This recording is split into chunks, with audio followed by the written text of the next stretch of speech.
dörden, Turby Gunnar Hörper, Turk the Birder.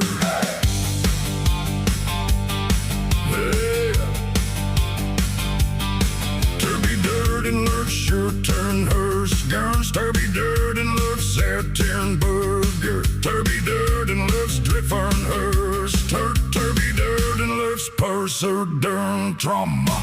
Turby Durden, running for Governor of Surf Durka. Turby Durden, for Burke to Furcher. Oh yeah. Turby Durden Uschurla Kirk.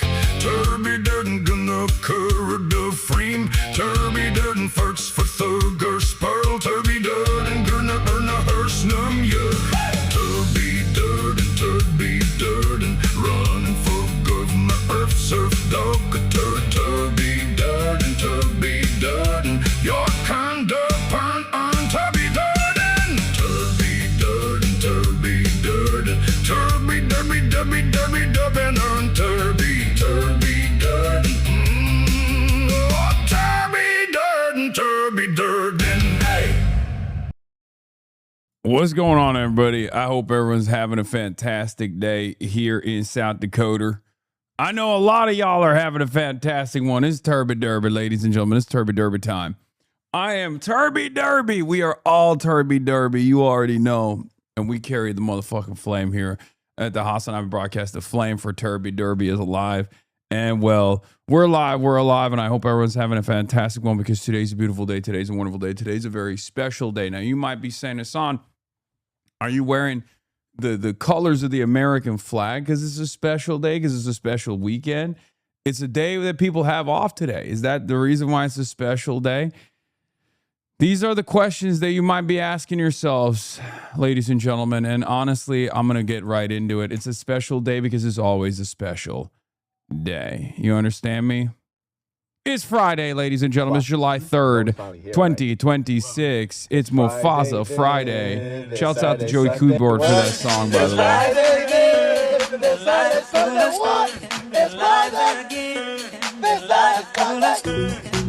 For all the turbies and the derbies out there, the stevedores, longshoremen, delivery drivers, teachers, nurses, college professors, adjunct professors, you already know the doctors. We're alive, ladies and gentlemen. We're live, and we are alive on this beautiful Friday, a day that our forefathers fought long and hard for. And no, I'm not talking about the American Revolution. I'm, of course, talking about Fridays, the 5-day work week, ladies and gentlemen. 5-day work week that our labor unions and our socialists, communists, anarchists all fought for with blood, sweat, and tears and gave to us so we could enjoy. It's Friday. It's Turby Derby Friday. It's our four mothers as well. Pago, true. Our forefathers and our four mothers as well. Hopefully one day, there'll be people celebrating Thursday in the same intensity as people will turn around and say, hey, the forefathers that fought long and hard to make sure we have a 4-day work week. Please shout out to us dying in the freaking heat right now. Yeah, it's pretty hot everywhere else except for Los Angeles. Are you on Ozempic? You're looking very skinty. No, but thank you. And no, I don't feel skinty.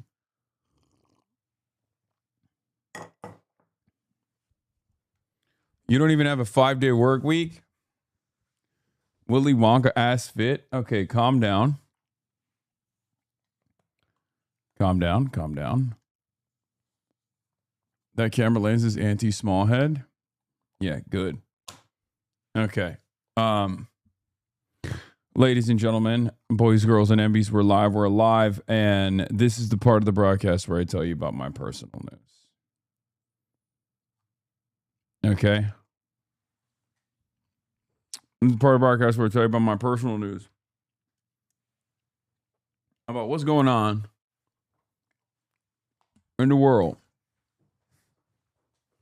of HasanAbi Piker, in between the time period where I press the stop streaming button and press the start streaming button. So help me God with that's what I'm gonna do now. Of course, I'm a chud ass loser. You already know it's Ron Burgundy Friday, and as a chud ass loser, I ain't got shit going on in my life. End of the broadcast last night. What did I do? Nothing else.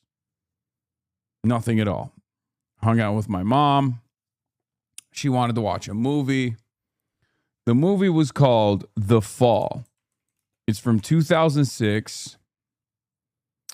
It's a bedridden patient at a hospital in the outskirts of 1920s Los Angeles.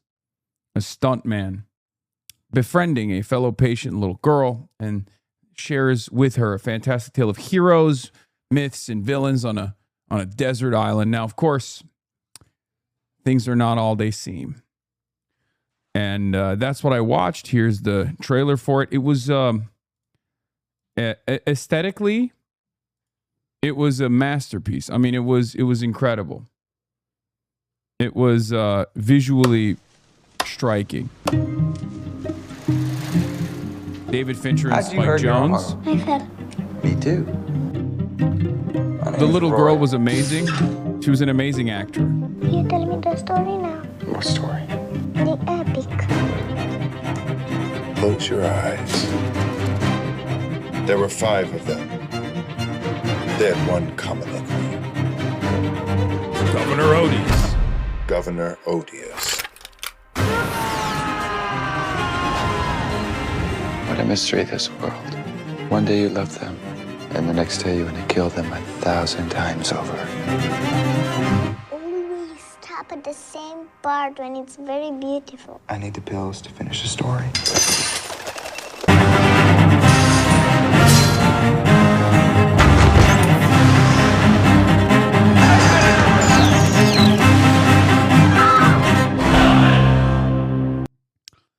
Yeah, it was incredible. It was very dark at times. It was very sad at times, but it was very good overall. I really enjoyed it. Was there too much child endangerment for your dad? No, my dad wasn't here. My dad's not here. He wasn't watching it, but my mom and I watched it together and it was great. She also is a huge Rosalia fan.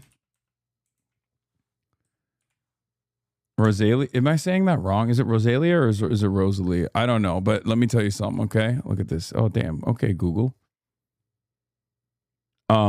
She went to the forum to watch her. Rosalia. Yeah. She went to the forum to watch her with my brother's wife and a bunch of other people. Like, I bought them all tickets because she is like a huge Rosalia head. It's so funny. She saw the opera stuff that she was doing and was like, I am lifelong fan. Rosalia. Yeah. She went and she saw her at the forum the other night. Like, I'm not even kidding. She is like a huge stan now. It's very cute. And I was very excited for her. That's called sister-in-law big dog. Yeah, I said brother's wife on purpose instead of sister-in-law because then everyone's gonna be like, sister-in-law. Or I was gonna say her daughter-in-law, as a matter of fact. I was gonna say that, and then everyone would be like, oh, dude, daughter-in-law, are you married? That's why I said my brother's wife. HasanAbi always finds a way to pronounce any Spanish word wrong. Listen, in my heart and my spirit, I am Flexican. Okay? In my heart, in my soul, in my spirit, I am Mexicano. Okay? I'm Flexican. I am Flexicano. So yeah, this is one of the coolest stage performances I've seen. I don't understand the words, but the singing is so beautiful. This is art. This is basically my mom's attitude.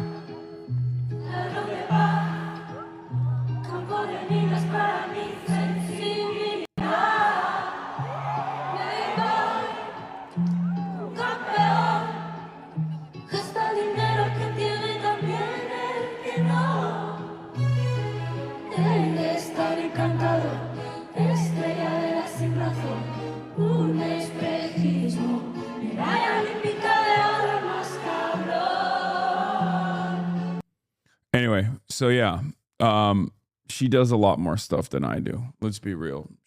My mom is a woman of taste and culture. She was in New York while I was in New York. We didn't even see each other. She was literally spending the entire time in the archives of the Met. So, she has fun. You don't. I mean, I have just a different understanding of fun. My fun is, making political changes in this country, hopefully pushing for a better future for all, boring shit like that.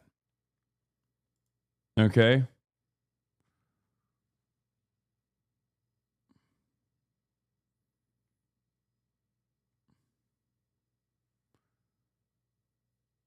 Yeah, you are watching Fox reporting on 10 people on the White House lawn. What? Okay. You don't have to call me out like that. Anyway, no Anime Expo this year. Maybe. I haven't planned to go to the Anime Expo this year. I haven't planned on anything really. I haven't, like, if you guys remember, I just did an interview this morning and I talked about this, but like normally what I would do on 4th of July is, well, my commie Australian boys would be here, right? And I would show them America. I would show them the real America, the America that I love, the America that I enjoy. We would get hogged out. We would hog down. And they have understandably been worried and don't think that they are capable of even getting a visa to travel into the United States of America. Especially not after that Cuba trip. I don't know if Boy will ever be allowed back into the United States. So it's unfortunate that we can't do the regular 4th of July celebrations that we normally would. Right? I miss them.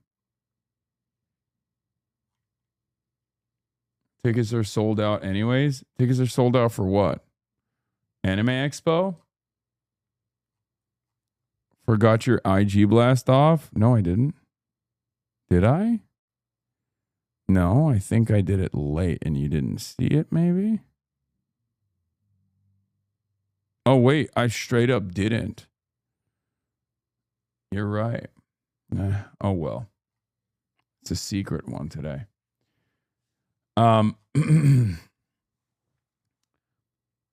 But Hasan is famous chat. He will always get tickets.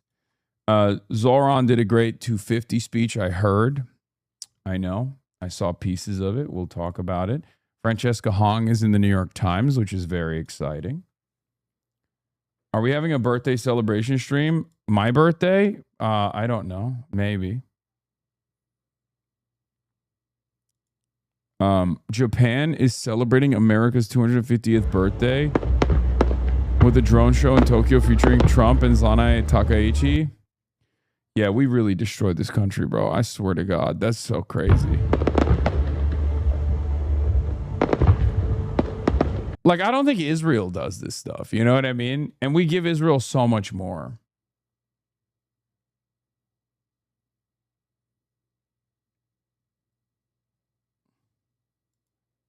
Sky News Australia. Seen news in the Extremist streamer Hasan Piker and Socialist Democrat escalate calls to abolish. Lefties are losing it is Sky News Australia. Lefties losing it. Democrats team up to ex-ICE. What's going on?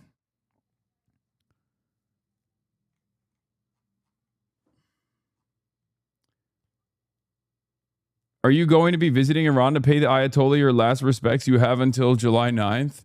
I can't tell if that's like someone who is, joking about, like someone who's like, oh, dude, I bet you would go and pay respects to the Ayatollah. It's just like, I can't tell if there's a hater or a lover. You know what I mean? Who's asking that? Oh my God, there's a Laura Loomer. Aim on animations. Oh my God. Yes, later in the day, Donald Trump is going to go live and deliver a July 4th Freedom 250 celebration speech. Speaking of which, I have some really sad news. They closed the fair down for the day. They closed the fair down for the day, ladies and gentlemen. Devastation, I know. Devastating stuff. Things are not looking too great for America's 250th birthday. They're putting us out back. They're sending us out to the farm, out back, never to return again. Okay? They're sending America to the glue factory, folks. It's very clear what's going on. And I think many people can feel it. Many people can see it. There's not a lot of big birthday spirits for the United States of America, especially in this day and age. The stage was falling apart yesterday. I know. It's devastating. There's extreme heat born out of anthropogenic climate change. Many problems, many issues. Hopefully the state fair will be open again at 5 p.m. and, we can all attend. But yeah, worked out this morning, hit legs, feeling pretty good about that. Feeling pretty good. And that's it. I just did an interview again, another interview. $20,000 down the drain. You already know what it is. We'll talk about all of that. Ayatollah funeral, Swift wedding in Madison Square Garden. Causes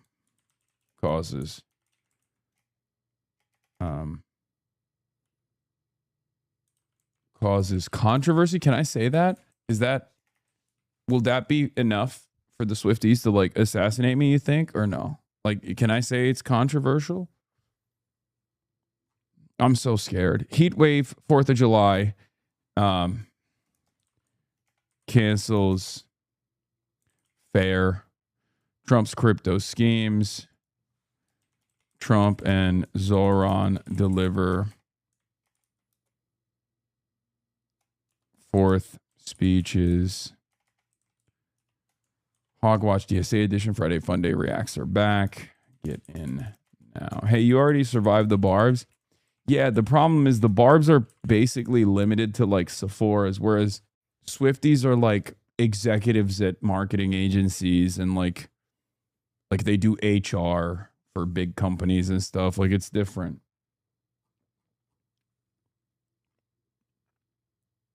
They can, they're just as vicious, but they also have more. They low-key have more power. The barbs are on the back foot at this point. The barbs are pretty much like a done movement, right? They've been on their last gasp for quite a while. Whereas the Swifties are still very much alive and well.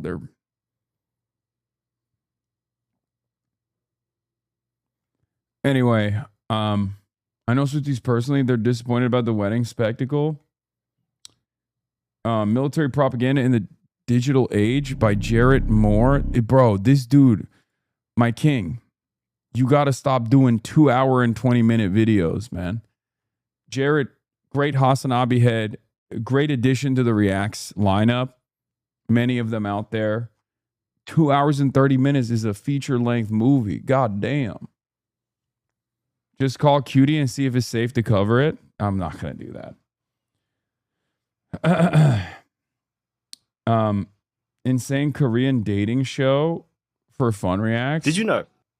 Okay, maybe we'll look at that. All right. Listen, speaking of Australia, an Aussie creator you reacted to before wants to collab next time you visit. Oh, it's Purple Pingers. Yeah, he's the man. He's a commie. It's called The Big Ick. Okay, all right. I'm a little bit all over the place. Do we have a blast off meme? Let's start there.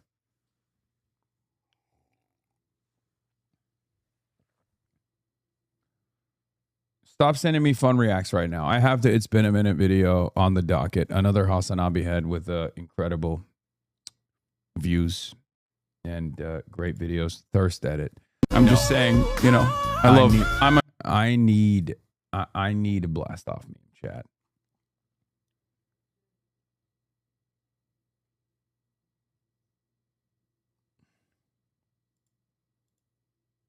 We have no blast off memes. We got Amon animation. We'll watch that too.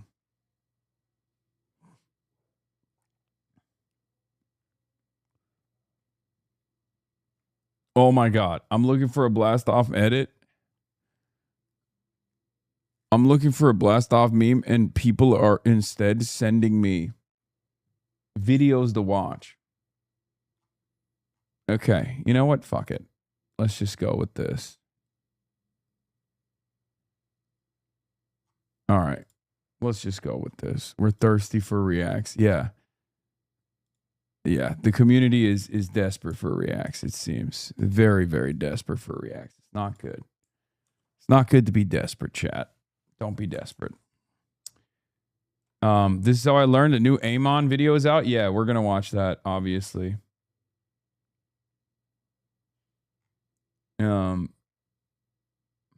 Intro to Loomer. Amon is Amon is disrupting some very powerful forces with this, by the way. He's like putting the crosshairs on him. They're going to denaturalize and deport him or something. Because the way that no reacts, no okay, buddy, no fun, no One Piece fun. Okay, calm down.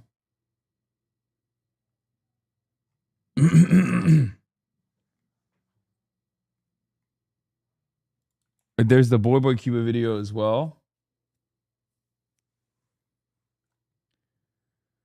Amon Animations does such a fantastic job at making the normal everyday existence of like right-wing weirdos look so scary. So I don't even know what he's gonna do with Laura Loomer, who already looks like a terrifying figure, right?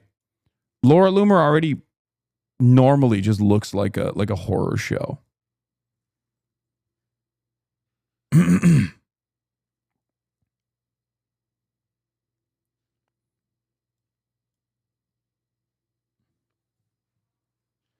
You were exhausted, weren't you, after that Professor Chang interview? Yes. It's because he has the... It's tough. It's tough to compete with the top mind of our generation, okay? Professor Chang is the top mind of our generation. So obviously having a conversation with someone demonstrating such high-level ideas is always going to be difficult, okay?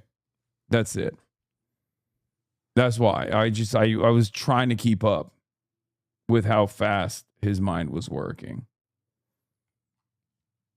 And, you know, he mocked me. He brain mocked me. He game theory mocked me. He destroyed me. Jobber, you did a Ben Shapiro video and you're in it? Hell yeah, we'll watch that too. In Warren, Michigan, and I've got the incredible President Sean Fain of the UAW. President Fain? Hey, it's awesome to be here. Look, the reason why we endorsed Abdullah Syed for Congress, we got to have fighters in Washington, D.C. for working class people. The working class in this country has been left behind. We've been left behind by corporate greed and by a billionaire and now trillionaire class that's out of control. You know, workers are left fending for themselves, trying to live paycheck to paycheck, can't afford the housing, can't afford to live. That's what this fight's all about. If we're going to win this back, working class people got to elect people that understand the fight, understand what this is all about, and that's why we're backing Abdul for Congress. So let's get behind him. Hell yeah. Let's keep winning. You heard it right here. Now look, those exact corporate... Dog, how tall is Sean Fain, by the way? Is Sean Fain like around my height? I've never been around him physically. So it's kind of shocking. Is he taller than me? Politicians are coming with huge amounts of money through all their dirty scheme PACs to try and buy this election. We've had $20 million spent already. We're getting outspent 230 to... Didn't Sean Fain speak at the RNC? No, dude. That's not Sean Fain, okay? That's the other Sean. That's Teamster Sean. One in one of these media markets. Sean Fain, you can make the difference. Sean Fain would never speak at the RNC. Are you kidding me? So if you can give $5, Sean $10 O'Brien. today, makes all the difference. Help us. Look, this is a movement of the money against the many. That's the UAW, that's Bernie Sanders, that's the nurses, and that's you. So I hope you'll join us. Drop us a contribution right here. So speaking of Abdul, there's something really funny that I saw last night. So if you recall, we watched this brilliant Haley Stevens video that I'm going to play again. They're only 38 seconds long. It's one of my favorite Haley Stevens videos of all time. It turns out, let's just watch this and then we'll get to it. Okay, over here we have the Ambassador Bridge. Trucks, freight moving back and forth from the Motor City to Canada, moving our economy forward. This bridge is open. It's owned by Donald Trump's biggest donor, Matty Maroon. This bridge is open. It's owned by Donald Trump's biggest donor, Matty Maroon. I love her, okay? What gives? They're collecting tolls with every passing. But wait a minute, look over here. The Michigan-made, Canada-paid Gordie Howe Bridge. Gordie Not Howe. open. Why? Because Donald Trump will sell out our country to the highest bidder.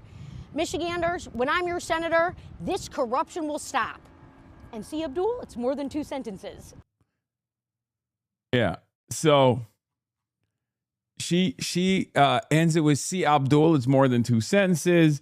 Well, it turns out this video that just got uploaded 22 hours ago is almost identical to Abdul's video from February 23rd.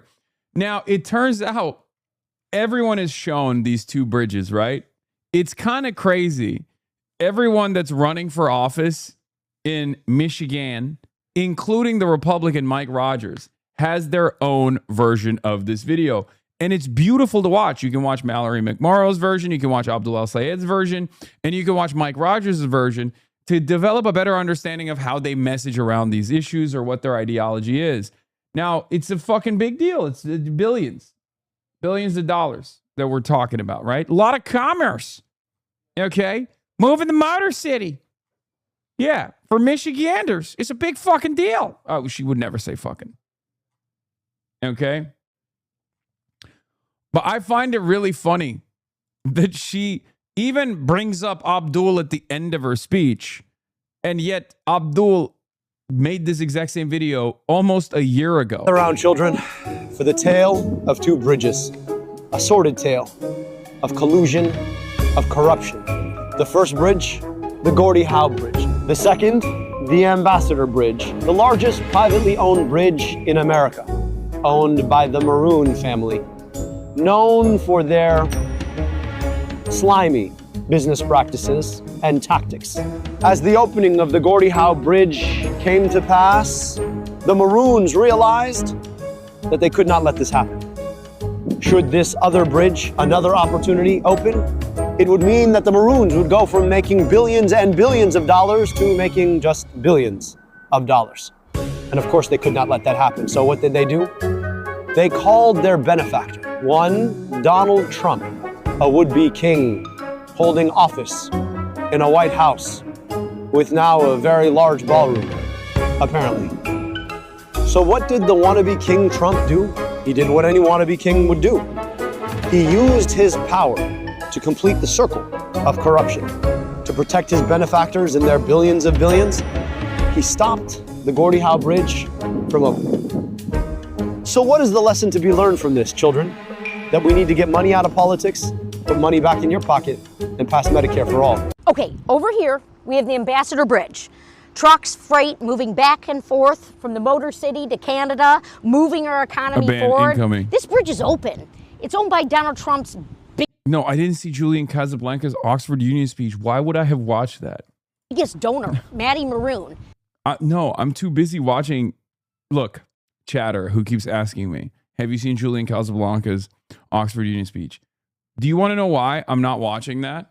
Because I'm too busy. When I go offline, when I end the broadcast, a lot of you think like I'm reading books or whatever, or maybe, reading articles, trying to develop like better understanding of things I'm going to be talking about. No, it's none of those things. I'm watching Haley Stevens videos on repeat. Okay? Yeah. I'm watching Haley Stevens on repeat say, biggest donor, Maddie Maroon, Trump's biggest donor. I love that. I love her. I really do. I mean, she's such a freak about Israel, obviously, but it's becoming a new stem for me, new vocal stem for me. They're collecting tolls with every passing. But wait a minute, look over here.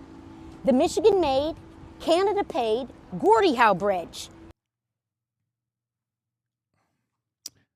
So yeah, I mean, she stole his flow. It'd be harmless convergent evolution if she hadn't signed off the video acting like this was proof she's super smart and has original thoughts all the time. Yeah, it's really funny. Gives. What gives? That's my favorite. What gives? What gives?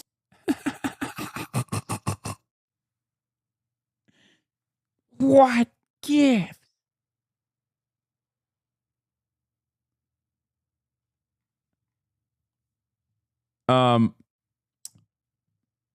So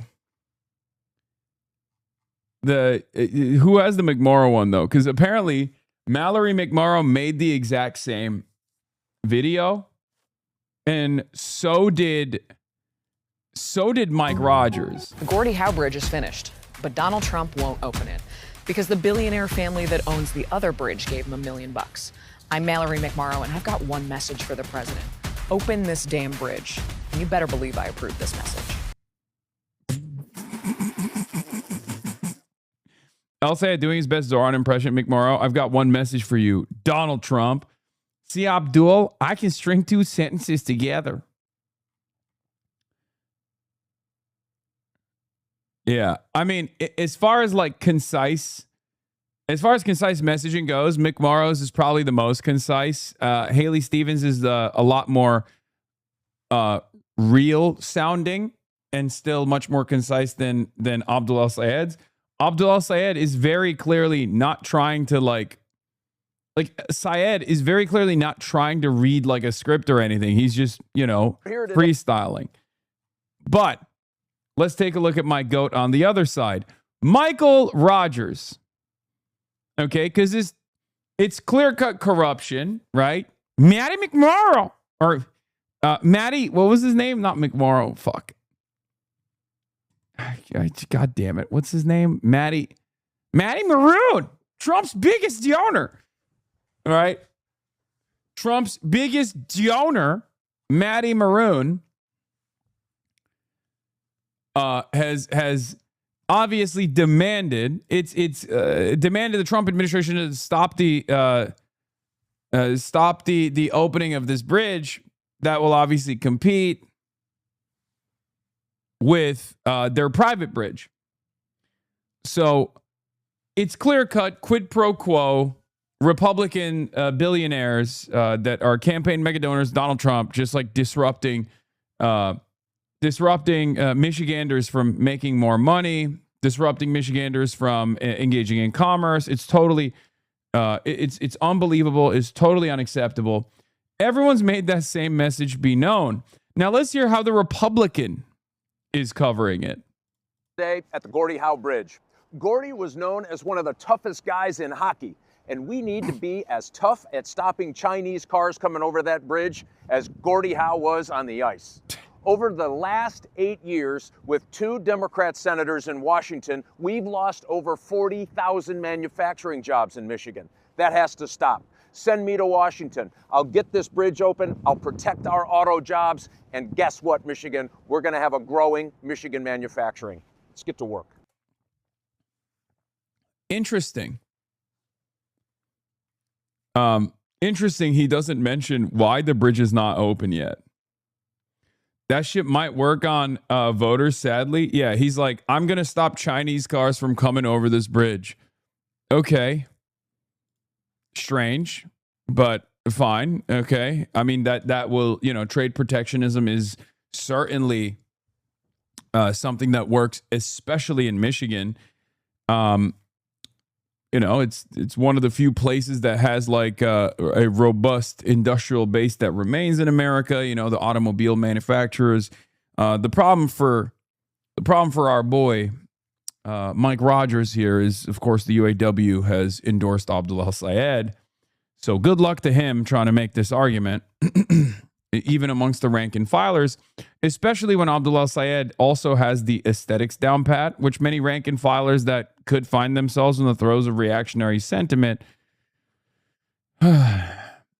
would potentially would potentially vote for someone like Abdul on the aesthetic grounds. Shannon Watts is posting her W's. Yeah, I saw that. She's highlighting Hen Mazik, an Israel propagandist, by the way. Hen Mazik. Hasan Piker says in a just world, Kamala Harris would serve prison time over Israel. Hasan Piker says in a just world, Kamala Harris would turn herself into The Hague and serve prison time. I'm going to reply to Shannon once again. Shannon, you're once again proving your pro-Israel, proving yourself to be a Hasbara agent by posting Hen Mazik videos. Not sure why you're still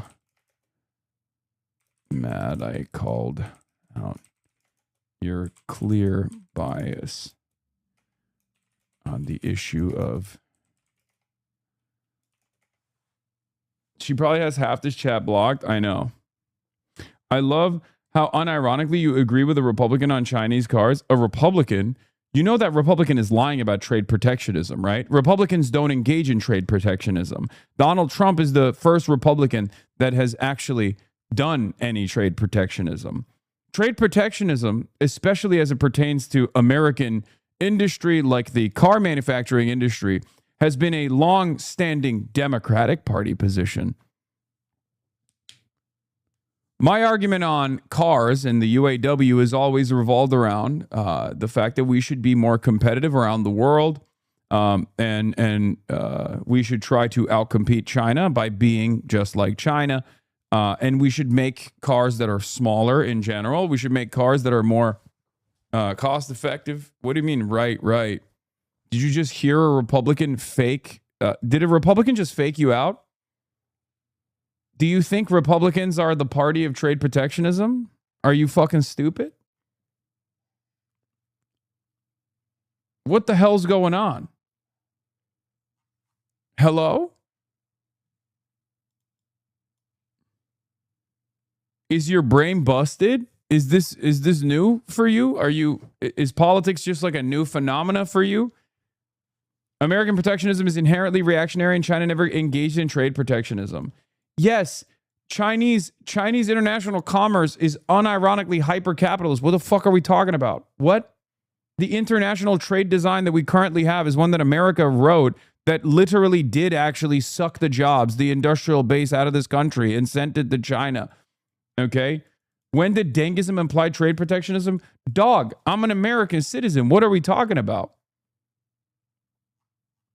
The whole point of this is, do you consider trade protectionism to be an actual right-wing position? It's not. Free trade is a right-wing position. Free trade is the fake dog whistle that American capitalists have deployed in an effort to justify it. Sometimes liberals, neoliberals have also went along with this free trade scheme.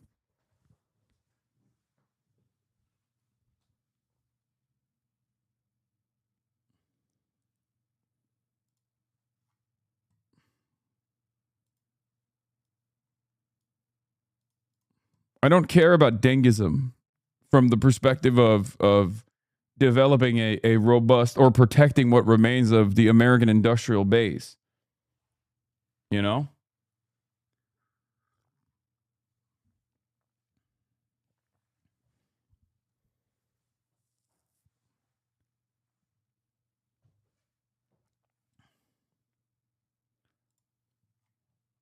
In any case, this is 100% a sock account we banned for being insufferable. I know. No, it's just funny that he tried to make it seem like Mike Rogers sincerely is an advocate.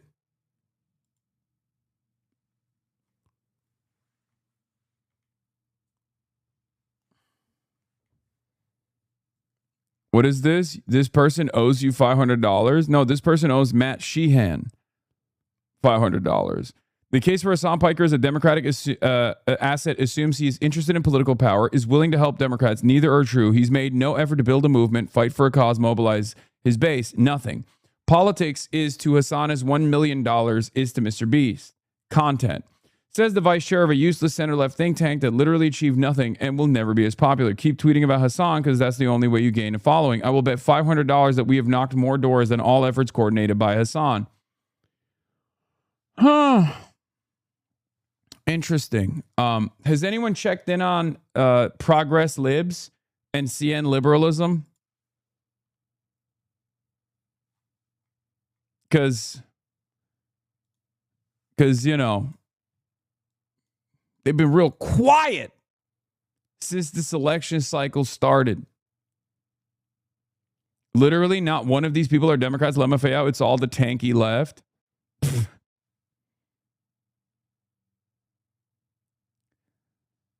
What is this? Name one thing Hasan has done other than bringing someone on stream. He's Rachel Maddow for people who don't go outside. I think, explain how she's wrong. I think these guys basically engage in a, if I don't see it, then it's not real mentality. Not dissimilar to how Republicans behave, you know, no object permanence whatsoever. And I guess that's what it is, where they just try to maintain this grip on the false narrative that they have created, where they're like, he actually doesn't go outside, and if you don't look into it, just trust me, just take my word for it. He's never gone outside. This was their cope when Claire won in New York. Has helped win. If Hasan helped her win, then I was a Biden's 2020 campaign manager. Be real, he did nothing but stream with her, no different from a Fox News interview. Extremely annoying that this terminally online loser gets credit for helping campaigns when there are dozens of terminally online losers, meant endearingly, I'm one of them, who's done more than he has in his entire life to get progressives elected. So they do actually see me outside. And yet here she's saying, name one thing Hasan has other done than bring someone on stream. Huh.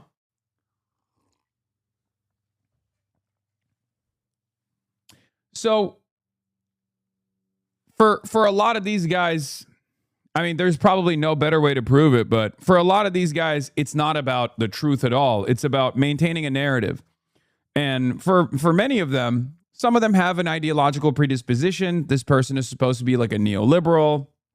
They're tasked with promoting neoliberalism, which is hilarious. I feel like that's a dead cause, not dissimilar to, you know, Jonathan Greenblatt's initiatives of combating anti-Semitism. You know, just, it's not going to work. Okay. You're fucking it up. You're making it far worse for yourself and the cause that you ostensibly promote. Right.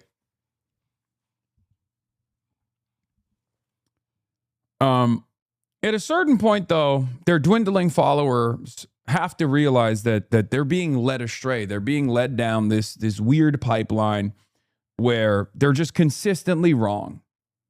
Yes, this woman also joked about Pete Hegseth, like demanded Pete Hegseth murder one of the Cuban flotilla individuals, demanded that Pete Hegseth blow up their boat. So, you know.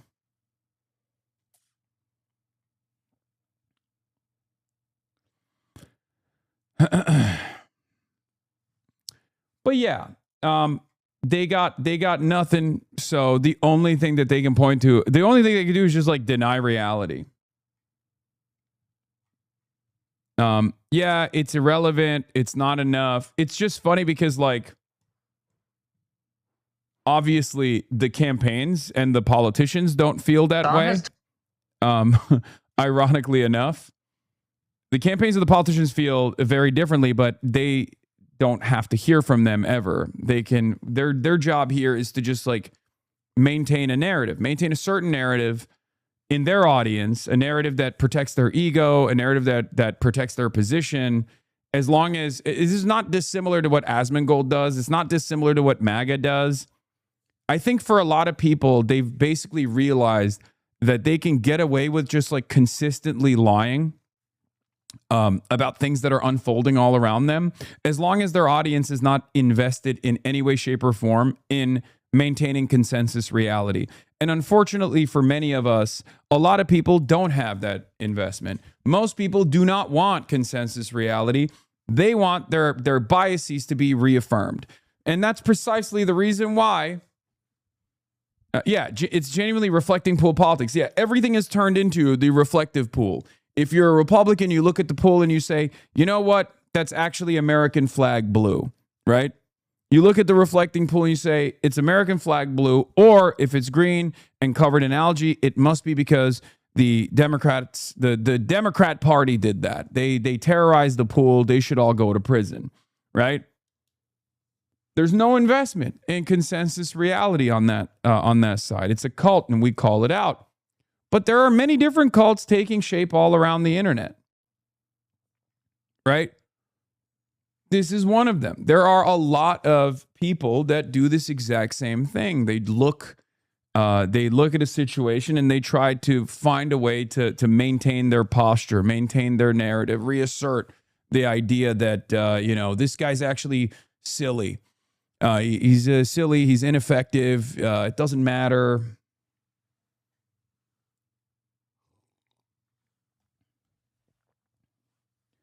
Yeah. If any of these, God forbid, if any of these campaigns had lost, of course, they would immediately say, oh, they lost because they align with you. They lost because they align with you. But when they win, you played no role in it. You haven't done anything. All you do is just go out there and interview people. And that's what it is. It's kind of sad because I expect liberals to be a little bit better read than Republicans and to not behave in the same cult-like manner. But unfortunately, that's not the case. Yeah, you literally 4x canvasser turnout after you went to Colorado for Quiroz. Yeah, it's not even that. I mean, that's what the canvas leads were saying as well.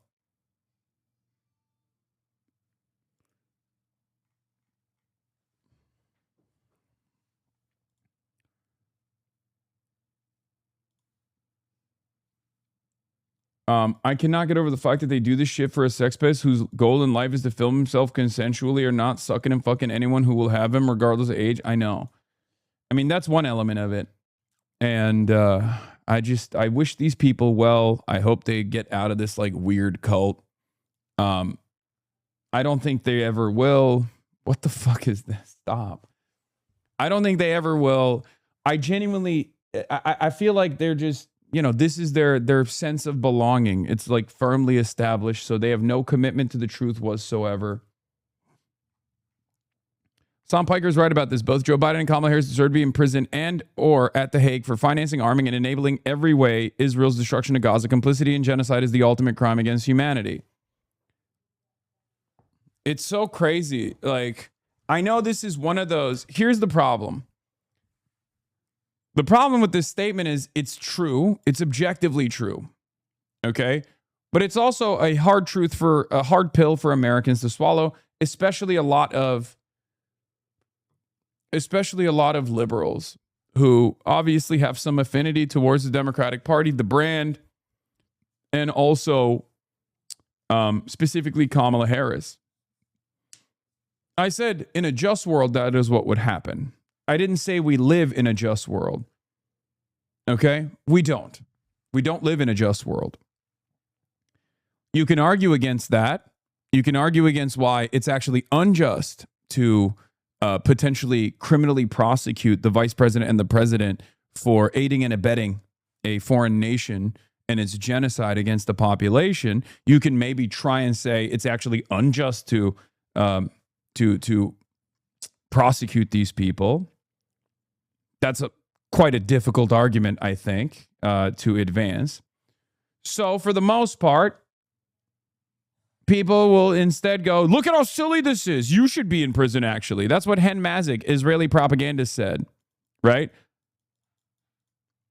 Hasan Piker says that in a just world, Kamala Harris was served prison time over Israel. Interesting statement from a man who was atoned for nothing. Said America deserved 9/11, called ultra-Orthodox Jews inbred on stream. Said it doesn't matter if rape happened on October 7th. Said Hamas 1,000 times better than Israel and stands by it. Said a Houthi terrorist he featured on stream is Anne Frank. Oh, of course, absolutely. Banned from the UK as not conducive to the public good. He wants Kamala Harris in prison. Who does Hasan atone to? He built the standard. Let him be measured by it.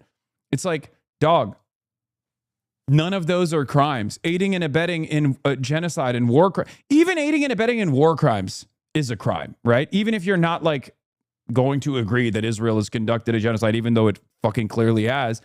Israel certainly has a litany of war crimes under its belt, okay? Atone for statements. Like, I'm not saying Kamala Harris or Joe Biden would potentially deserve at least criminal scrutiny at The Hague over their statements. These are people in positions of power. The criminality comes from not what they have said. It comes from what they have done, what they have overseen, what they've signed off on. Okay?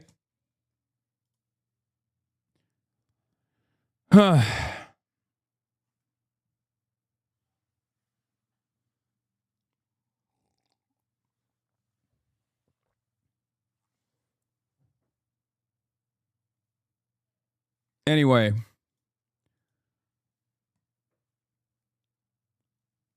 aren't you aiding and abetting by paying taxes to the American government? There's a moral culpability associated with this, for sure. And it's one that I actually take very seriously, which is why I try to do my very best to put an end to it. It's a moral culpability that we all have. It's true. Okay? It's not, you're not wrong. I know you're bringing that point up as like a silly gotcha, as though I do not acknowledge this, right? But if you're making the comparison between an American taxpayer and the American president that's directing or at least signing off on how those tax dollars go and contribute to genocide, you're a fucking moron, okay? I don't know how else to explain this to you. Like, there's varying degrees of moral culpability, especially if you're the average American taxpayer. You don't get to have a say, unfortunately, in how your tax dollars are spent. That's kind of the problem with this current fake democratic process that we have, and that's what we seek to change.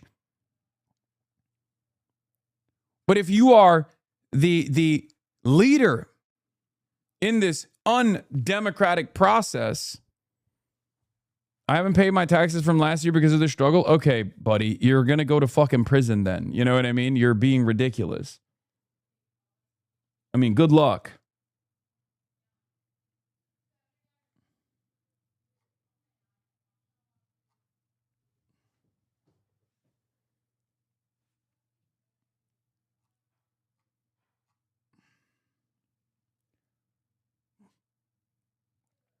Man, that first sentence doesn't really prepare you for the rest of the post. Israel is the Rhodesia of our time. They have created a paradise at the threshold of barbarians. The communists in the West cannot tolerate this. Oh my God. He said Israel is the Rhodesia of our time, and then it was a pro-Israel statement and a pro-Rhodesia statement. Oh my God. Unbelievable. Well, good thing for us, and maybe hopefully for the Palestinians, Rhodesia no longer exists. So they stew with rage and hatred at everything excellent. They are doing everything in their power to turn Israel into the next Zimbabwe. Oh, you mean a fucking free nation? A free nation that's sovereign? As opposed to a fucking white ethno state?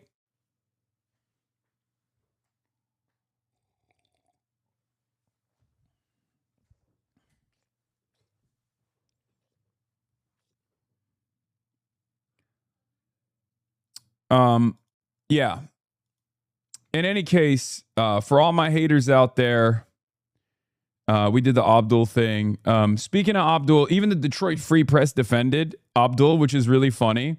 Detroit Free Press actually endorsed Mallory McMorrow, but then they turned around and actually defended Abdul against this AIPAC ad that came out. The AIPAC ad is claiming Elsa had disrespected women, and it's literally just him like disagreeing with politicians. You know what I mean? It's just that's it. That's it. Him running against women implies he's anti-women. Like he disagrees with Gretchen Whitmer, called Gretchen Whitmer bought and sold by Big Pharma, which is true, right? And they're like, well, classic misogyny. Immediately, these guys go back to the fucking Bernie bros are misogynistic white bros. Bernie bros so white. Bernie bros so misogynistic. Welcome back, 2016. Welcome back, 2020. It's wonderful.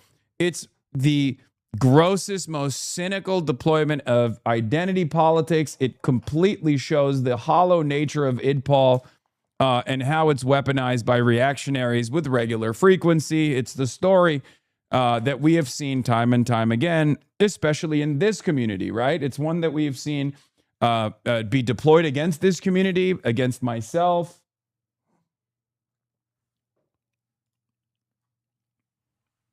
Against Bernard.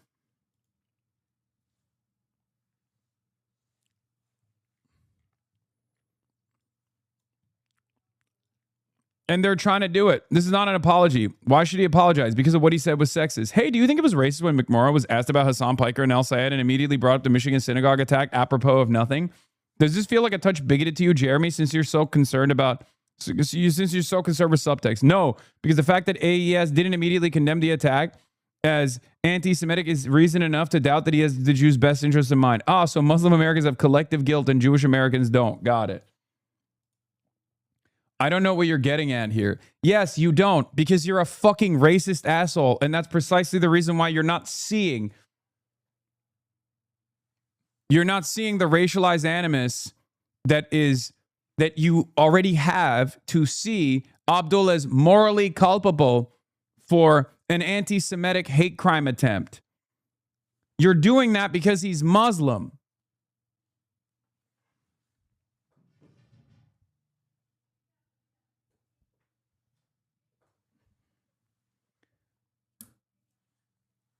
We don't do that with Judaism, by the way.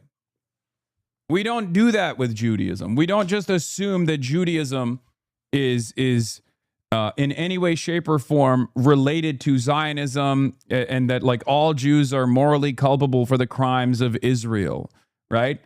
As a matter of fact, a lot of people get mad about that. Ironically enough, the Nazis get mad because they say, no, all Jews are responsible, okay? Or rather, they just hate the Jews and they find the Jews to be a perfect, reliable, consistent outside group that they can blame for all of society's problems, right? And now they're using the unpopularity of Israel to advance that agenda. But the Zionists also get mad. The Zionists also get mad. They turn around and they say, oh, wait, what do you mean? All Jews do care about is Israel, actually. And you can't even fucking complain about that. You can't even complain about us saying that. It's ridiculous. In any case, these people are silly. They're unserious. They're cynically deploying identity politics here. And it's because they have no arguments. They can't argue on the virtues. They can't argue on the positions. So they have to lean into broader frameworks, or rather, they have to lean into like the audience's reaction to certain statements, hopefully by negatively framing it enough that the audience will be more receptive to what they're saying. They can't tackle the message, so they attack the messenger. This is always the case. It's not any different than what I have withstood, as you guys know, as you guys have experienced, as you guys have seen. But I don't think people have appetite for this any longer. And that's precisely the reason why it has backfired. This content creator, Southpaw Politics on TikTok, has coined a term for it. A lot of people talk about the HasanAbi bump. But what about the HasanAbi hex? Let's take a look. Hasan has talked up the Hasan bump, where candidates get a boost in the polls after they appear with him. But has anyone talked about the Hasan hex? Did Hasan Piker put a hex on Mallory McMorrow's campaign? Polls indicate she has collapsed into a distant third place ever since she fell victim to Hasan derangement syndrome. McMorrow piled onto a coordinated centrist purity test concocted by an organization who self-claims to hate purity tests, condemning Abdul El-Sayed's participation in a rally with Hasan. She compared him to Nick Fuentes and relayed anti-Semitism concerns. Later on, when she was asked if she thinks Hasan is an anti-Semite, she said no. Okay, so then what the hell was that? At best, it was a puzzling miscalculation. At worst, it was a signal to donors and power brokers telling them what side she's going to be on if it comes down to left versus center. Wink, wink, I'll be on your side. McMorrow doubled down on this tomfoolery and questioned if Abdul was really a doctor. What? I don't think this is really the reason her campaign has flatlined. Two things can be true. Most voters in Michigan don't really know much about Hasan, but it also polarized young voters against her, and the 2018 HR politics didn't help with anyone else. More so, I think it's another failure of the triangulation project.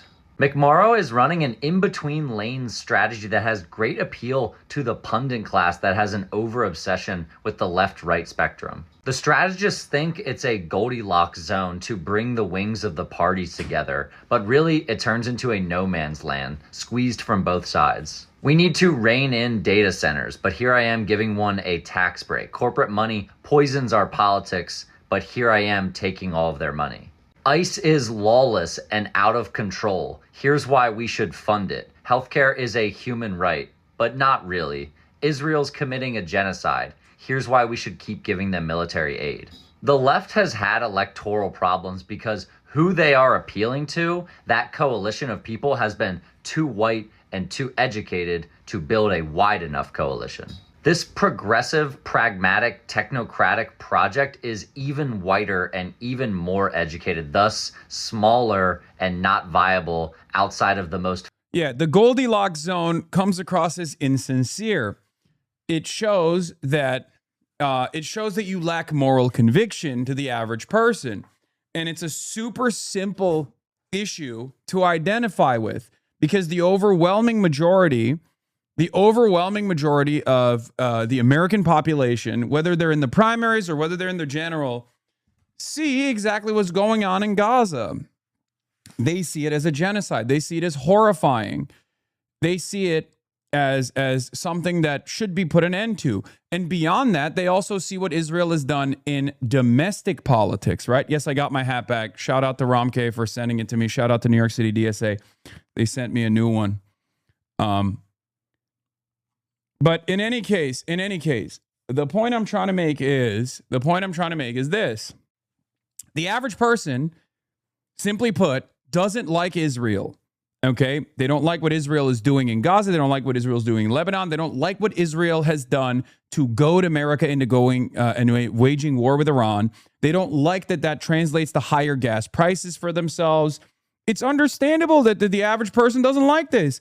And then on top of that, they see people who defend Israel constantly chirp on their timelines, constantly demand cancellations, deplatforming. They see massive donors to the Trump campaign, massive billionaire mega donors go and purchase places like TikTok, CNN, CBS, all at the behest of both the MAGA movement and also this foreign country and its interests. They don't like that. They don't like that at all. So when someone is afraid to call that out, if someone is afraid to say the truth about what's going on, they see that as being insincere. And they're not wrong. Okay, this is a simple narrative. It's a simple to understand narrative, but it's also correct, right? It's a perfect situation. I hope you die. Why? Chatter? God damn. This son of a bitch of a dog. I hope they lock you up and electrocute you. This is the son of a bitch of a dog. I hope you die. I hope you die. Jesus Christ. Are you okay, man? Anyway, I hope you get health care. I hope you have I hope you find meaning in your life. You know what I mean? In any case, what I was saying is it's a simple narrative, and it's one that the average person can understand, right? It's a simple narrative that the average person can understand. And it's fantastic for us because it's also true, okay? Oftentimes, simple to understand narratives actually are not correct or aren't like good litmus tests, right? In this circumstance, it is a good litmus test. It happens to be a good litmus test because if you are afraid to say the truth about what Israel is doing, both as it pertains to American foreign policy, but also what Israel is doing in shaping American domestic policy, and you're frustrated with that, and then you see the overwhelming majority of American politicians refuse to call it out, you find that to be insincere. And that insincerity is precisely what people despise about modern politics. Okay? It's funny that the modern Democratic Party was built around the idea we're not going to get caught cheerleading again for the next Vietnam. And then they went 0 for 2 in getting caught cheerleading again for the next Vietnams.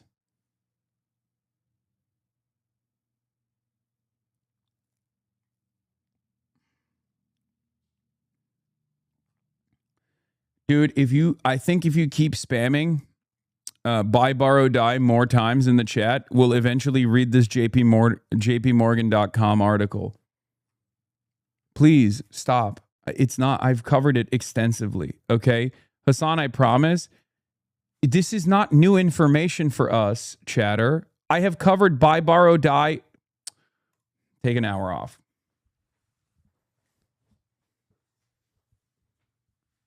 We know.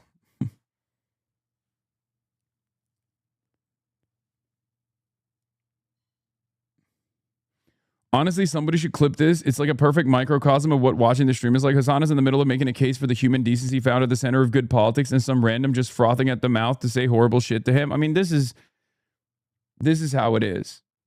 This is always how it is. Okay. So, what I was trying to say is,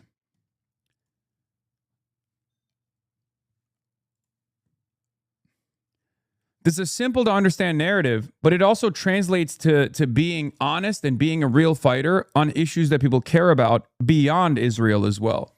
Although it is one of the greatest moral crises of our generation, genocide is the crime of all crimes, it also extends to where certain politicians will be on other issues. Will they care more about corporate interests and corporate donations, or will they care about the needs of their constituents? That's it. That's it. If you can't say Israel committed a genocide, that Israel's an apartheid state and therefore deserves accountability, then you're not going to side with your constituents when it comes to healthcare. You're going to side with big corporations. You're going to side with big pharma. You're going to side with private healthcare providers. And people can understand that. That's why it's not only a simple to understand, easy to define message, but it's also one that translates to being earnest, being an earnest fighter for all of these other issues that people care about, not just Israel. Favorable districts towards it. But I really hope McMorrow supporters can get behind Abdul El-Sayed, because Haley Stevens is everything wrong with the Democratic Party. Yeah. That's where the HasanAbi bump comes from, or the HasanAbi hex, as he's coining. One issue So here it is. Abdul El-Sayed is back on CNN, back on another panel on CNN. And he's cooking again. And he's with Chuck Rocha, too. I care about a lot on this show is AI and its effect on the economy to come. You have talked about public takeover, if I have that right, or privatization. Was not the word, if you want to use that word. What word do you want to use? Is it AI under democracy? I mean, democracy is like, who would run public the company, takeover the of government or the people who own the companies? I think that if you have a technology that is going to vastly change the nature of the economy, it's really important that you have democratic oversight of that technology. So if we call that a takeover, then we've had a takeover of a lot of different things. But I think democracy is a good thing.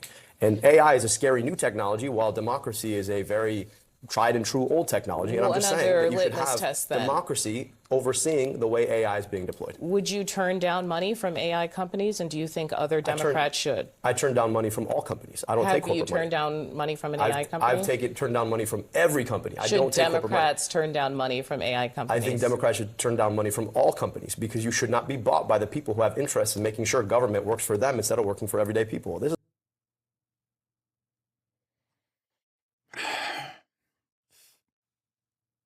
That's all I got to say. Smoke them. This is a simple thing. King. Real king hours, dude.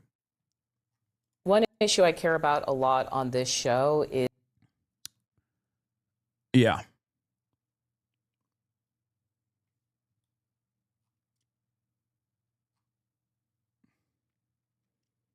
How many times are they going to ask the same question? All his answers are very clear. It's because they're not getting the answer that they want.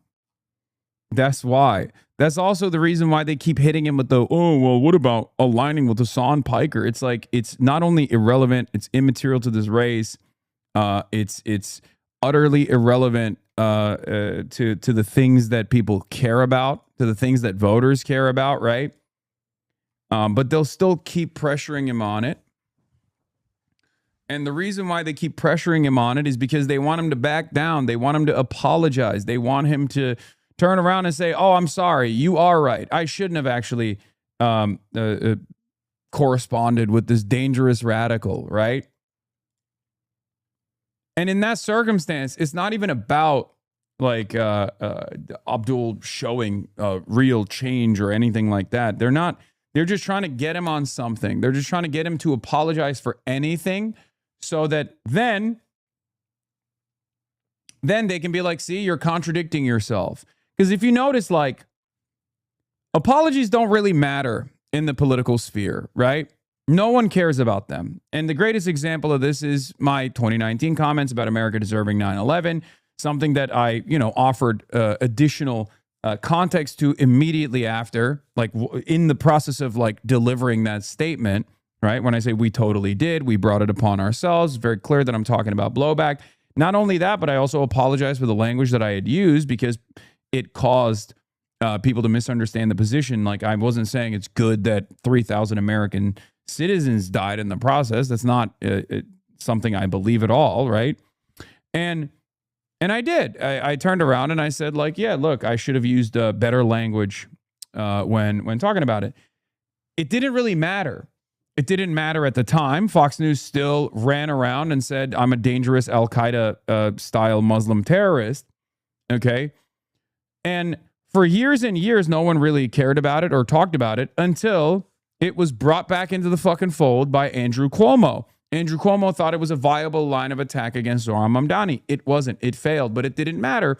A lot of these other center-right and centrist consultants then still kept deploying this line of attack over and over and over again in all of these other races, including the Abdul al-Sayed one. It has yet to work, but it doesn't matter. They still do it because their goal is to punish people who are outspoken, okay?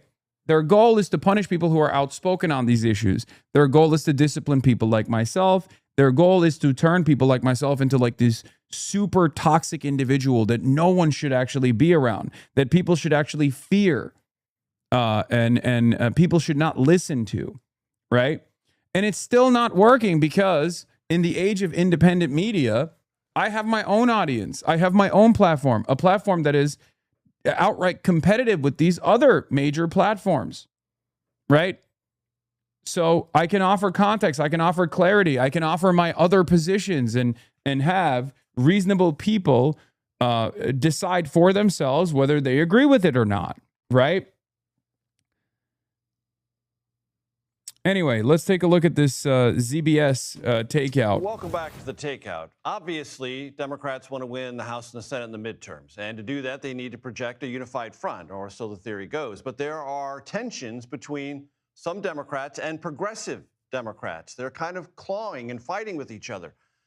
We saw a cluster of Democratic socialist victories last week in New York City. Is that a big thing, a New York thing, or a nationwide possible trend? Well, Michigan might give us some insight into that. It holds primaries on August 4th. State Senator Mallory McMorrow, Congresswoman Haley Stevens, and Dr. Abdul El Sayed are vying for the Democratic nomination for the Senate seat, being vacated by incumbent Gary Peters. Earlier today, I spoke with El Sayed, who is considered the most progressive candidate. Please take a listen. You are currently leading in the polls. The primary is August 4th. So let's do a thought experiment. You become the Democratic nominee for Senate. So let's go over some things that Mike Rogers, the likely Republican nominee, and Republicans who've already reserved $45 million in advertising are going to say about you. That you want to defund the police because you've tried to delete posts. I'm sorry. This is so strange to me. Okay, I know it's not relevant with the issues that are being addressed or whatever, but like, welcome back to the takeout. Where Obviously, is it? Hold on. Democrats I got to want show to you win. this. I got to show you this. So he's not wearing a tie, and neither is Abdul. Okay. He's not wearing a tie, and neither is Abdul. But what I find particularly strange about it is if you look at the background here in the wide shot, you'll see it.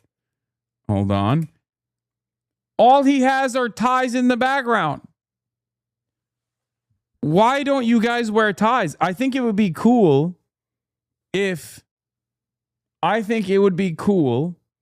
you took out a tie and gave it to your guest who's not wearing a tie, and then you put on a tie as well. Okay? Like, why is there a tie rack back there? You can't mention this every time. I'm not getting over it. I'm a suit guy now, okay? I'm a numbers guy, but I'm also a suit guy. And I find it strange that he has a coat rack back there for ties, and neither of them are wearing ties, okay? Fucked up. 2020 saying you want to do just that, do you? Let's talk about what I'm going to say about them, because that's the thing that Democrats tend to get wrong. We're so worried about what they're going to say about us that we forget that we also have mouths that work. So Mike Rogers is a guy who's never met a pharma lobbyist he didn't love. Like, he gets really mad when you call him a pharma lobbyist, but he spends so much time lobbying around with pharma lobbyists that you wonder whether or not he wanted to be one. And he hasn't explained how he made $14 million and moved to a McMansion in Florida. But during his time in Congress, because of the influence of the pharma lobby on him and the hundreds of thousands of dollars he took, this guy voted to raise prescription drug prices I don't know how many times, then helped to architect the legislation that turned into the opioid epidemic. I'm looking forward to forcing him to answer that question to Michiganders who lost family members, both because they could not afford their medication and because they died of opioid overdoses. I'm a doctor who rebuilt the health department, eliminated medical debt, and made sure that families had Narcan when they needed it. So I like my chances on that one. Then let's talk about his trouble with Donald Trump. But if I'm a Michigander and I say, wait a minute, I hear you and I get you and I'm locked in on all those issues, but I do care what you think about funding police and what you said what I'd say years ago. I was a Wayne County health director. And when the juvenile detention facility was in shambles, I declared a public health state of emergency to rebuild it. I raised everyone's salaries and wages immediately 35% so we could keep the folks who were leaving so that we could staff the facility. So if folks want to talk about what I said, I'm just going to point to what I did, right? When I had the opportunity to make sure that folks were safe in the facility, both the youth that were there and the people working there, by making sure that we could staff it appropriately, I did exactly that. So I'll let my record do the talking. And we're going to let Mike Rogers' record do his talking. And they will probably say you hang around with Hasan Piker. Hasan Piker has said things that are virulently anti-American, they would say, and anti-Semitic. Do you have any regrets about Hasan Piker? Well, you know that's going to be an issue. Major, I'm hanging out with you. I don't know everything you've said. Right. I'm sure you've said some things I disagree with. You've said some things I agree with. It tends to be in the real world, we hold people accountable for what they said, not what somebody around them said. And it's this funny gotcha game that Democrats love to play and Republicans love to play, which I think people are sick and tired of in politics. So if you want to play this game where you're going to hold me accountable, like, guilt by association based on something that somebody else said, I'm just going to make sure that people know what Mike Rogers has said, what Donald Trump has said, which he so desperately sought an endorsement from and can't seem to figure out how to shake because, Donald Trump's approval rating is in the gutter. everything Donald Trump touches turns into trash. So I want to make sure that the broader public understands that about him. Let's talk about something I experienced when I was in Dearborn, Michigan in 2024. I talked to voters there who were becoming... Like this stuff doesn't work. Every question he asks about the interests of his employer, nothing to do with American interests. Socialists did not use dirty money to run for office. However, others did. I wish he would just answer the questions. He knows he's running for Michigan Senate, right? Gaza isn't Michigan. It's so strange to see an American politician talk the truth and actually look at the interests of human beings instead of corporations and terrorist lobby groups. It started with Mamdani, and that hope will continue.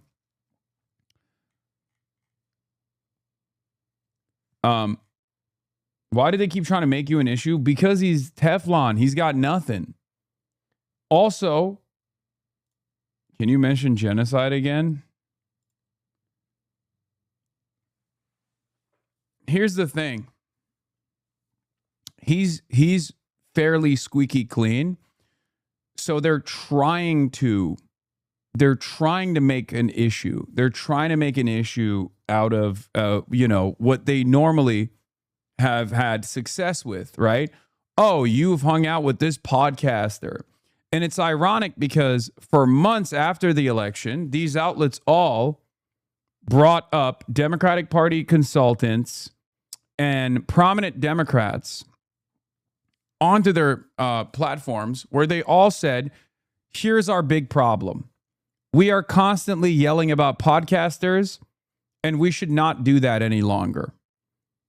It turns out, lo and behold, that was bullshit. Okay?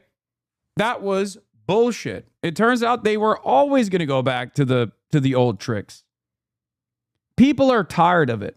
People don't understand why this is supposed to be an issue. Okay? Especially in the post-Trump era where Donald Trump says horrible things over and over again. Who cares what some other fucking podcaster has said? Who cares what I've said? Now, there's also the other side of this story, which is that the things that I've said, or the things that I believe, the things that I advocate for, are defensible positions, which is precisely the reason why they can't actually talk about the message. So they have to talk over the message. They have to shoot the messenger. They have to say, oh, but don't you feel like this guy is actually reduced to our negatively framed choice quotes? Don't you think he's a bad person? Over and over again. That normally would work. That would potentially work if we lived in the old age of information. If we lived in an era where mainstream media were the only outlets that people could get their news from. If I didn't have my own platform, a competitive platform to mainstream outlets, then yes, that would work, because the only thing I'd be associated with, the only thing I'd be known by is how these people have perceived me, how these people have promoted me, how these people have reduced me to the most negatively framed sound bites that you could possibly find. But that's not the era that we're in. And I brought this up with Dave Weigel as well a couple days ago, if you remember, where I said, a lot of what mainstream media now ironically does is sound bites and gotcha moments. Whereas when these guys come on my broadcast, they actually have room to talk extensively about policy that connects with the voters, policy that connects with the constituents, right? That's what's so funny about this situation, is that it's upside down world now. It almost reminds me a little bit of the Jon Stewart era, where mainstream outlets would not actually hold politicians' feet to the fire and would not adequately criticize the Iraq War, right? So the only outlet where you could get reasonable critique of both parties, both the Democrats and their ineptitude and the Republicans and their warmongering, was a comedy show. And nowadays, if you want serious policy proposals from these candidates, you have to literally go to a fucking Twitch stream. That's perhaps the reason why RNC is consistently clipping my stream, my broadcast, and using it as an attack ad against these politicians. Another example of this was with Francesca Hong, who I'm going to be talking about in a second. In a rapid-fire round with Hasan Piker, Wisconsin governor candidate Francesca Hong says she supports abolishing ICE, state-run grocery stores, legalizing weed, freeing Palestine, and a Scott Walker statue for people to deface. Fire. Super easy, super simple. Rapid fire. Do you support repealing Act 10? Yes. Universal child care? Yes. Free school meals? Yes. Guaranteed pay leave? Yes. Abolishing ICE? Yes. A 1-year data center moratorium? Yes. Breaking up big ag? Yes. Public grocery stores? Yes. Right to repair? Yes. Legalizing cannabis? Yes. Overturning Citizens United? Yes. A workers' bill of rights? Yes. A free Palestine? Yes. A Scott Walker statue that people can go to that are made by local artisans and craftsmen that people can slap up if they want to.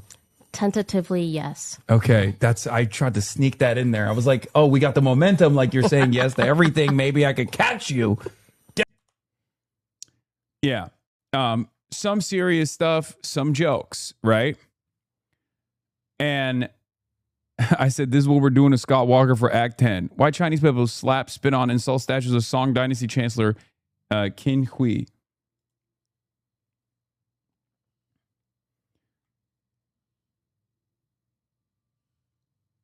Now,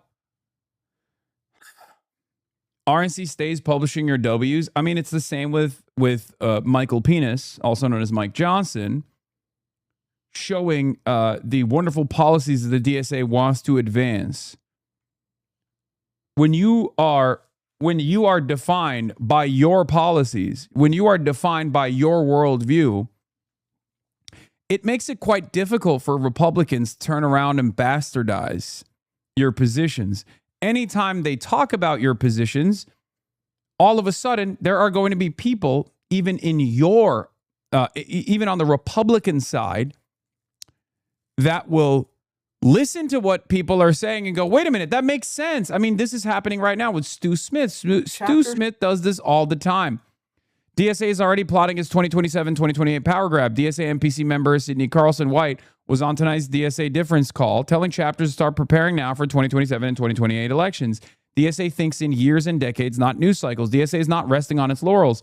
Its national leadership is already thinking about the next campaign cycle, the next slate of candidates, and how to use national infrastructure to make those candidates more disciplined, more fearless, and more aligned with the DSA's Workers Deserve More program, which I exposed last month. Like, should be thinking about can you, dude, chapter when should you be present yourself in opposition, right? If you are someone whose job is to like expose what the Democratic Socialists of America are working on, and your expose shows that the goals are, the expose that you're conducting shows that the goals are to highlight the needs of the working class, and that's your North Star. That's what your advocacy is about. Or maybe that's your red star. Okay? You don't come across like the good guys in this story. Now is the time that your chapter should be thinking about the 2027 and 2028 elections. It's early, but again, DSA thinks in years and decades, not news cycles. So if you have a candidate that you think that you want to run for any office, now is the time to think about how you want to do that. Reach out to nec@dsacommittees.org to reach out to us and begin the process of figuring out how you're going to run a campaign. The funny part about this is, like, this is not a secret, right? Not only are a lot of these positions objectively popular, but when you try to present it as though this is like some sort of secret grand conspiracy, and what the conspiracy is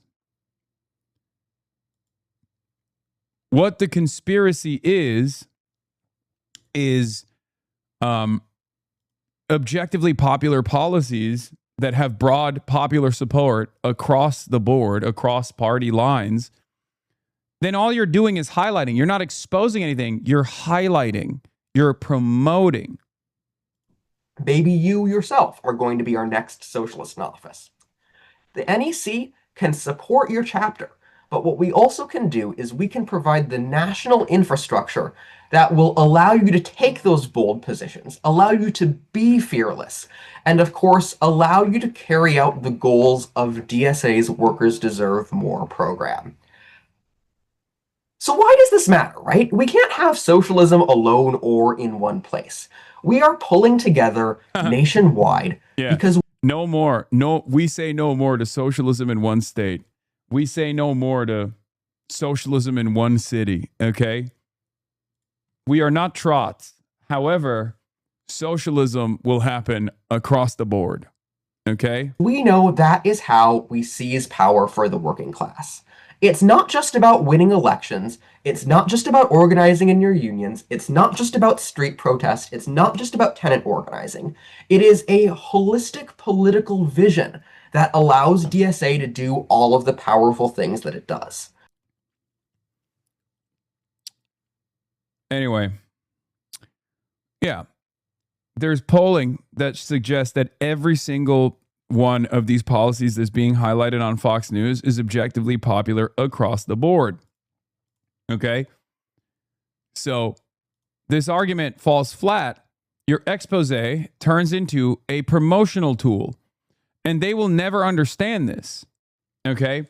They can try to negatively frame it. They can try to frame it as like more democracy is bad, actually. But I think most people, especially when you know, I'm here as a media platform that can combat against this misinformation, as plenty of other independent media outlets, TikTokers, people on social media, and also some sympathetic or more open-minded figures in mainstream outlets as well exist, then we can push back against this narrative. Whenever you try to like negatively frame every criticism of Israel as anti-Semitism, for example, we can push back. And when we continue doing that over and over again, people end up understanding it. People end up internalizing it. So when you actually call someone who is an outspoken critic of Israel an anti-Semite or a terrorist, most people look at that and go, oh, here we go again. It softens the impact of this otherwise previously very powerful accusation. Okay? You've done it to yourselves, and you will do it to everything else as well. The more people learn about the platform of the Democratic Socialists of America, the more you call democracy radical, the more you call calls for healthcare for all, for housing for all, radical and scary communism, the more people actually think maybe it's not so scary. You end up diluting the salience or the significance of this accusation. The boy who cried wolf, the boy who cried anti-Semitism, the boy who cried communism. It doesn't work. Now, the New York Times wrote an article on this. A big gamble for the left. Can socialism appeal in a swing state? Francesca Hong, a state legislator running for governor of Wisconsin, wants to prove that a Democratic socialist can win in a battleground. Some say she would hand the race to Republicans. Jeff Hanneman was infuriated to learn about a proposal this spring to build a 220-acre data center on the site of a shuttered paper mill near his house in Wisconsin Rapids. Worried that the project would pollute the tranquil waters of the nearby Wisconsin River, Mr. Hanneman, 43, planted a no data center sign in his yard.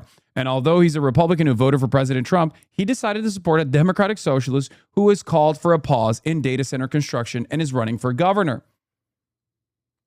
Lo and behold, ladies and gentlemen, when you address the needs of these constituents, regardless of their party affiliation, regardless of who they have voted for in the past, they will vote for you. They will support you because they know you will support them. Data centers are increasingly becoming the next conversation, the next issue that has caused a major fissure, a major divergence between our political class and the actual voters, the working class. It's yet another issue where everyone unconditionally hates it, okay?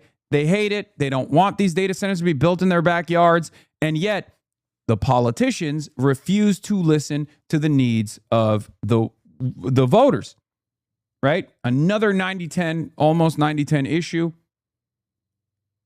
And it's another opportunity for us to seize because we care about democracy. We care about fighting for the democratic wishes of the majority. We care about leading people to the correct side on issues if they're not there yet. We care about helping them understand why this would be beneficial. But in circumstances like Israel, for example, that advocacy has already taken root. That advocacy paired up with Israel's unlimited violence has already taken root. And that's precisely the reason why we no longer have to continue to continue defending these positions because most people understand it. I will still, of course, continue defending it. But having said that, there are a lot of issues that Americans intrinsically understand, and they transcend beyond party lines. Flock cameras is another one, mass surveillance in the hands of the state. AI data centers propping up in their backyards is another one that draws a lot of enmity, a lot of anger from people, regardless of their party affiliation. And when they see that their Republican representatives are not actually doing anything about it, they get frustrated. So they look for alternatives. They look for someone who will fight for those things. And it doesn't matter if that person calls themselves a democratic socialist. That's it. Address people's needs, fight for them, and they will vote for you.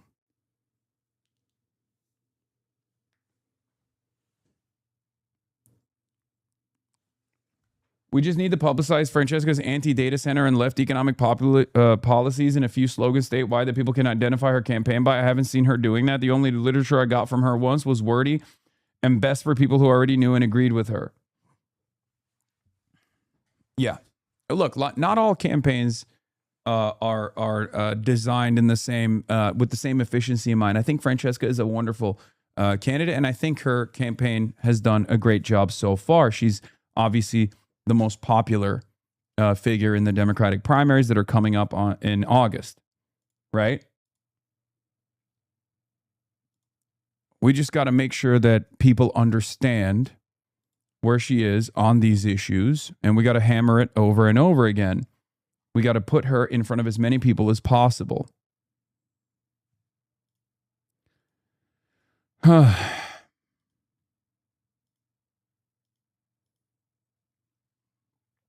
yeah, I really don't care about the label, said Mr. Hanneman, who planted a Francesca Hong for Governor Yard sign next to the other one.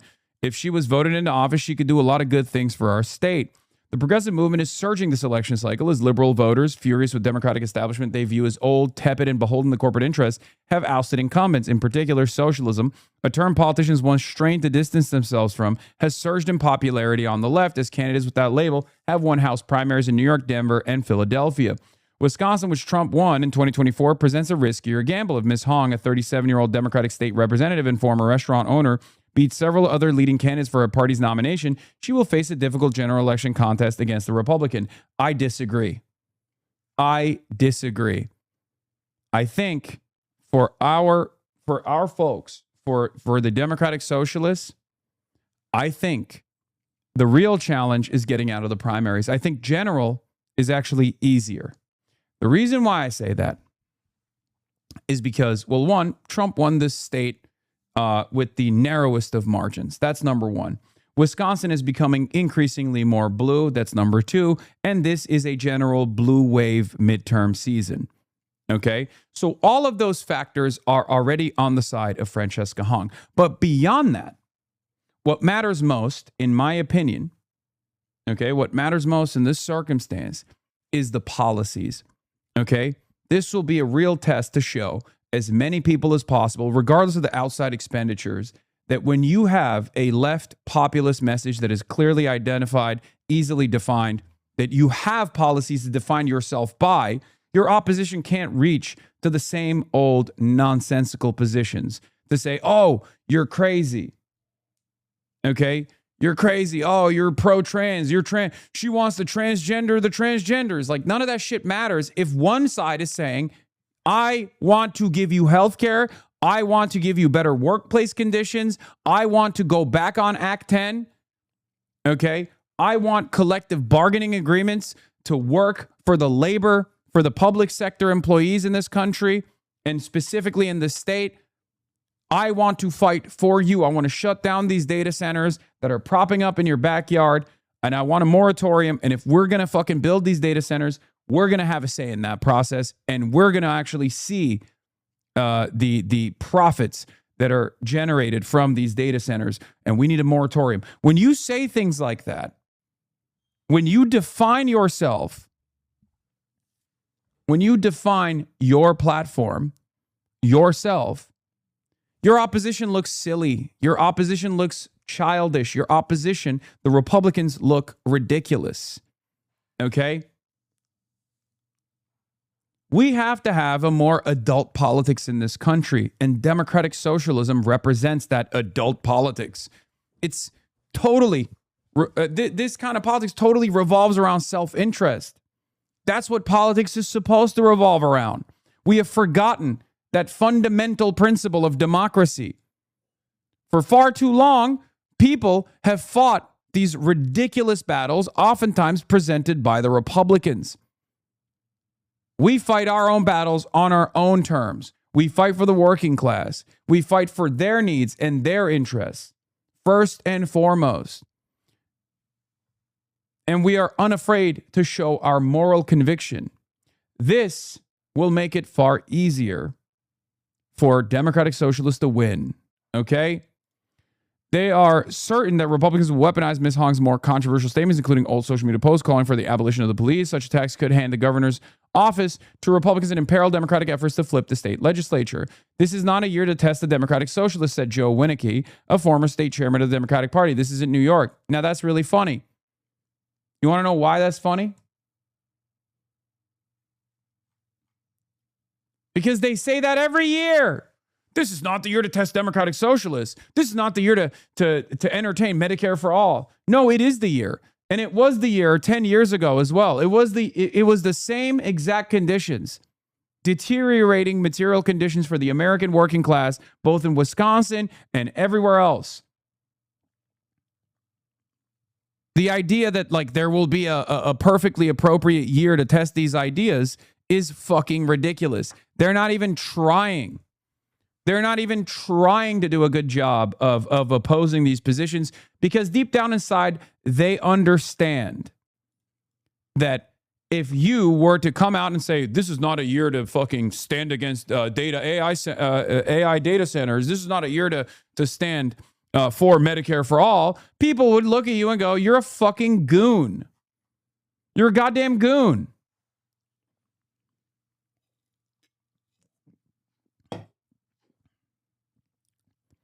Ms. Hong's supporters insist that she is viable in a general election. They argue that growing frustration over data centers and rising prices are causing such populist aims as free healthcare and a wealth tax to resonate with both parties. The bigger challenge is conditioning voters not to be alarmed by the word socialism, they said.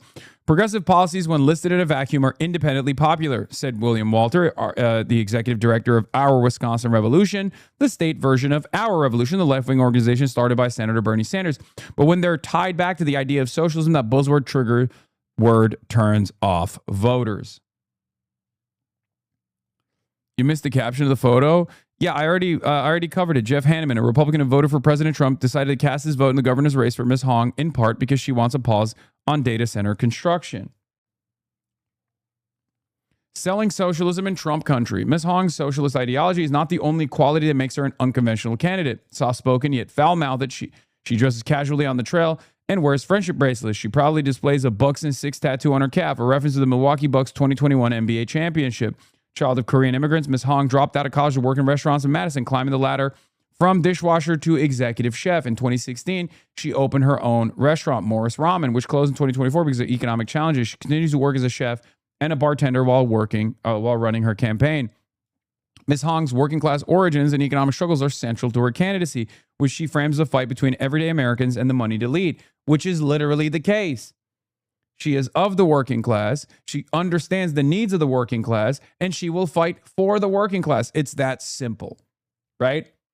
And when you bring in unbelievably wealthy people who've gone to the best law schools, who are far removed from the needs of the working class or the experience of the working class, right?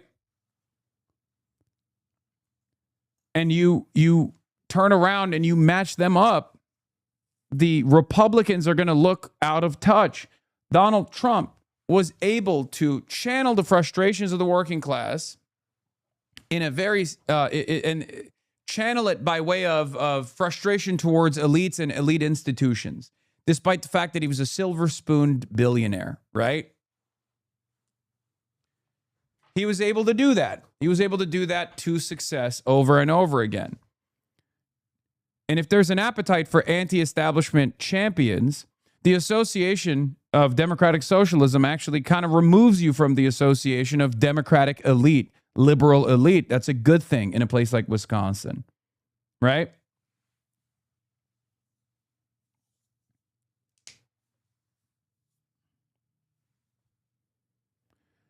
She was sued in May over nearly $30,000 in credit card debt, which she has since paid off. She said in a statement last month that she was disappointed debt is portrayed as a moral failing, especially when people can't afford the basics of daily life.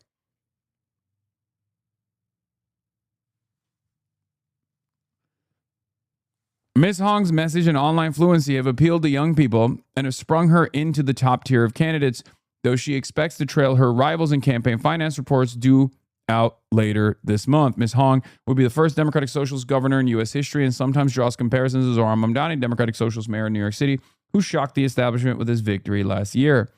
But Mr. Mamdani did not need to convert Trump supporters in deeply liberal New York. Ms. Hong, in contrast, has crisscrossed Wisconsin's rolling hills and open plains, hoping to steer conservative factory workers, dairy farmers, and cranberry growers towards her ideas. Last week, she attended Muskie Fest, a celebration honoring local fishing tradition in rural Hayward, where revelers crowned the Little Miss Muskie Queen. Muskie is a nickname for muskellunge, a freshwater fish. Ms. Hong struck a conversation with Robert Olson, who sported a Trump 2028 hat, and they found common ground on issues including mental health services and teacher salaries. I feel like I'm talking to my people, she exclaimed. When Mr. Olson, 74, made light of transgender people, Ms. Hong stared at the ground and smiled slightly before pivoting to safer topics. After she walked away, Mr. Olson seemed impressed. He swore he could consider voting for her, even after learning about her political leanings. She's got her mind on the issues, he said, and she never said what party she's with, which to me isn't that important. Donald Trump broke this partisan system. He broke it with populism. He applied right-wing populism and at times lied about his left-wing populist positions as well, right? He railed against corporate ad spend. He railed against these, lobbyist-backed campaigns. He presented himself as an anti-establishment figure. And a lot of people listened to it. A lot of people believed it. Now, I don't believe it. And I've said over and over again, it's fucking bullshit, right? Like Donald Trump is lying. But that doesn't change the reality that he conditioned his cult, really, into demanding these sorts of changes. And if he actually doesn't deliver the changes that he conditioned his fan base to demand, then presenting someone who will is a tremendous opportunity. The Republicans for far too long were conditioned against communism, conditioned against demanding more government services, right? They were taught to hate this stuff. Donald Trump said he would preserve many of these government initiatives when he was running for office. People voted for it. People were excited to vote for it. People who called themselves Republicans were excited to vote for it, right? And then he violated the trust of his fan base. And now, of course, because it's a cult, many of them don't see it. But that appetite for left populism still remains. This is why I have tremendous confidence in Francesca Hong. It's the same principle behind Donald Trump's isolationism. He lied about it, but it doesn't matter. He promoted that concept. Just because his cult is perhaps maybe a little too stupid to recognize that they were lied to doesn't change the reality that they voted for it. They voted for it and they'll vote again for it. And it doesn't even matter what form it takes. Francesca Hong is sincere. Mango Phonics, ZZZZZ. Sorry. I'll increase the intensity and the entertainment for you. Okay? Okay. Kaya's going to get groomed. Looking really plastic today? What the fuck does that even mean? Dumbass. Anyway, that's the fish. Musky.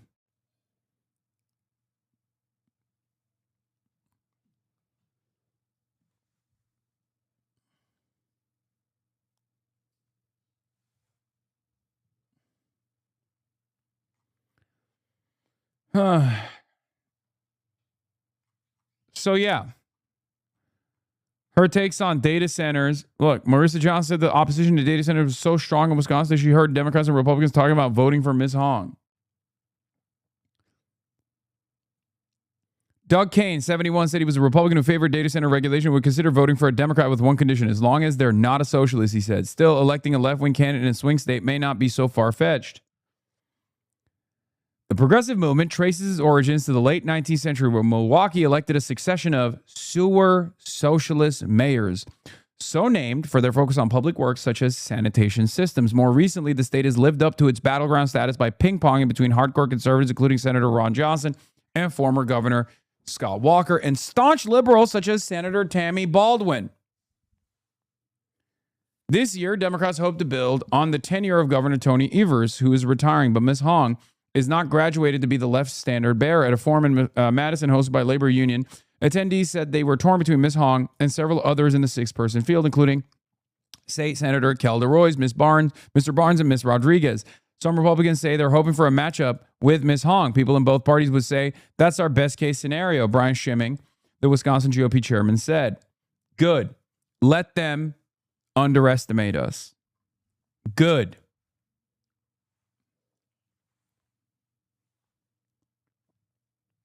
Do you understand? It's good. Let them underestimate us every single time. We've shown up every single time and we've won every single time, and we'll continue that as well. Okay?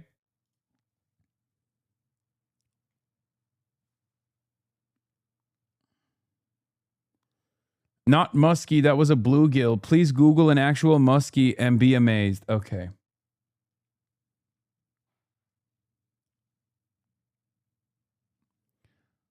They want somebody who's going to win at the end of the day, Ms. Rodriguez, a former ER nurse, said. Running in a safe Democratic jurisdiction is one thing, but people actually showing up and making a case where people might be a little bit more hesitant, that's a completely different story, said Mr. Barnes, who ran unsuccessfully for Senate in 2022. Ms. Hong's answer to such arguments is to muse that, in some ways, she has more in common with the working-class Trump supporters at Muskie Fest than with the Democratic establishment.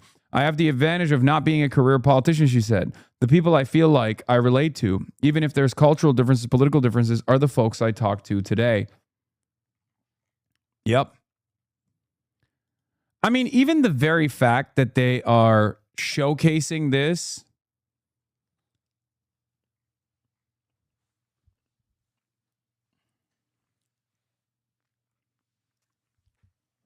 the very fact that they're offering, the very fact that they're offering this as like a viable alternative is good. It shows that things are changing. They're changing to such a degree that even the New York Times, is now showing neutral coverage instead of doing what they've done in the past, which is to say, this will never work. This is a failure.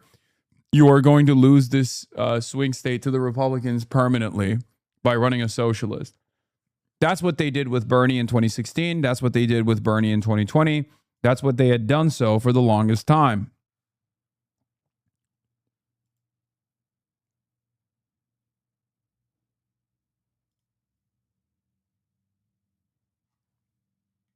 Okay?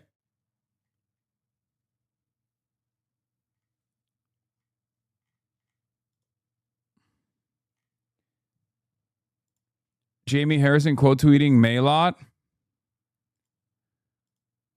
I'm a proud Democrat, right? The things that we have accomplished as a party are the things that are in the basis of our values of fighting for working families. I sincerely believe that the big tent that we have, the diversity and the thought and the ideas that we have is where we find our strength. The debates that we are going to engage in, the conversations that we're going to have about the solutions that we can unite on. Why do you never talk about socialism? Huh?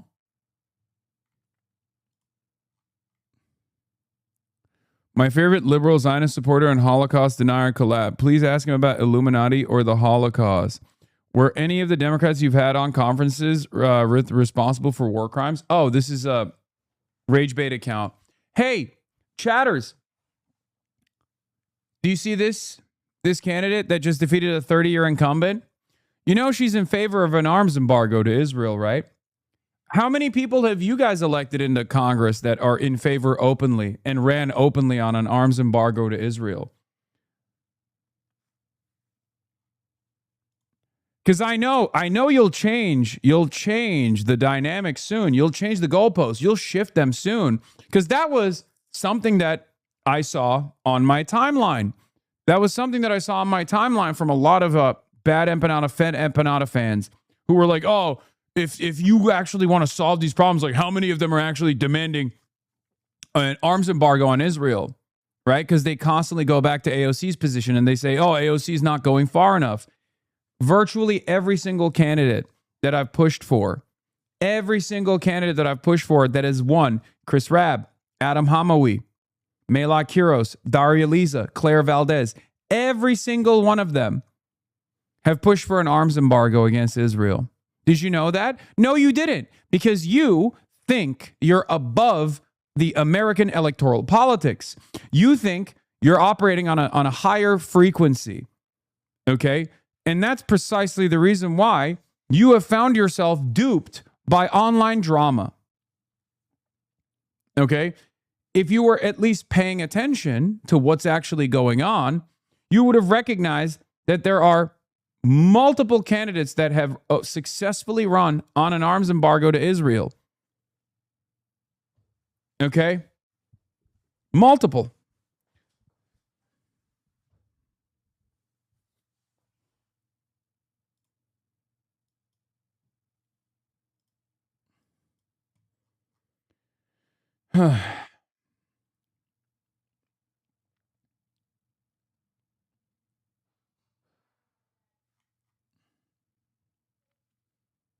I'm the director of Our Wisconsin Revolution. That was my quote. Not how I wanted it to sound, but got the point across. You did great.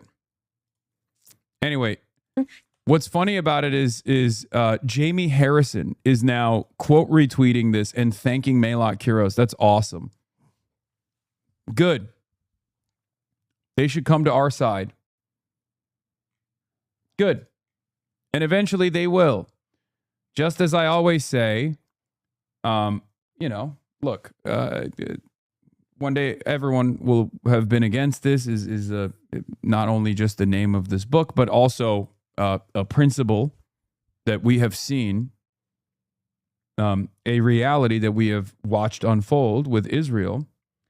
One day, they're all going to say they were always for it, okay? They'll be like, of course we're in favor of socialism. What do you mean? Of course we're in favor of Medicare for all. Of course we're in favor of first social democracy and then maybe even more of an expansion on workers' autonomy and workers' rights in the workplace. It just takes time.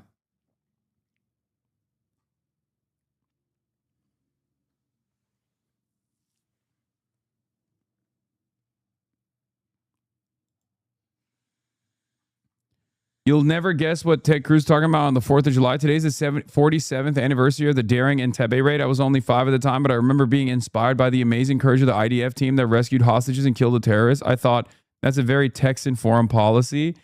Oh my God. After your tweet, they asked for examples of candidates that call for sanctions and embargoes. And when I provided like 10 people, they said, well, why aren't all of them calling for it? You literally can't satisfy this shit. Yeah, no, they're not looking for solutions, man. They're not. They're just angry. And it's understandable to be angry. I understand your anger. I'm angry too. The problem is you can't let your anger be an impediment to change. You can't let your anger be an impediment to progress. That's from 2023. Ted Cruz has been up on that, up to his pro-Israel shit for years, by the way. That Ted Cruz tweet on July 4th is from 2023, just so you guys know.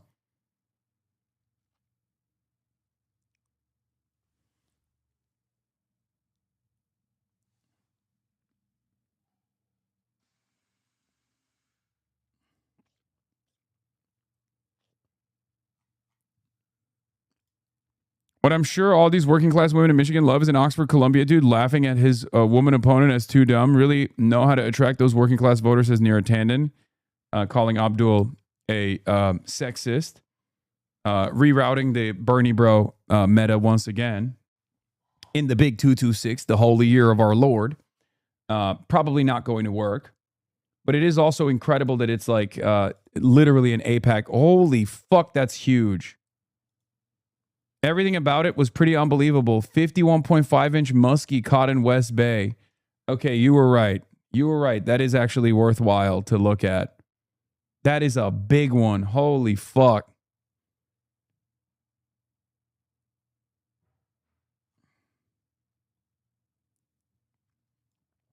People are way more insulted by Democrat elites trying to manipulate them with this woke 1.0 rhetoric than they are by Abdul calling Stevens dumb. And if Neera doesn't get this after 10 years of failing, she's even dumber than Stevens. Yes. Those things are under your feet when you swim. Yeah, that's terrifying. I will not be diving in. Yeah. Speaking of woke 1.0, the people that are like cynically trying to deploy identity politics and being fucking annoying, Shannon Watts hates Arabs and Muslims so much she continues to repost someone that's on an active case for on an active court case for revenge porn and CSAM. Just doesn't remember. Just remember she doesn't actually give a fuck about children, right? Abortion doesn't matter. Gay rights don't matter. Guns don't matter. Only Palestine matters now. Yep. Okay, that's what it is. And she's like reposting a weird psychopathic sex cult leader and his rallying cry to mass harass journalists. That's the tweet that she retweeted. Okay? Insane. Shannon Watts just openly endorsing mass organized harassment of journalists is crazy. They also brigaded the community notes. Sharing porn without the consent of the victim is colloquially considered revenge porn. Nobody gives a fuck if he did it maliciously or if it's just because he's an amoral pervert trying to fuck another teenager. I don't know what this is, but I guess they're trying to like spam community notes everywhere. I know they love brigading. If you click the link provided by the community note and open the complaint, the case is entirely about revenge porn. The case has nothing to do with revenge porn or CSAM. The court documents are publicly available for all to see. So they got that context community note, and then they looked at the community note, and it says, plaintiff Jane Doe, by and through her undersigned counsel, and very respectfully states, alleges and prays as follows: hold the defendant accountable for his unauthorized, unintentional, and unlawful discourse and dissemination of intimate images and sexually explicit videos of the plaintiff, thereby causing plaintiff extreme emotional and physical distress. Literally, the community note that they posted disproves the community note context they were trying to fucking put forward. That's all these guys do.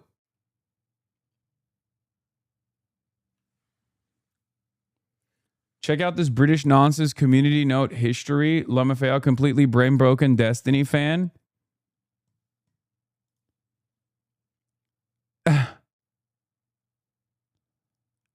Hasan is not a fan of Hunter Biden. Going as far as calling his father an awful monster and prostate cancer doesn't change that. Even calling him incorrectly an immoral genocidaire.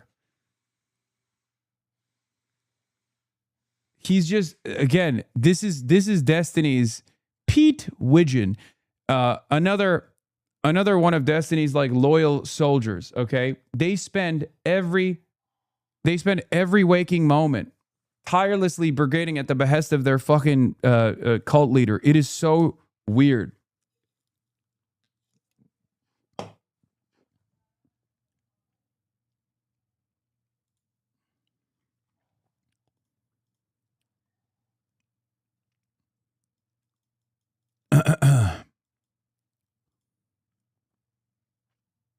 But that's all they got. And that's all other reactionaries have at their disposal, lying. But sometimes they do something that I find really funny, which is describe the current existing conditions under capitalism and then claim this is what socialism would look like. And of course, one of my favorite figures that did that recently is Newt Gingrich. Let's take a look at what Newt had to say about the party of hope and change is now the party of socialism and suffering. What we're finding is the Mandamis of the world, the AOCs of the world, they're down at 10 or 15%, but they're in extremely democratic districts, or they're up against really weak opponents. The fact is, when we get to, I'll give you an example. I sent out today on X and on social media, does Mandami think that Madison Square Garden should be at 78 degrees during the wedding this weekend? Now, I guarantee you, think about it. You think Taylor... The 78-degree air conditioning thing is so stupid because it exists in every state. It exists in Texas. It has always existed in New York. Michael Bloomberg asked for it too. Every single mayor since Rudolph Giuliani has demanded this. It exists in Georgia. It exists everywhere.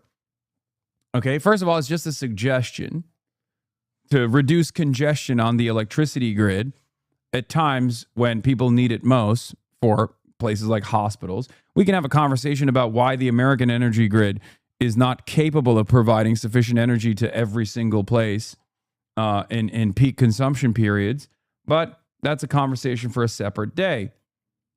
But if you're presenting this as like something unique to communism or socialism, or that this is not a mere suggestion, but instead something that is punishable by law, you're a fucking liar. Okay? Oh, they're doing hostile takeover style communism. It's fucking bullshit. You don't want to stand there sweating and... No, nor should she. But here's the big lesson. Socialism takes power from you. They take care of the powerful. They take care of the guys with connections. And they rip off the rest of us. Dog, you just described your position in the current existing system. You just described capitalism and what happens right now to an audience of people that can kind of realize that too. Like, this is, as conditions worsen, this becomes undeniable for average folks, okay? For working class folks. Even if they're like brain broken from right-wing propaganda, reactionary propaganda, anti-communist propaganda, Red Scare propaganda, ultimately, they hear you say that and they go, wait a minute, but that sounds a lot like what's going on right now. What the fuck? Hold on now. Hold on now, partner.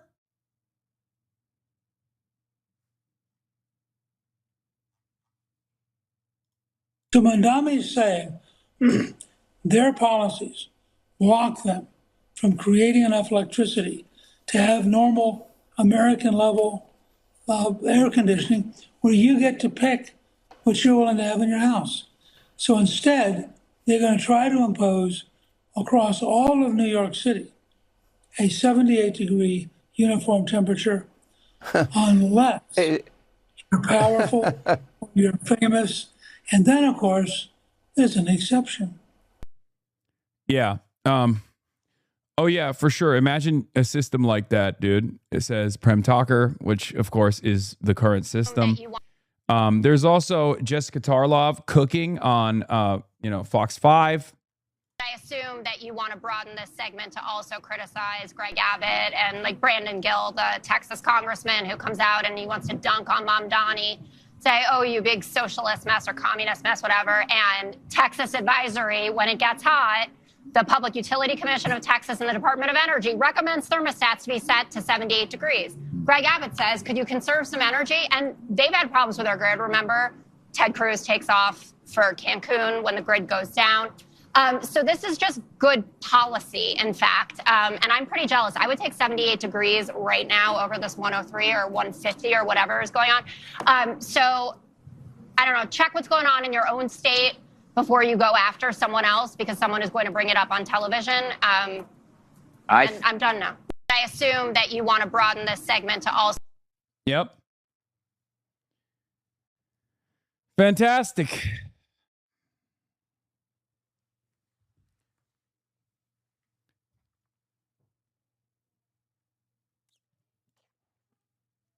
Department of Energy deleted their 78-degree articles to smear Mamdani. Oh my God, that's so funny. Oh my God. By the way, in communist Texas, you also get asked to set your AC to 78. In communist Florida, same thing. Communist California, communist Arizona, Ohio, Missouri, Maryland, North Carolina. Turns out 78 was actually dictated by the Department of Energy. Is what you would know if you went to the Department of Energy article that existed until this news cycle. They deleted it. The Department of Energy appears to have deleted its thermostat level recommendations to avoid people noticing that their generic recommendations was set to indoor temperatures at the same level which Zoran was asked New Yorkers to maintain during a grid-stressing heat wave. Ruva says, our society cannot survive this. Republicans just drum up lies, and their well-funded messaging ecosystem amplifies those lies, leading to things like this. This makes it impossible to respond to any crisis. This will get people killed during acute emergencies. It's fucking insane. What is this new DSA aura edit? Too loud, too reckless, too ghetto. Mr. Lamar, do you really know how to play the game? Then tighten up. Nobody pray for me. It been a day for me. Yeah. Hey, I remember syrup sandwiches and crime allowances. Finesse a nigga with some counterfeits, but now I'm counting this. Parmesan where my accountant lives. In fact, I'm down in this. You say with my boo-babe tastes like Kool-Aid for the analyst. Girl, I can buy your Westie world with my base stuff. Ooh, that pussy good. Won't you sit it on my taste buds? I get way too petty once you let me do the extras. Dude, Sam Forstack has so much aura. It's crazy. Like he is. His campaign, I feel like, is just straight up powered by him having a six-pack and aura. Like, I get it. He's a union leader. Some of his policies are like maybe a little bit more moderate than I would like, but it is crazy. Okay? Sam Forstack, more like Sam Foreplay. Okay? It's crazy. He has more aura than Plattner. There, I said it. No, he has unbelievable amounts of aura. Bro, he's a smoke jumper. It's over. Just give him the fucking position. Give him the goddamn position, dude. Pull up on your block and break it down. We playing Tetris. AM to the PM, PM to the AM phone. Piss out your per diem. You just gotta hate them phone. If I quit your BM, I still rock Mercedes phone. If I quit this season, I still be the greatest funk. My left stroke just went viral. Right. Yeah, he's hot. He has a dangerous job that saves lives. Is crazy. Yeah. I mean, dude, come on. What are we doing? What are we fucking doing here? What the hell are we doing here, dude? AOC gets another win with Sam Forstack winning in Montana's 1st district. Bro has cum gutters, dude. What are we doing? What are we fucking doing? We got congressperson with cum gutters. Hello? He mogging you, bro? Yeah, of course he's mogging me. What do you mean he's a smoke jumper? I'm a fucking dildo with a microphone. All I do is chirp, chirp, chirp. That motherfucker's saving lives, brother. Hello? Yeah, no shit. He's fucking mogging me. I dream of a society of the future that hangs me as a reactionary, and I dream of a society in the future where every candidate mogs me, okay? Every candidate. I stand next to candidates, and I look like an ugly creature where everyone goes, ew, who brought the cave troll? Who brought the cave troll to the campaign trail? Get him out of here.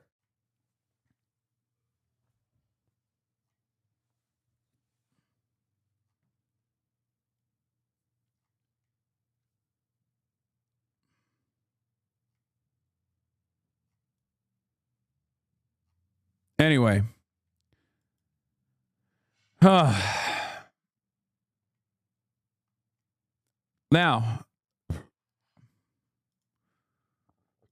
we'll start off. We got a lot of other stuff to cover here. I'm not going to do the Australian reactionaries. We got Mamdani's speech that made the conservatives mauled pretty hard. Okay. But let's start off with Amon Animations. Trigger warning. Amon Animations is going to terrify you. It's on Loomer. I gotta pee. My life is ruined. Does anybody understand how ruined my life is? I'm sick of it. I don't want to listen to people tell me that I'm a conspiracy theorist. They don't know what it's like to be me. My life is ruined, Alex. I'm gonna come.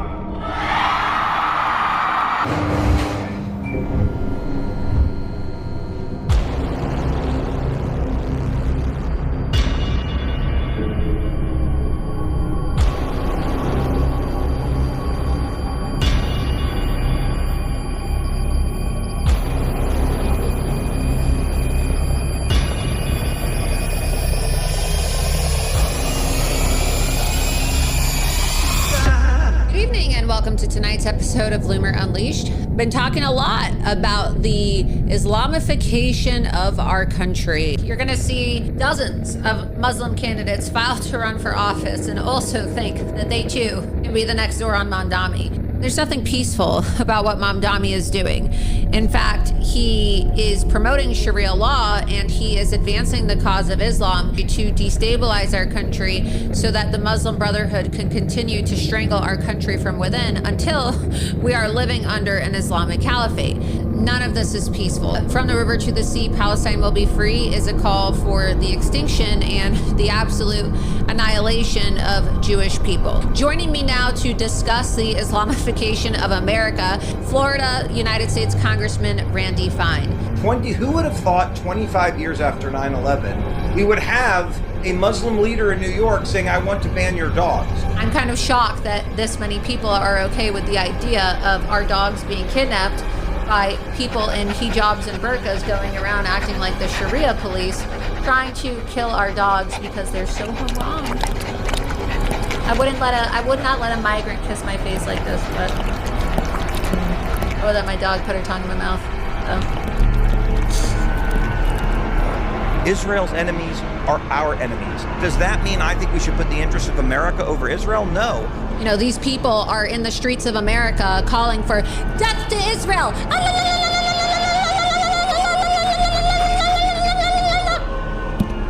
I mean, like, why wouldn't you be afraid of that shit? You see this hat? It doesn't say Make America Muslim. Can I say something? Laura Loomer IRL is such a terrifying figure that Amon Animations has ironically not been able to make her look scarier than she does in real life. This is the first time Amon Animations has actually made the real life figure perhaps less scary than how she looks in real life. Again, it says Make America Great Again. We're gonna make America great again by keeping America American. Okay, we're not gonna import a bunch of people going Allahu Akbar. No, that's not what we voted for. I mean, do these people listen to themselves when they talk? Do they realize how crazy they sound when they talk? Dog food talker. And I'm gonna put this in my mouth right now. I want to be a good boy. It tastes like meat. And quite frankly, who cares if illegal aliens are fed to alligators? So anyway, my fiance and I are like sitting on the couch making out, and the dog just comes over and she tries to stick her tongue in between us. It's the cutest little thing. Pretty much an abomination that these people have not been executed. I personally would live stream it, and I'm personally a fan of the torture that was carried out at Guantanamo Bay. You want to globalize the Intifada and you're going to vote for Zoran Mamdani. Walk right into the gas chamber, why don't you? But I can put photos of you and Trump together. Yeah, I think the issue is when people see you on TV with him and at Mar-a-Lago and at golf courses, whatever, he does. Are these real things she said, or is it AI? Did she actually tongue her dog? Yes, it's not AI. Dude, what? No, Amon Animations always takes real sound bites. Does get really excited and happy, and so do you. And they see that, they go, "Oh God, this is an item." And I know you guys aren't having sex. I know that's true. My point is that you can just see why people would say that. I mean, why do you think Trump brightens up? He doesn't do that with even most women. Why does he get so excited when he's around you? Well, I actually don't see why people would say that, because he is a very friendly person. No, I know. President Listen, Trump Laura, likes I'm me. not saying I that's the defend, case. I defend, Stop. I defend, I'm not I saying defend that's the him. case. I'm not saying that's the case. I'm just saying I watch body language. He does particularly like you. I guess that's because he knows you so long, I think. Maybe, just maybe, it's not such a great idea to allow for Muslims to be involved in our political process in America. Maybe. But I guess, I don't know, maybe we need another 9/11.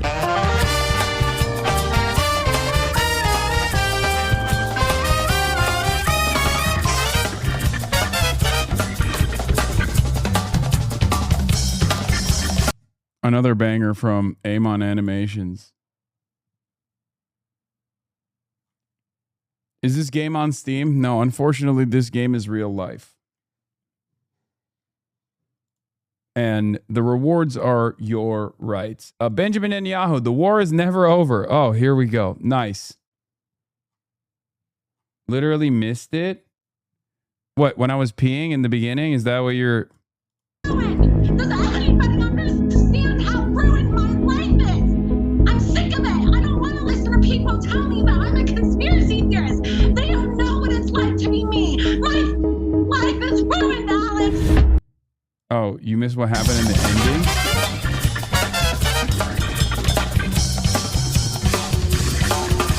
He-Man at the end?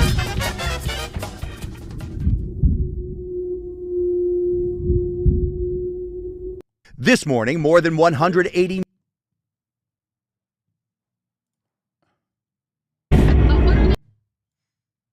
Oh, Zoran at the Oval Office. Oh! Political process in America.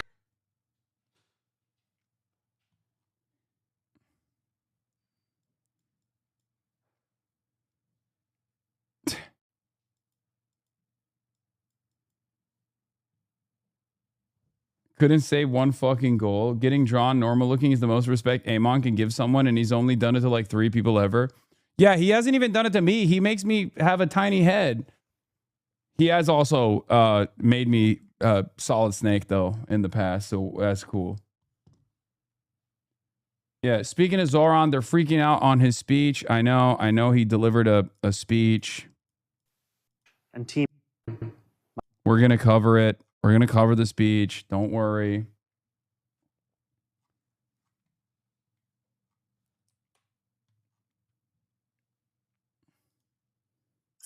Calm millennials rise up. Among millennials, those favorable towards capitalism 50%, socialism 40%, communism 29%.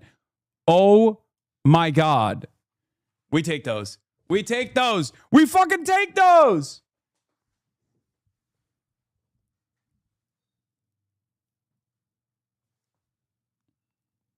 Gen Z's even better.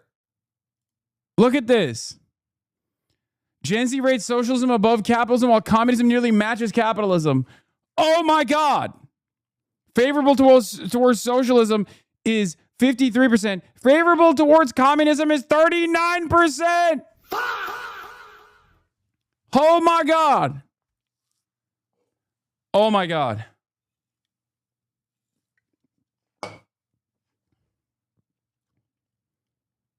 The future is bright. The future looks bright. In the words of Patrick Bet-David, the future looks bright.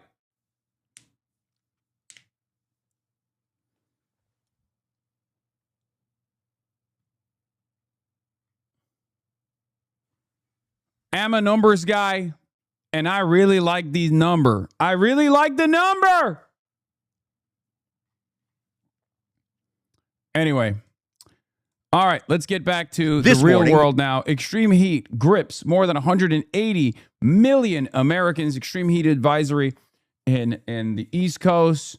all around the country. As a matter of fact, it's ruining the 4th of July plans that many have, including ruining the country's birthday today.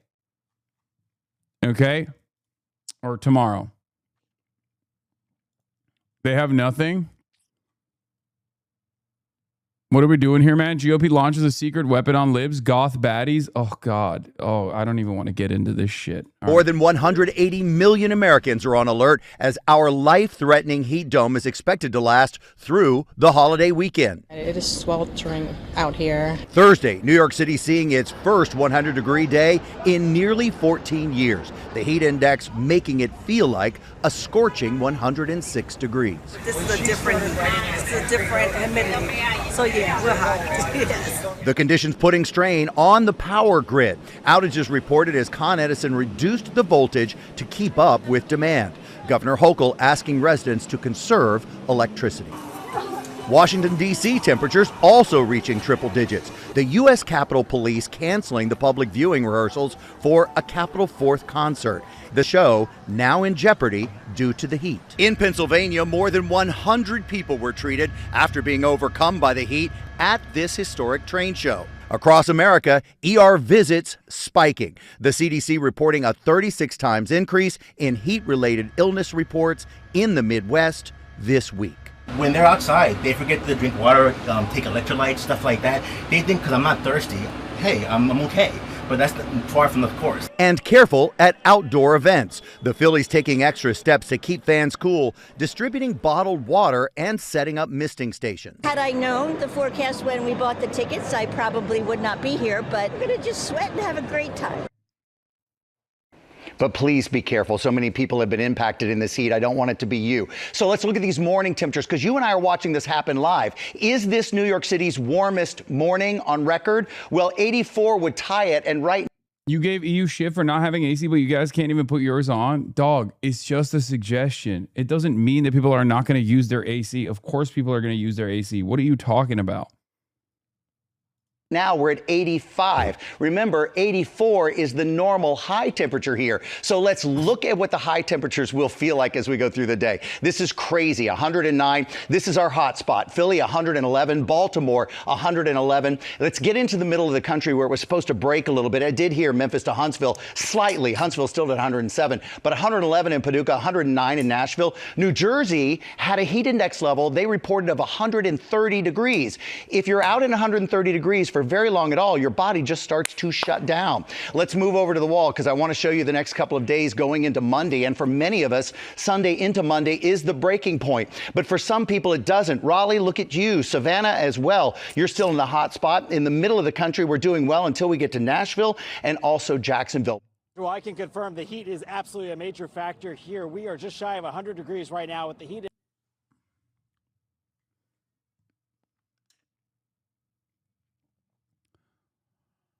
Oh my God. The largest U.S. power grid, PJM, said it can no longer meet expected energy demands and will implement a plan to reduce electricity use across 67 million customer service area in Mid-Atlantic South and Washington, D.C. Okay. Maybe I'm a conspiracy theorist, but we've had unprecedented heat in summers in the past. Sometimes it does lead to rolling blackouts, but there is something new this time. This heat season, this heat wave season, we have something else that's maybe drawing a lot of power. That's right. Fucking data centers. Shut them off. Why are we shutting off the electricity grid for regular ass civilians? Shut the motherfucking data centers off right now. No more fucking Claude. No more ChatGPT. We're not ChatGPTing it. We're not grokking it.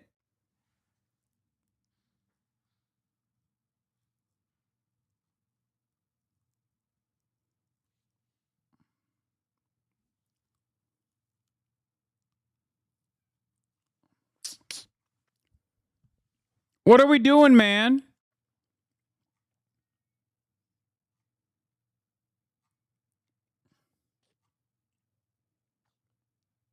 they're going to take away your ACs and turn America into Europe so data centers can run. Oh, dude, Americans will revolt. You'll have a second American revolution, straight up. Remember, Americans actually care quite a bit about their comforts, and this is one of them. And it goes beyond a comfort at that point. It becomes life-saving. Index, it feels well over it. Just moments ago, they pushed everybody to the exits off the side of the National Mall. You can see one of the exits here. And I know we've been talking about crowd size all week. This has been the busiest day of the fair. We saw a few thousand people out here, especially as the flybys were going on. But now, as you can see, they're pushing everybody out. God bless you. You guys gonna get over okay? Yeah. Let me help you. Just be careful getting to the exit. But they've also put up signs right here, Sandra, that show what's going on. They say the event postponed. We will reopen at 5 p.m. Now, there's always possible that they could extend those closures right here. The heat is going to continue well through. Yeah, because at 5 p.m. it's still going to be 101 degrees in Washington, D.C.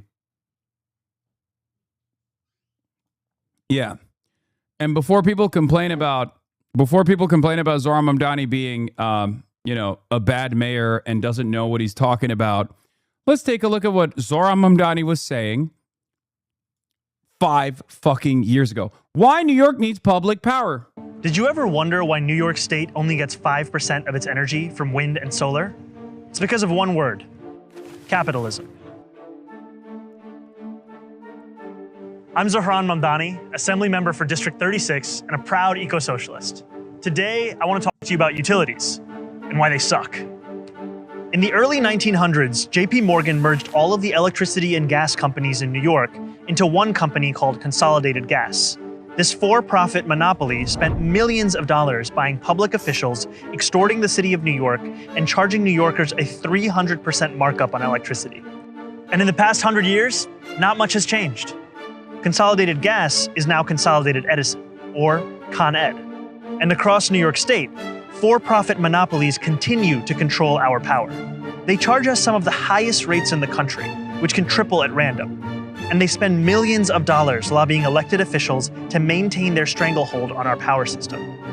Not only that, Con Ed and other utilities lobby against the development of renewables because it's more profitable for them to keep using fossil fuels.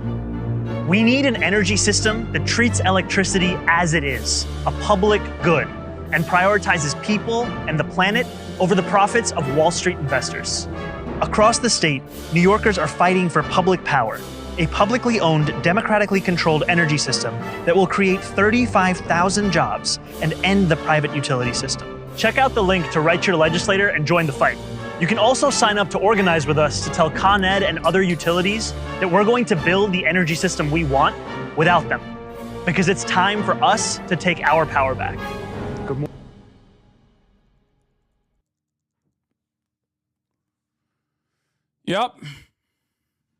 Yep. So before people complain about Zohran not knowing what he's fucking talking about, he's been talking about this shit. Also, here's some additional information from More Perfect Union. Data centers are the leading cause of a 76% increase in the cost of electricity for America's largest power grid just the first 3 months of this year. This is according to the communists over at Bloomberg. Okay, famous communism understanders and enjoyers over at Bloomberg writing this commie hit piece nonsense.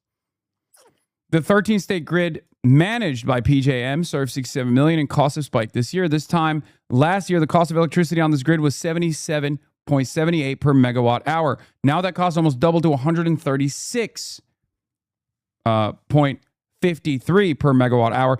Bloomberg attributes that skyrocketing cost to the booming demand for artificial intelligence data centers, which require vast amounts of energy and are putting a significant burden on America's aging power grids. Okay? Cutie is calling. Pick up Cutie's call.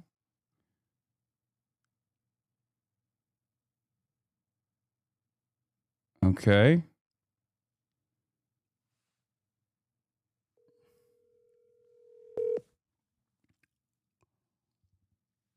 The one time our interests collide, you ignore my call. What's up? I was in the middle of a rant about data centers and how much power they suck up from the energy grid and how the energy grid is state of imminent collapse right now, specifically PJM, that just said we're going to do massive blackouts for 67 million people. Okay, but Taylor Swift's wedding. Oh, yeah.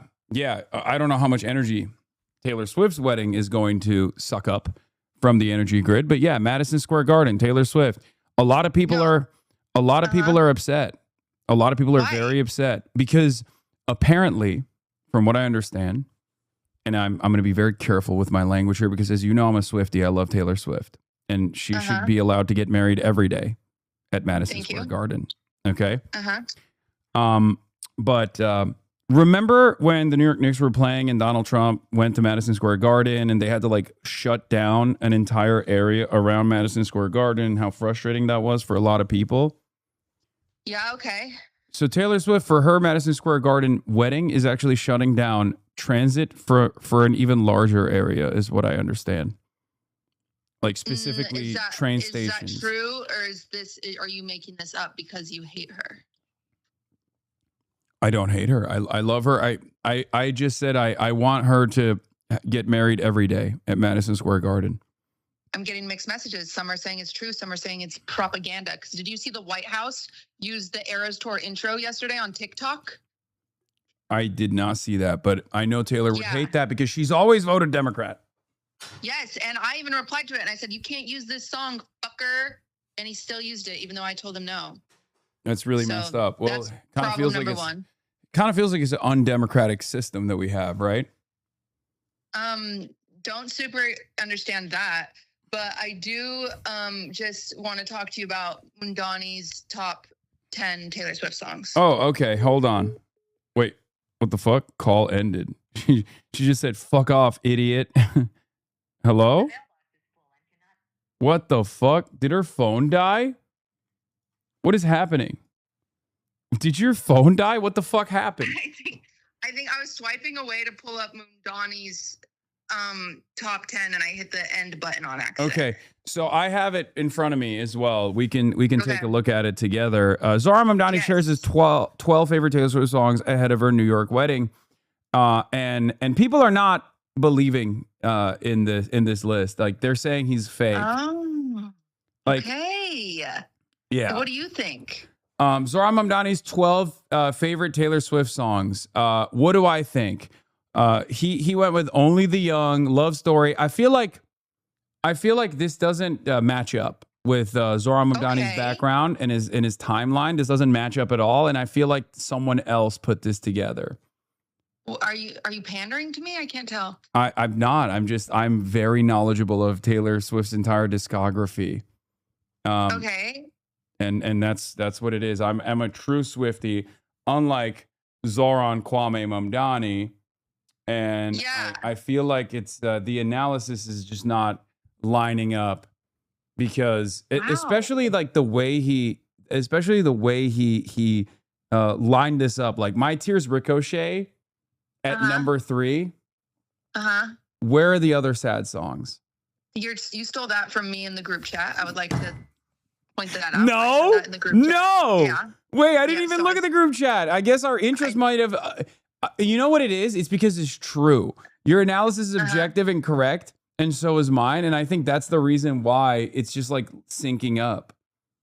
Right. Yeah. Right. I just think number one, I think the most interesting thing is that he only chose 12 songs. Yeah. Can we start there? Yeah. An it's obvious like Swiftie is 13. Oh, I didn't even think of that. You're right. Yeah. And Only the Young, it's a political song. It's a little on the nose, don't you think? Yeah, no, it's like, okay, we get it. Yeah, we get it. Taylor Swift does politics and you know that and you do politics. He's trying to be a little bit of a try-hard, for sure. Yeah. And don't you think if he was going to be on the nose and he was going to be cheesy, then he would have put on Welcome to New York? Yeah, I guess he was.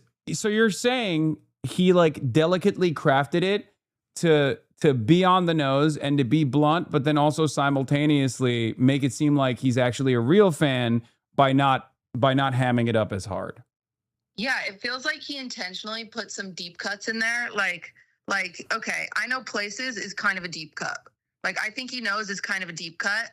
But then, and My Tears Ricochet, deep cut. Like, we've got some deep cuts in here, but then he just flanks them with, like, you know, the obvious. Like, he's not going to you're not going to be like, I'm the mayor of New York and it's Taylor Swift's wedding. I'm going to put Dress on there, the song that she wrote about having sex with Joe Alwyn.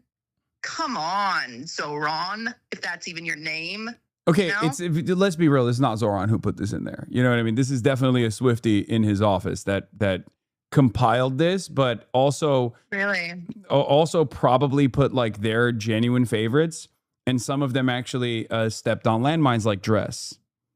Well, if he's not a Swiftie, then why did I vote for him? Is my question. Well, you're admitting to illegally voting for the mayor of New York as someone who's not a resident in the city or the state.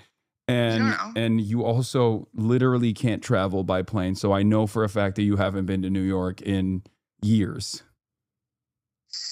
Okay. So you're saying that we shouldn't get him out of office right now? No, I think we should keep him, because here's why I think we should keep him. Okay. Because one, I can literally text him or call him at any moment and ask him about adults doing what? Weddings. No, adult trick-or-treating, cutie. This is a fundamental plank of your agenda. Sorry, I forgot. Yes, I'm just really focused. It's a big day. It's my who is most likely to be pro-adult trick-or-treating? Zohran Mamdani. Okay, so that's number one. Number two. So we can lobby him. We can petition him for this. Okay. Number two. It is clear that he is pandering to the cutie and Taylor Swiftie constituency by even putting out a list like this. Ricochet, come on, dude. We know you don't listen to that. That guy's never even thought about killing himself. You know. You don't know that. I know that. You don't put Cruel Summer and My Tears Ricochet on the same playlist. What are you doing? Not with that smile, yeah. Okay, well, regardless, it's clear that he is trying to pander to the Swiftie constituency, which means he understands the power that the Swifties hold, which means that, if you got him out of office, right? Because the Swifties are an unbelievably powerful constituency that I will always respect. Thank you. If you got him out of office, there's no guarantee that the next person would be a Swiftie or even Swiftie adjacent. Because Cuomo is the guy who he ran against, right? And Andrew Cuomo. He killed Jay Schlatt's grandma. Yeah, and he is not a Swiftie. Like, we know he's not a Swiftie. No. Whereas Zoran, like, shake it off or some shit. Yeah, Zoran demographically is in the possible Swiftie column by age. Okay. And he's also, as the mayor, letting this, billionaire wedding happen in the Madison Square Garden. Ooh, are we mad about that? Like, as a non-Swiftie, okay, let's take this out. I'm just curious, political beliefs. As a non-Swiftie, are we like mad about that? First of all, I am a Swiftie, so it's hard for me to be, morally consistent on this position, as I love and respect Taylor Swift. So I don't know what I can say about it, but I what I've read, let's just say what I've read from the naysayers. Is that, yes, they are definitely, they find this to be a gross display of wealth at a time when there's unprecedented levels of wealth inequality, and that the personal fancy of one billionaire and a bunch of other unbelievably wealthy and powerful people coming together in Madison Square Garden at a time when, people are suffering. Not me, though. I'm not saying this. Right. Yeah. Yeah. Is kind of in poor taste, is what some haters have said, not me. Right. Well, I've read a hater. She has an ice cream truck at her wedding, apparently. That's cool for all the other super wealthy people. It's not like she's, handing out free ice cream to New Yorkers, right? Like, that's. No, she's not doing that. But she is letting them stand outside of her wedding. So that's kind of nice. Yeah, that's. She donated $26 million. Yeah. Which is about, in the same ratio compared to my wealth and her wealth, about $26. Yeah. No, that's cool. I think that's Jeff Bezos did something similar as well when he shut down Venice. And I think Dua Lipa also did something similar as well when she shut down a different part of the, I forget where Dua Lipa got married, but that's like kind of like a, you know, hey, here's the text. Like, I'm doing something a little crazy. So. Oh, and I bet this is a good point. I bet the AC in the stadium is probably at 78 to comply. I bet. I am willing to bet that that's not the case. I'm going to go. Really? I'm going to be so for real with you. I don't think that that's the case. Interesting. I highly doubt that the Taylor Swift wedding is not going to be a comfortable 68 the entire time.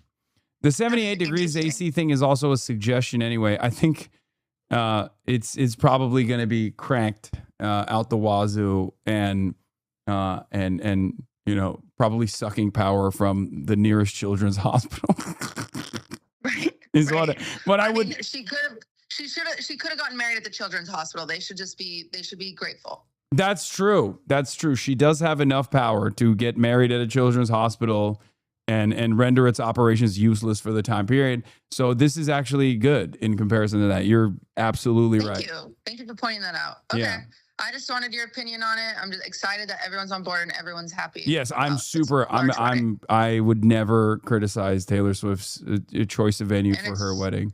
Probably not excessive, you No, know. no, definitely not. She probably kept it low key, honestly. I mean, no, definitely. When I think low key, I think renting out Madison Square Garden and issuing like a city block travel advisory is what I think when I think of low key, understated. Jealous much? Yeah, I'm jealous of Travis Kelce, who's getting married to Taylor Swift. I wish I was married to her. I knew that. I knew it. All right. Sounds good. Sounds good. Happy. Can't wait to see photos. Can't wait to. If I see any, I'll send them to you. Vice versa. If Zoran is there, I'll be sharing. I'll be sharing. Okay. Yeah.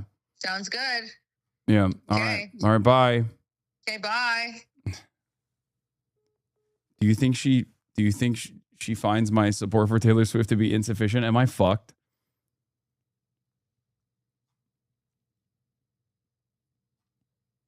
Am I? I think I did a good job. I feel like I've done a good job. I think she wasn't buying it. No. She said she bought it. I think she bought it. It seemed like she was.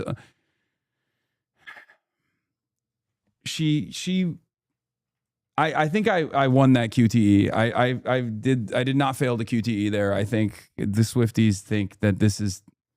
I'm sufficiently pro. I'm sufficiently pro Swifty and pro Swift.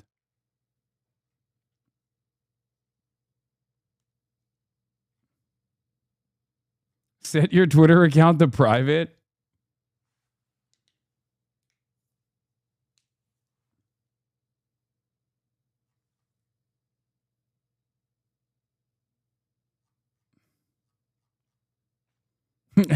Am Israel high, am Swifty high. Zoran is a Swifty 12er, man. Zoran is practicing takia with the Swifties.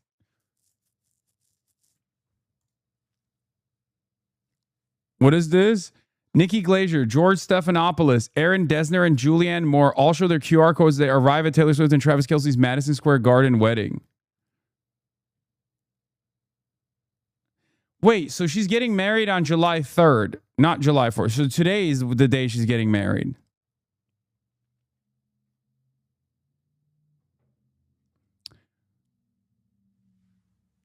When Kamala Harris' daughter-in-law got married downtown, they shut down 2 city blocks, so it could be worse.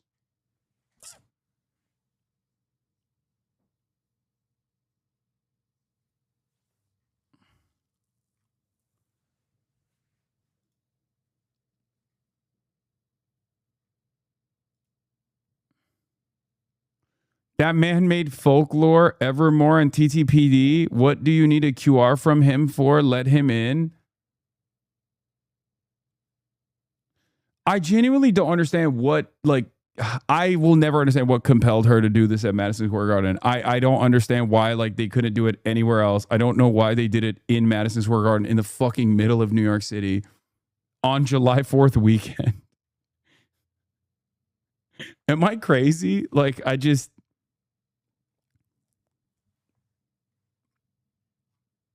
I'm in support of it, though. I am in support of it. Anyway, let's get back. Let's get back to the heat wave. Sunset, but you can also hear on the loudspeaker right here, they pushed everybody to the exit. We've seen a number of VIPs, cabinet secretaries.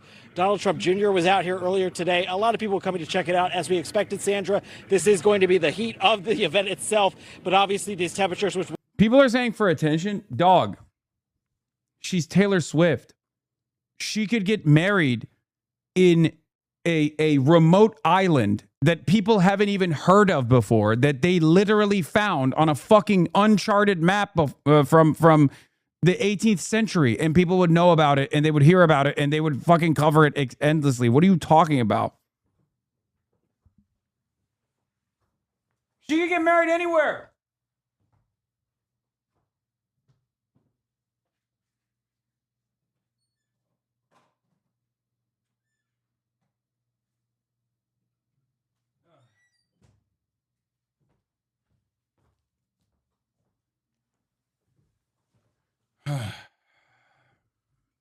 She could rent out Versailles. She's a billionaire. Yeah. we've been talking about all week are dangerous, and they wanted to make sure people could seek shelter because, as you know, on the mall, you were just here, Sandra, there is nowhere to hide from the sun unless you're in those state pavilions, and those are very cramped quarters indeed.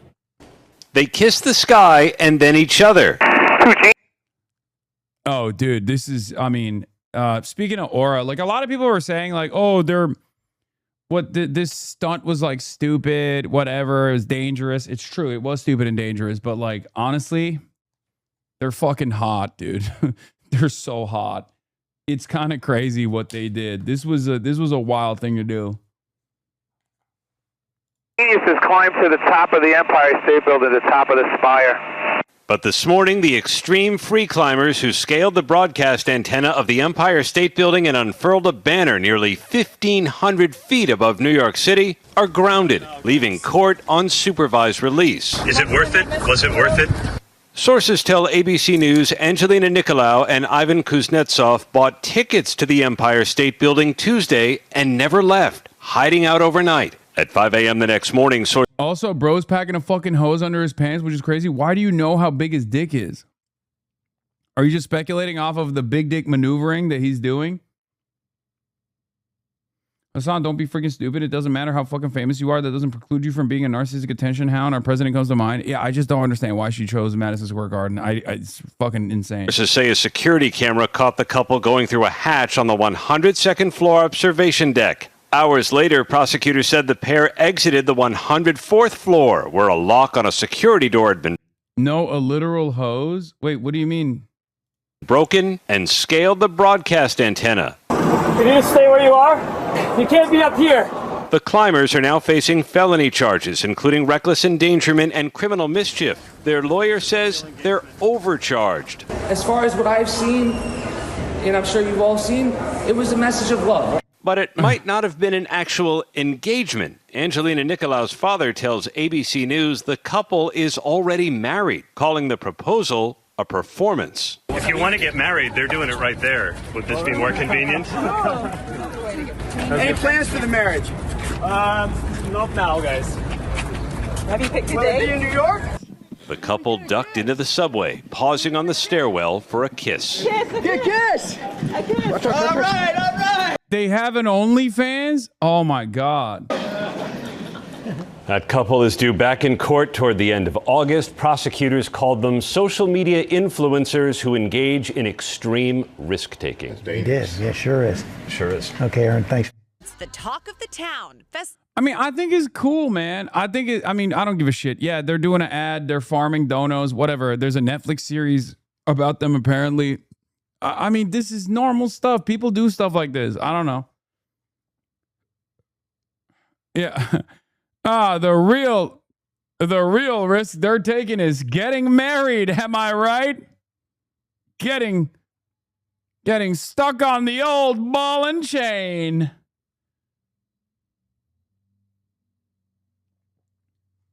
Festivities for Taylor Swift and Travis Kelce expected to begin at Madison Square Garden in a matter of hours. Overnight, the iconic arena lit up in a lavender haze. A silver Chevy Suburban, similar to one the superstar's been spotted in before, pulling in ahead of what was believed to be Thursday's rehearsal dinner. A stream of black SUVs were seen driving up as guests arrived for what an NYPD memo described. This is why my girlfriend thinks you're a misogynist, by the way. Jay Mershon literally thinks he's fucking being sneaky and subtle with a accidental lore drop. Hey, what's up? I'm a girlfriend guy, by the way. Yeah, I'm a girlfriend guy now. Okay, dude.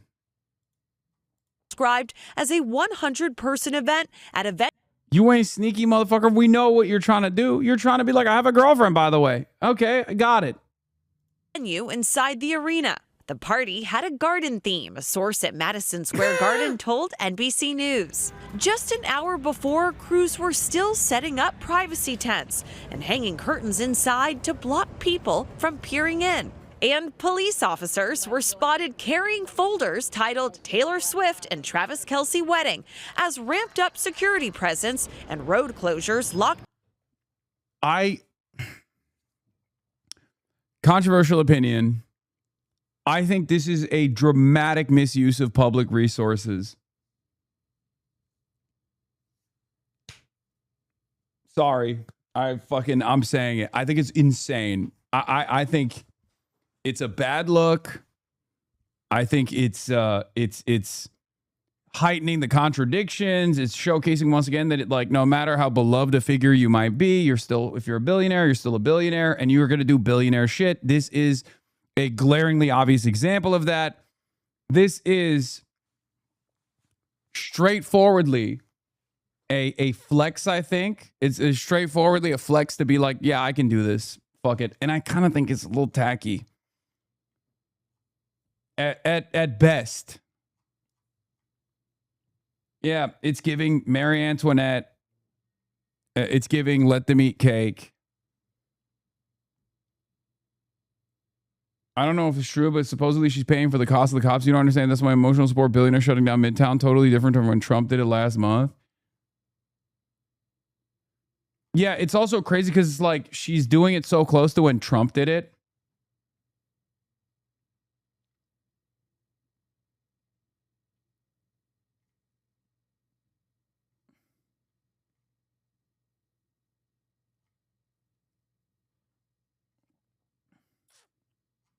Down the arena's surrounding area during a cruel summer heat wave. Meanwhile, Kelce and Swift are spreading the love. Swift's rep telling NBC News the couple donated $26 million to charities across the U.S., including Brad Paisley's Nashville nonprofit, The Store. I am so excited for Taylor and Travis's wedding, and I am absolutely flattered beyond belief that they chose our charity. But Paisley played it coy when asked if he'd be attending the event. I'll say it's very likely that I'm going. Swifties. Bro, they had to sign NDAs. Okay? They had to literally sign NDAs with their invite, with their RSVPs. So they can't even publicly say that they're going to the wedding.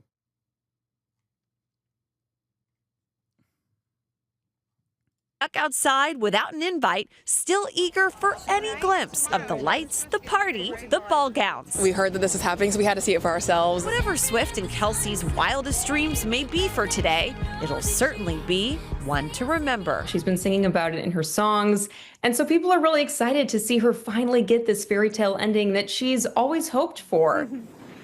A source telling NBC News that the inside of MS. They just want their wedding to be private.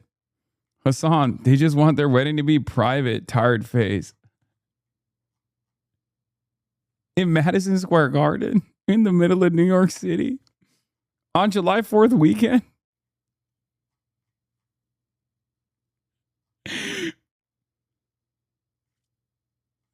I mean, come on. I think most Swifties will probably look at this and be like, this is supposed to be your iconic moment, but this is a little wild. right? Can we say he's a little wild? Is maybe a bad look.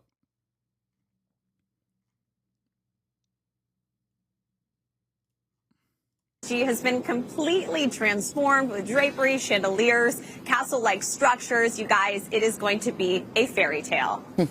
Okay. Yeah, sounds like it. All right, Chloe, thank you. Thought it was an odd choice at first, but now I sort of get it because they can control the environment more than they could in any large venue in the city. If budget is not a consideration, Right. which it is not, you could do anything. No one will be able to get in there. And the security and the experience of the soundstage. And my theory was always Okay, like there's two different types of people in media. Okay, there are those who are afraid of invoking the wrath of the Swifties, and then there are those who literally have never thought of an individual independent thought that wasn't whatever is pro-billionaire. Okay, these people are conditioned to always do billionaire worship. You are going to prison. Yay. Okay.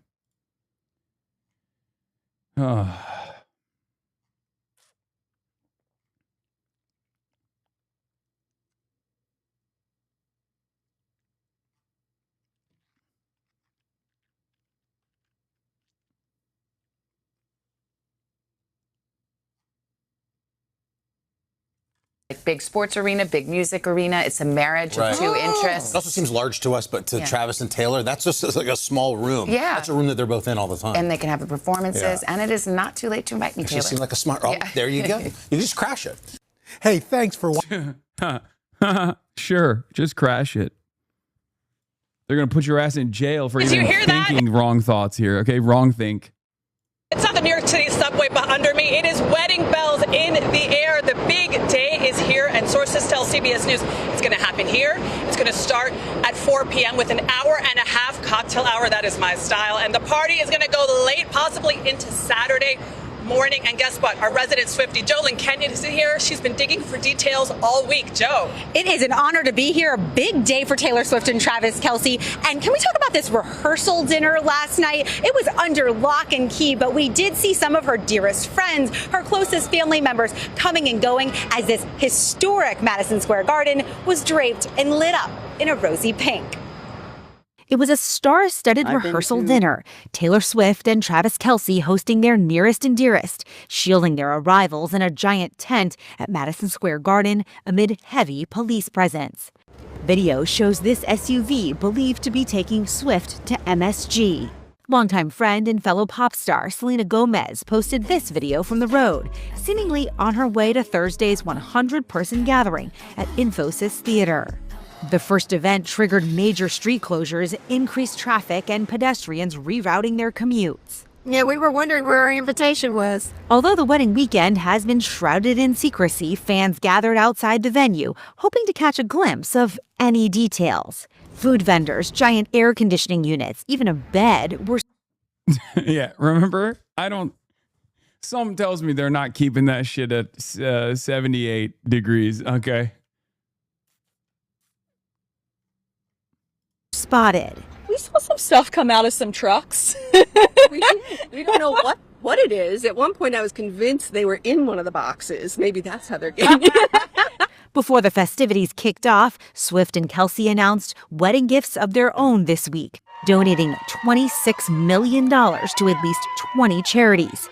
They're giving to food banks, music education programs, and children's hospitals in places where the couple has personal ties, from her hometown of Reading, Pennsylvania, to Nashville, to New York, to Kansas City. Economist Misty Hegenis wrote the book Swiftonomics. What does this amount say to you? I think it just speaks to kind of who they are at the core of their being. You know, they're happy and in love, and they want to unbelievably wealthy. That's what it speaks. That's what it speaks to. That's crazy. Come on, man. Yo, this is so crazy. This is so crazy. Swiftonomics implies the existence of Swiftomarxists. Yeah, I'm a Marxian Swiftonomic. I'm a Marxian Swiftonomics enjoyer. spread joy in addition to having a huge party with their friends and family. The big question is really, weren't you invited, but you declined because you had the stream? Yeah, this is a funny thing to believe. I'm gonna be the first motherfucker to get canceled for a wedding invitation I never got because people have hallucinated that. Ben, about whether or not they're already married. Have they said their vows yet? Page 6 is reporting that. Yeah, this is like when medieval lords get married and the peasants are gathered outside the castle walls. Yes. Me lordship, give us a bit of a shine, me lordship. I love you. Maybe they already have gotten married in front of a small group of friends. That is unconfirmed. But either way, we are expecting a star-studded mega bash here at Madison Square Garden. I'm here for it.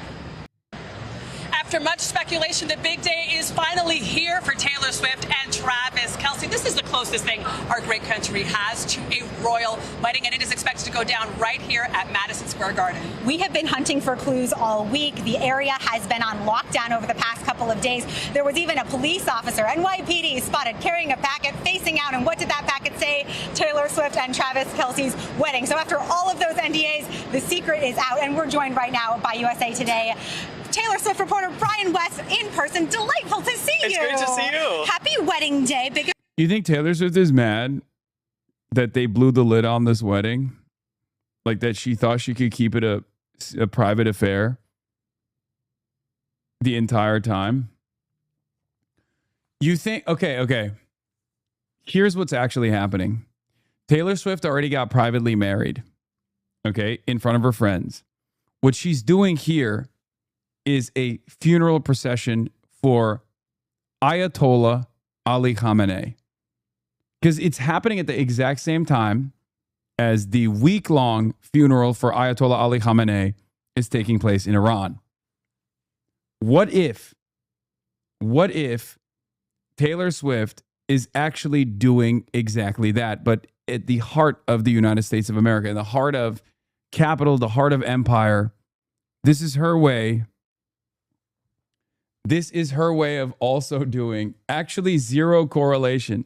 No, Taylor Swift, it turns out Taylor Swift converted to Shia Islam, reverted to Shia Islam, mashallah. Okay? And she's actually doing a funeral proceeding. And that's the reason why they're like doing this so hush-hush and in a secretive way. Question that we have, of course, are they already married or not? That is a $13 million question. Is Taylor Swift and her magnetic force of a man married? And the answer is maybe. That still is an answer, though. It's not definitive. There have been reports that maybe they got married right before the ceremony. There is time before everything kicks off at 5 today. But it seems all signs are pointing to a possible wedding, if not definitely a celebration. Well, we know there was a rehearsal dinner here last night. That's what New York City police and law enforcement sources told CBS News. What do we know about what happened? Who came? What did it look like? What were they wearing? Any pictures that were leaked? I was out here all day yesterday. I have to tell you, it was a cruel summer, but they ended up moving back the barricade when this was all going down. So around 6 o'clock, they shut down 31st Street. You couldn't even walk along the streets. And we saw guest after guest arrive. There was Lena Dunham. She was seen in a video. We also saw her childhood best friend, Abigail Anderson Berard. Donna Kelce was spotted at the airport. We saw his best friend, Russ Travis. So there was an event here. So there was an event here. We saw Donna Kelce arriving a little bit close to go time there yesterday. Too close for me. Well, I want to know, if you're one of the lucky 1,000 VIPs going inside tonight for the big event, what can we expect to see? What has Taylor concocted? I think she has completely transformed the space. I think it's going to be this garden kind of bucolic scenery, if you will. We have seen through the windows, there are some long lenses that have shown some of the flowers, a lot of green. I was out there watching a lot of things be unloaded. There was this bar structure that they unloaded that the label said tree, so I'm picturing kind of like a forest or garden. Leafy. I mean, her engagement photos were so gorgeous, and stunning. She always kind of creates this bucolic world, right? A folkloric world. So that's what my money's on that too. But I want to know about the performances, because there have been rumors about all sorts of performers. Can you imagine your Spotify Wrapped playlist is all here attending, so you could have Sir Paul McCartney or Stevie Nicks or Tim McGraw just get up and sing you a song? My Spotify Wrapped playlist is Let It Go from Frozen, but please continue. Okay, You know what? Idina Menzel might be here. Have we checked with her? Could we find that out? Could you imagine? And so I just picture this as a big celebration. My question, does Travis get up there? He is no stranger to a microphone. Okay. But also, does Taylor maybe have a gift or a song that she would also do?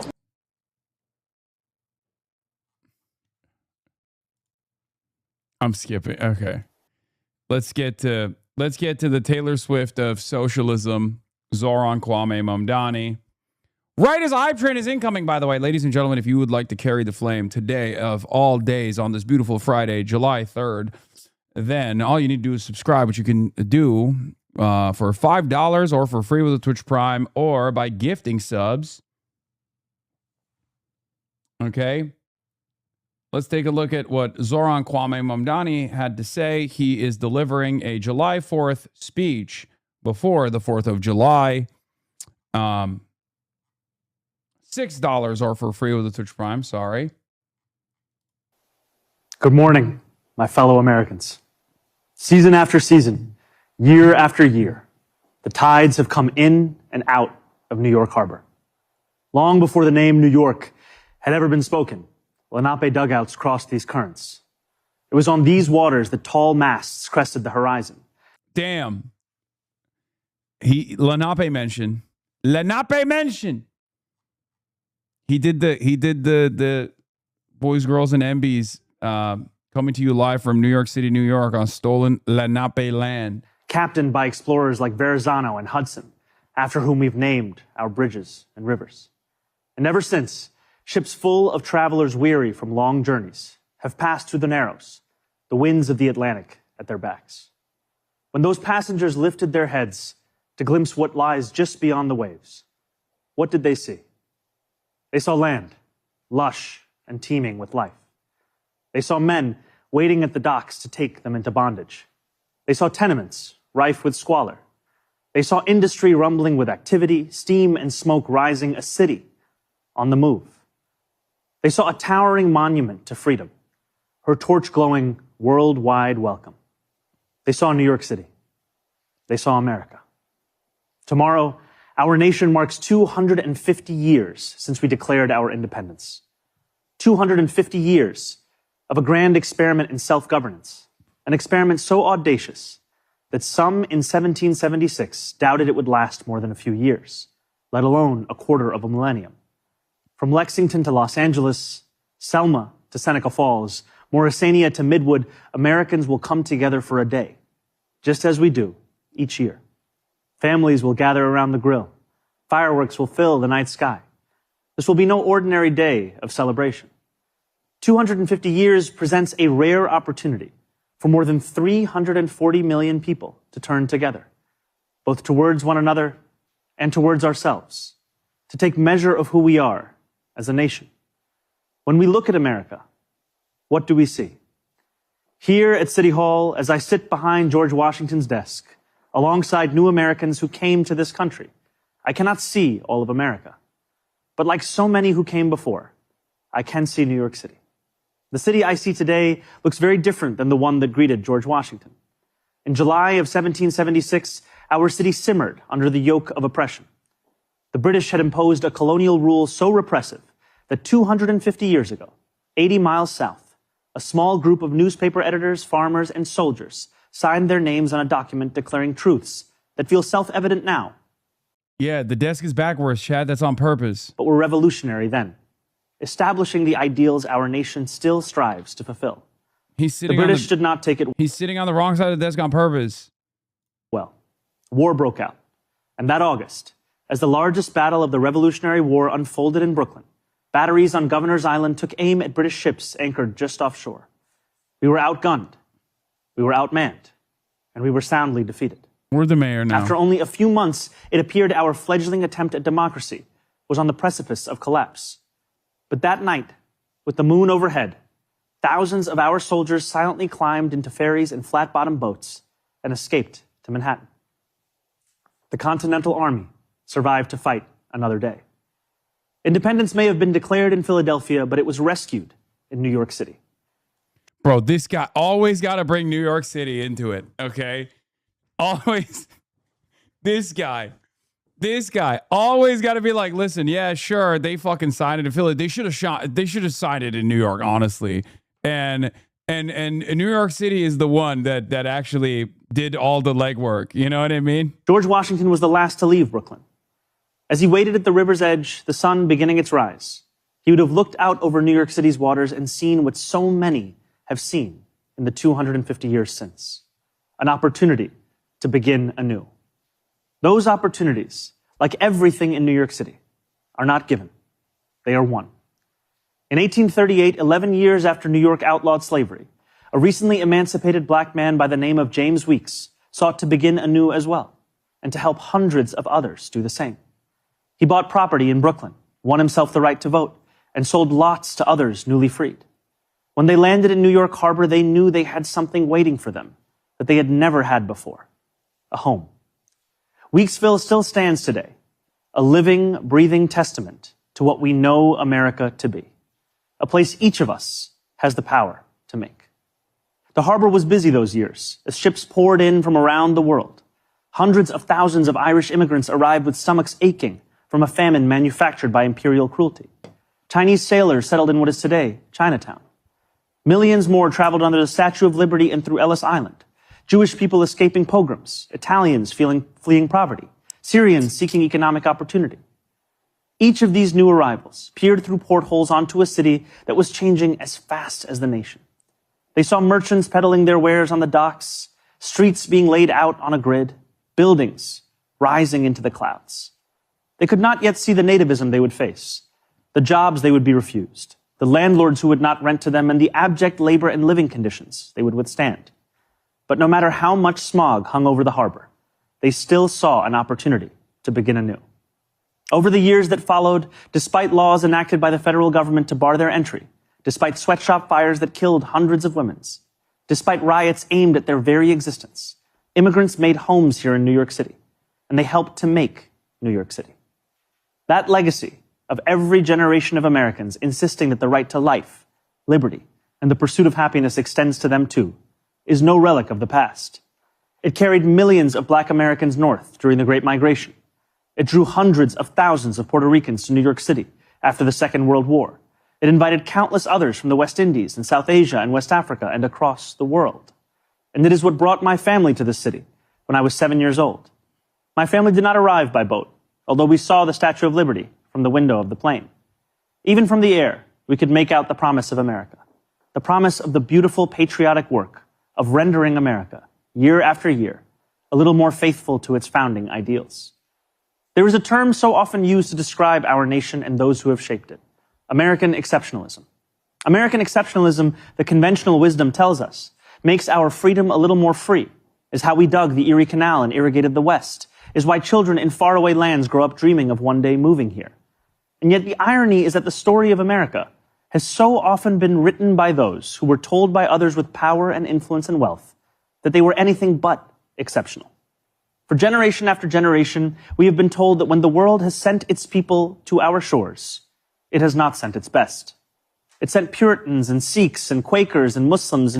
This is great. There is a long tradition. New York Times actually covered this extensively as well. Every year, if you're a Democracy Now! Enjoyer, you probably hear, what's his name? James Earl Jones do the People's History of the United States as a part of the People's History of the United States, like theatrical release, a reading of Frederick Douglass's What's 4th of July to a Slave. I'm butchering everything here, but every year they do this. They do this reading of Frederick Douglass's famous speech that he delivered to a group of abolitionist women about what 4th of July means for Black Americans, right? It's delivered by James Earl Jones, rest in peace.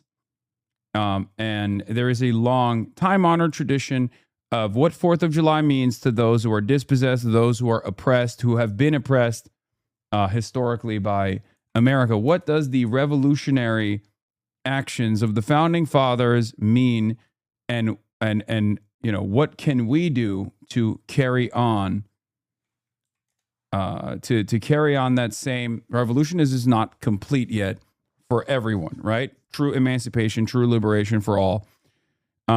What to the slave is the 4th of July is the speech delivered by Frederick Douglass on July 5th, 1852 at Corinthian Hall in Rochester, New York, at a meeting organized by the Rochester Ladies Anti-Slavery Society. Okay? Democracy Now! Plays it every year. I listened to it this morning again, as is tradition. We will play it later. But getting back to Zoran, he is also basically doing a similar thing. Talking about 4th of July, talking about the redeemable aspects of America being, of course, open-minded to migration patterns, being open-minded to immigrants, or at least like getting through the friction and becoming a place that immigrants call home. Immigrants like Zohran Mamdani himself. Jewish people who were banished for praying the wrong way, worshiping the wrong gods, angering the wrong... Stop talking about immigrants like they're flocks of birds. What the fuck? Dog, really? You're saying that to me, of all fucking people? What are we talking about at this point? Jesus Christ. What's next, dude? Am I being Islamophobic when I talk about Islam? When I talk about Muslims? Is that what you're going to say next? Sent peasants and serfs from slums and shtetls who were treated as less because they hardly owned clothes, let alone land. It sent immigrants from whom power was something someone else had. We are told that America is exceptional because we are richer, stronger, more powerful than everyone else. The truth, my friends, is that America is exceptional because here, nothing is fixed into place. The frontier may be closed, we may have walked on the moon, but the work of fulfilling the values first enshrined in the Declaration of Independence, that work endures, and it belongs to us all. It belongs too to our newest Americans, those standing here with me today, all of whom were recently naturalized. Nearly a decade ago, I too felt what you feel, the joy of no longer being just a New Yorker, but an American too. You each hold a special power, the power to determine what America means. The powerful have always known their answer. America, in their view, is an arena of supremacy, where only a select few are allowed freedom, where not all are created equal. America, if you ask them, becomes less the more people it welcomes. America, they will tell you, belongs only to those with the right accent or the right shade of skin. The rest of us, they insist, should be grateful for merely being allowed to visit. How small they are, how weak, Soupy, how thank you for the unoriginal. 50 gift At of every subs. moment in our past, those who led through exclusion and isolation have tried to win power and enrich themselves by turning us against one another. Division is the oldest trick in politics and the cheapest. But time and again, including 250 years ago, those forces of division have been vanquished by the forces of progress. As Thomas Paine once wrote, "This new world hath been the asylum for the persecuted lovers of civil and religious liberty. Hither have they fled." And yet today, too many of our leaders do not believe in a vision of this nation as an asylum for the persecuted, but rather as one that persecutes those seeking asylum. As we mark 250 years, what do we see? We see a city of contradictions within a nation of contradictions. We see the wealthiest country in the history of the world, one where children go to sleep hungry while the world's first trillionaire hungers for more. We see monopolies that dominate every industry and oligarchs who buy elections. We see masked agents terrorizing our streets, eating food cooked by our undocumented neighbors before spiriting them away in unmarked vans. We see a nation whose immense wealth has been built by those with calloused, dirt-streaked hands, those who toil on factory floors and chisel into stone. And we see a nation that has allowed so much of that wealth to be held instead in the soft hands of a precious few. Yes, we see America in a health insurance industry that exploits the sick, but that is not all we see when we look for America. We see it too in the nurse who works a double shift and then stops on her way home to check on an ailing neighbor. Yes, we see America in corporate landlords for whom negligence is a business model. We see it too in the father who tucks his children into bed beneath a ceiling stained with leaks, who wakes before dawn to go to work and still believes his country can do better by his family. Yes, we see America when we spend our tax dollars on bombs and bailouts, when we sell our elections to the highest bidder. Yet we see it just as clearly in every American who still believes this country belongs to we, the people. We see America. Dude, awesome. Like Zohran Mamdani, an immigrant, talking about the love he has for his city, talking about the contradictions and the redeemable aspects of America and the irredeemable aspects of America. And you know, putting a lot of thought and effort into this. And of course, this moment has to be fucking instantly ruined by fucking weirdos. Hasan looking bloaty and gassy right now. You left your country. You chose to be here. That means you need to adapt to us. We do not need to adapt to you. Leave Tor region in the shit country you are trying to escape. Brother, the point is America has always been an unfathomably diverse nation, and it still is to this day. It is you who is incapable of adapting to the current conditions and the historic conditions that America has always represented, the promise of America. Okay? America simultaneously is a country that has maintained chattel slavery, conducted indigenous genocide at its inception, but it's also one that is the most diverse country on the planet. Okay? The problem is you want the irredeemable aspects of American history. You demand the irredeemable aspects of American history to be the only thing that is represented as a positive, and all of the wonderful aspects of America that makes America this tapestry, that makes America this diverse country, this dominant power in many respects, to be cast aside for some mythological understanding of ethnic purity. You've been taught that this concept of ethnic purity would actually bring about some kind of positive future for America. This type of person has existed for every wave of immigration. Some guy said this every other decade since the foundation of this country. No, exactly. The Irish come in and people say, oh, the Irish, I mean, they're Catholic. They can't integrate. They can't come into this country. This is our country. This is a nation of Protestants. We're of good WASP stock. How dare they try to come to this country? We have to do everything in our power to fucking purge them. Nowadays, when you look back at that, the Irish have obviously assimilated so perfectly that they are a part of the in-group. This was said of the Italians. This was said of the Polish. It was said of the Jewish migrants. No matter what happens, every wave after wave, the people that were here always tried to create new hurdles for those that came in after them.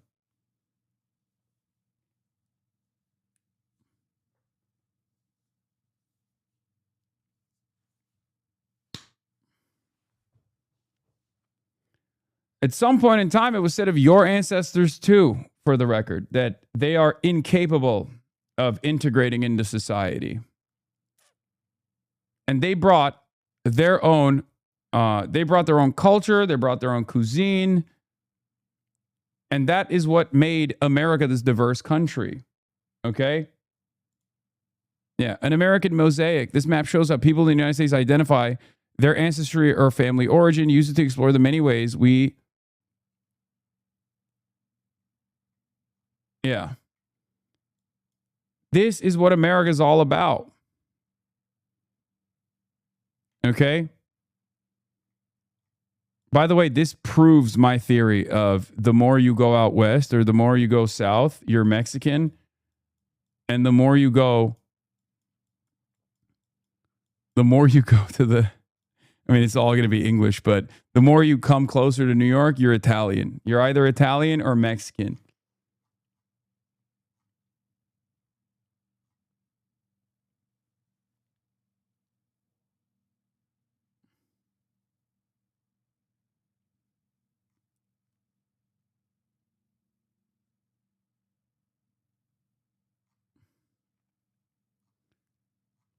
It's ironic that those who claim ownership over being American always are fundamentally at odds with the most American concept, which is cherishing diversity. Like, America does not exist without unlimited migration. Okay? That's what makes America what it is. That's what makes America diverse. That's what makes America different than other countries. That's what makes America unique to many other countries. Birthright is, ironically enough, one of those principles. Unlimited migration sounds insane. That's literally just America, though. Floyd Waffen, I know it sounds insane to you. Look around, dumbass. That's what it is. I know it sounds fucking insane to you because you think everyone around you have lived on this land for generations. That's not the case. How the fuck do you think this country was formed? Look. Even some of the Nazis have had to come to terms with this reality, which is why they say, oh, it's European migration that made America what it is. Even that's not true.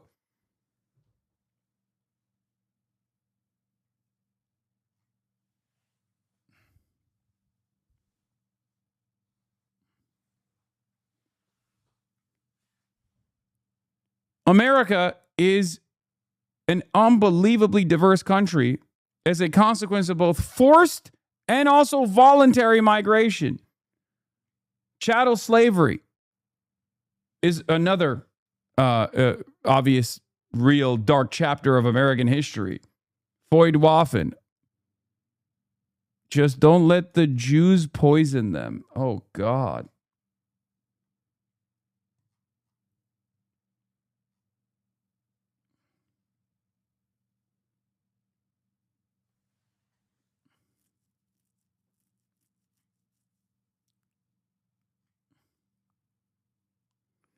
What about the indigenous people who are already here? You forget about us tribes? I never do. I always bring it up. Okay? I always maintain that America was built on indigenous genocide and the enforcement of chattel slavery. Sometimes I don't immediately bring it up while I'm talking about other aspects that are redeemable about America, and everyone always yells at me and says, oh, well, in that 30-second clip, you didn't immediately bring this up. You didn't bring that up. Okay? I did. I talked about it 2 minutes ago. Each time neighbors link arms with neighbors without asking how long they have lived here or what papers they have as ICE invades our neighborhoods. We see America each time those young and old stand in the beating rain or the stifling heat to cast their ballots. We see America each time working people demand more, not just for themselves, but for their fellow Americans. There are some who respond to those who ask for more from America with a simple refrain.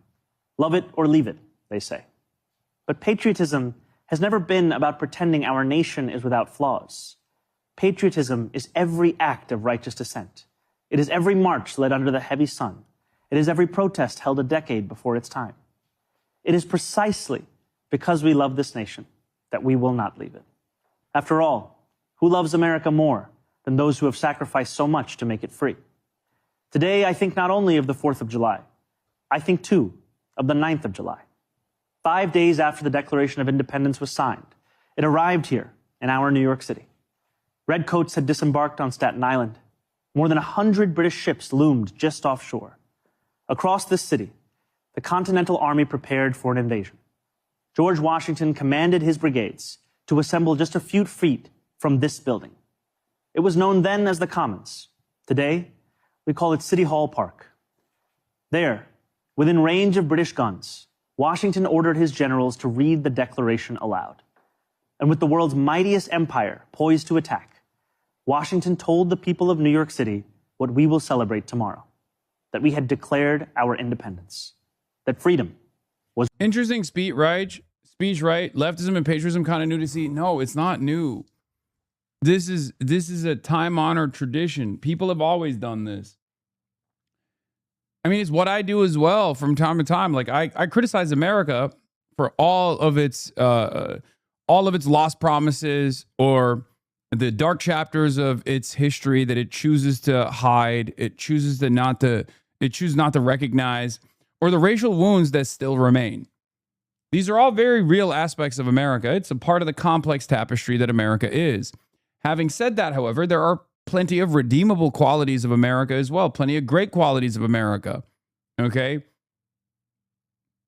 A working court system that no longer is working as intended, obviously. Due process, free speech. And most importantly, how diverse this country is, and the people that make the people that make America what it is. Okay, within reach. That evening, danger loomed. Conflict was not a question, but a certainty.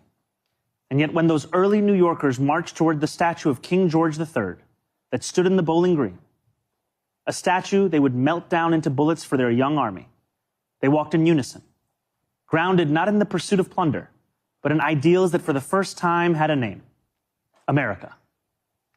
Those ideals upon which our nation was built, they are strong enough to endure any authoritarian regime, but only if we reach for them. Ours is a nation working each day towards the perfection in which it was conceived, a nation striving each day to better itself. Therein lies the work of America: the striving, the bettering, the reaching towards perfection. What a privilege each of us has to live in a nation that every one of its inhabitants can shape. What a responsibility each of us possesses to prove ourselves worthy of all those who came before.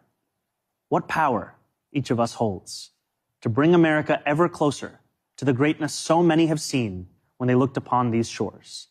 The greatness that for 250 years has been America. Thank you. God bless America. God bless New York City. And happy 4th of July.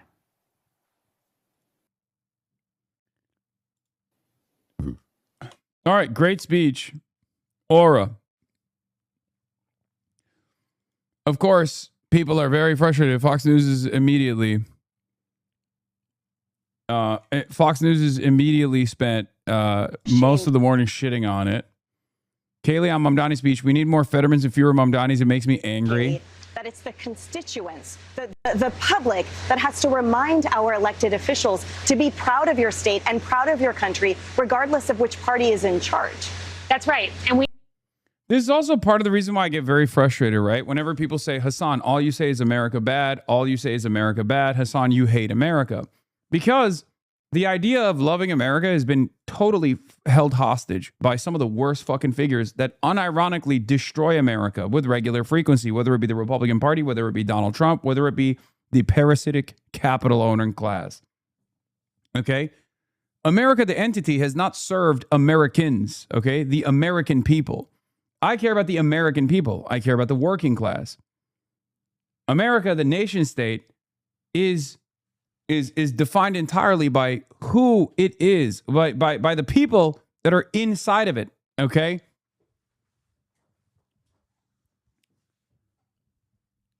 I fight for the American people. I fight for Americans. I fight for the working class in general. I don't fight for America, the entity, especially if America, the entity, does not serve the interests of its people. And it clearly does not. It's insane that those who have literally ruined this country, ruined the conditions for its people, are the ones who also get to have ownership over what it means to love America. And they traffic in this reactionary sentiment over and over again. Oh, you're not a real American. You didn't come here. You weren't born here 4 generations ago, 5 generations ago. Or sometimes they say, even the likes of Donald Trump, who was born on U.S. soil, but is only 2 generations removed from not being on on U.S. soil, can claim to have more ownership over patriotism and what it means to be American than the likes of AOC, whose family has been in the United States of America for 8 generations. I want this country to be a country that we can be proud of. I want this country to no longer tamper with the potential of others. I want this country to no longer be a nation state that is enforcing its wishes upon the masses, that's harming the other countries in the periphery. I want this country to be one that we can be proud of. We have unlimited potential here. We have unlimited potential in the United States of America. But it's very difficult to get that message across to those who believe there's only one type of patriotism, who believe that there's only one way to love America, and that's by leaning into some of its worst qualities, by denying its historical wrongs, by refusing to right its historical wrongs. That's not patriotism. It's just like low IQ behavior. We need more John Fettermans calling out this socialism and fewer Mamdanis in elected office. That's the first time I had seen those comments when you played them, Emily, and it makes me angry. It makes me angry to see someone who took advantage of the American dream, who's a recipient of it. Mamdani and his family came to this country, and That's literally his speech. His speech was about that. His speech was about the promise of America and the dreams that every immigrant has when they come here. he is now mayor of the greatest city in our country, the biggest, the beacon of freedom. We have the Statue of Liberty right behind us. And the fact that the mayor of this city, where the statue... Like, John Fetterman is a patriot, just not for America. He's a patriot for Israel. Of course he would want more patriotic people, patriotic for the nation state of Israel, that will place the interests of the state of Israel over the interests of America and Americans. of liberty stands, fails to understand liberty, fails to understand that this is a beacon of freedom, that when the world didn't have a place where you could celebrate being free from an autocrat or a king, the great founders of our country came together and in this grand experiment created the greatest, this is on the National Mall, Emily. I'm sorry to interrupt what I was saying, but they wanted us to point this out. And while we're talking about the National Mall, perfect segue here, on the National Mall is the America 250 marketplace, where you have all of these different states who have come together, 11 of whom decided not to celebrate. 10 of those are Democratic states. But when I say we need more Fettermans and... Oh my God, tying it back to privately owned America 250 celebrations. Disgusting. I'm thinking about the fact that, you know, the United States rose up against oppressive taxation from the English. Yeah, there was a second part of that, don't you think? What was it? It wasn't fuck taxes. It was taxation without representation. It wasn't no taxation. You fucking idiot.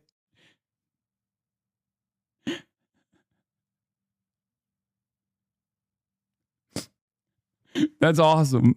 And oppressive taxation is forcing a lot of New Yorkers to leave New York right now. And it's coming from the leadership in New York. Oh, my God. Not from someone across the sea or a king. No, you hate that there is more representation. That's what you hate. That's the problem. For the longest time, dude, clip shipping the Constitution, yes. For the longest time, these guys have demanded no representation whatsoever, right? Taxes come in, they go to subsidies, they go to corporations, they get tax breaks, they don't even pay the taxes, those super wealthy. And this is the design of the system. It's great. No change is necessary. Okay? Now you got a movement that says, actually, the super wealthy, the super fortunate should give back more, just as the average American does. And also on top of that, we should actually have a more democratic control over where these taxes are going to begin with. That's what you hate. You hate democracy. You hate the representation. You are the colonial British in this point, in this analogy. And you're mad that the people are fucking rising up. What Kami says, thank you for the 20 gifted subs. It's coming from right here, where people feel that they're being struggled out of the ability to have a business, to run a company, to pay their rent and all of it. So thank you. Here's Kellyanne Conway. God, they're all chirping. It's so awesome. And they don't really get a lot of power here in Washington. They're gaining power now. But I think that negative Nellies sell, negativity sells in small bites, it doesn't sell to an optimistic, patriotic America. We tend to elect people, particularly for president, who we see as more optimistic and just more joyful. There's been 2 exceptions to that since 1960. And I just don't think it's going to sell. Also, I face, and they don't really live up. Jesse Waters. To the hype. This guy built this thing up like this was the State of the Union on July 4th. And he bombed. I mean, this thing was so boring, so tedious. And then, like you said, the lighting was dark. Yep. There was no color. You had immigrants standing around them like this, like with a tiny little flag.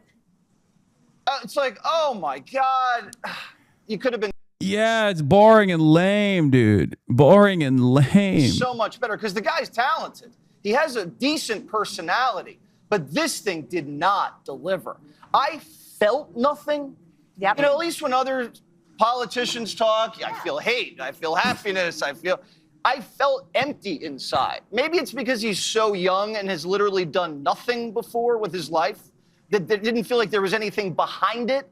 Kind of felt like he was the first Muslim mayor of New York reading a speech written for the first black president. He was trying to be Barack Obama. But Barack Obama, you know, he'd say that stuff was wrong with the country, but then he'd bring you up and then take you higher. This guy brought you here and then took you down. Aesthetically, you're looking at a guy with a beard sitting still like this, surrounded by immigrants, and he's saying, you're racist and we're coming for you. That's how a lot of America saw that speech. So I got to say something, Mandani. Calm down, Mandani, all right? Relax. No one's afraid of you. We don't like communism. And There's nothing. There is nothing about the actual, like, no mention of any of the things that he mentioned in the speech itself. Anyway, speaking of abject failures that are a proper analog to America's 250th year of existence, Prem Talker, hello. Oh my God, so clean.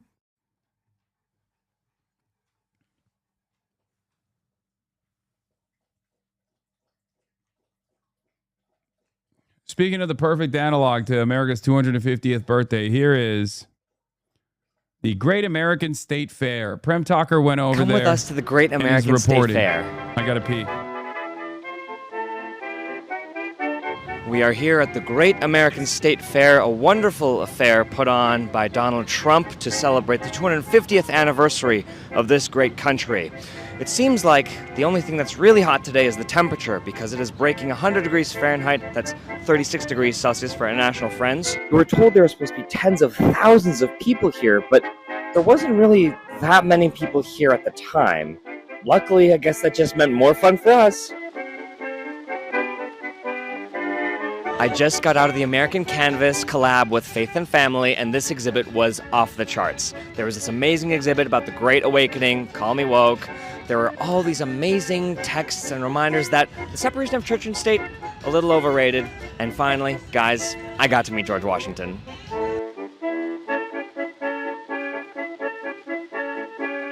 I was just in the America Innovates exhibit, which out of the vast industrious spirit that America has, illustrated a few particular companies, one of which was, of course, Truth Social, Donald Trump's very own social media app. Another was, of course, TikTok, which has a major stake owned by the pro-Israel, pro-Trump billionaire Larry Ellison. And, of course, our very own SpaceX, which, you know, I know there's been some unsavory headlines lately, but I think it just goes to show Elon Musk really deserves to be a trillionaire.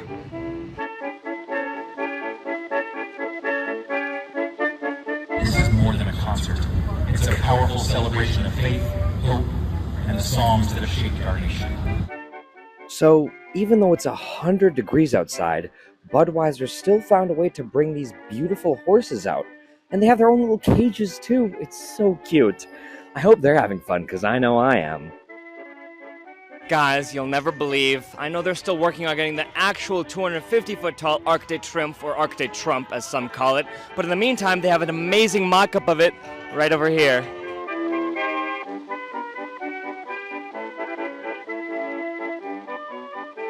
We tried ending the day at the reflecting pool, the one that Donald Trump has worked so hard to beautify, but Attention to all individuals in the area. Trespassing is not allowed. Please leave the premises immediately. Thank you for your cooperation. there you have it.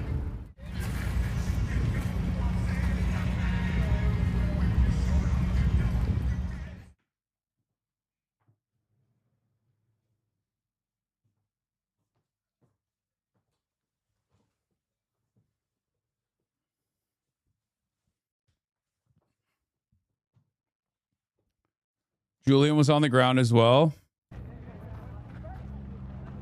Yeah, Great American State Fair was postponed earlier today because multiple attendees passed out due to heat stroke.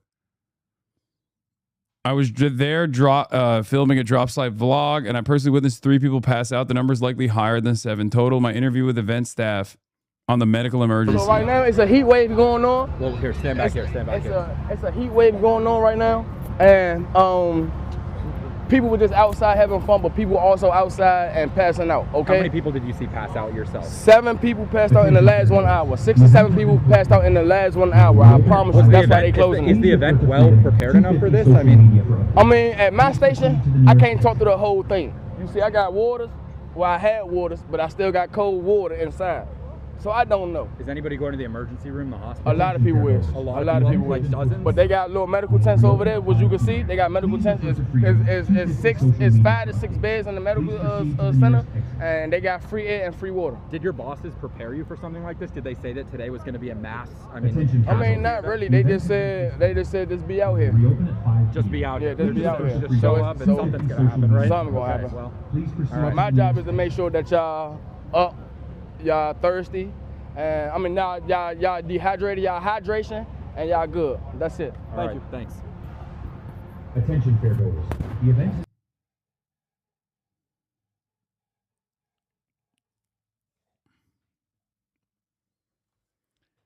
It was 118 today under shade. I would be fine, Hasan. Where I live is hot 9 months a year. Yeah, well, not everyone is as lizard-like as you are. Dude, look at this.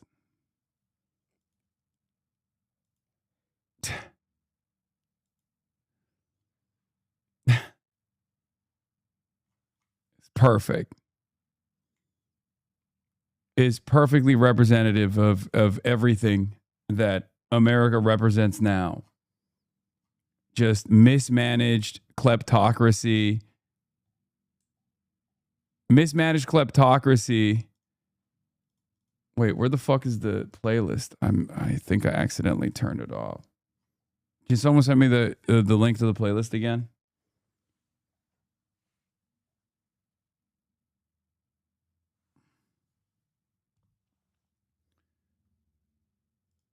What is this? This video is going viral on TikTok of people going to the fascist fair in DC.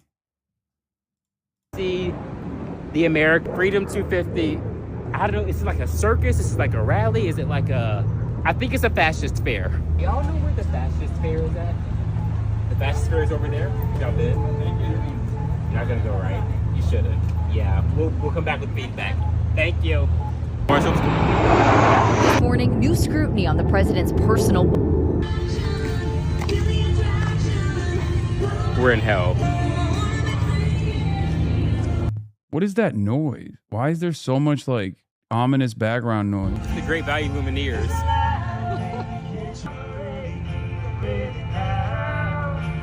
Come on in. Oh. So we're celebrating America 250. Oh, it's some military flyover. We can't get hardwood floors. Great. All right.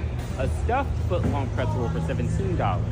Wait a minute. A Nutella stuffed foot-long pretzel roll for $14. Oh, and limit is $8. Why did they fucking duct tape the 520 over the water? Probably. There's 50 flyovers. Healthcare, best we can do is 50 flyovers in Washington, D.C. Jesus Christ. It was $1, then they were like, oh, inflation, why not, right?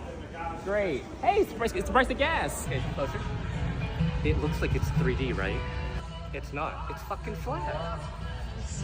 It's what? Oh my god, it's fake! Wait a minute! I didn't even notice that. Look, bitch, it's fucking staple. Hello? You know, I'm not seeing very many people here. Oh, there's a group. I mean, there's not much here. Wait, it's looking pretty scant. Should we go to the Ferris wheel? No. There's literally no one. There is no one. It's incredible. So after waiting in line for 3 hours because the line was just so long because the demand for Freedom 250 is so high, we are now stuck on the Ferris wheel.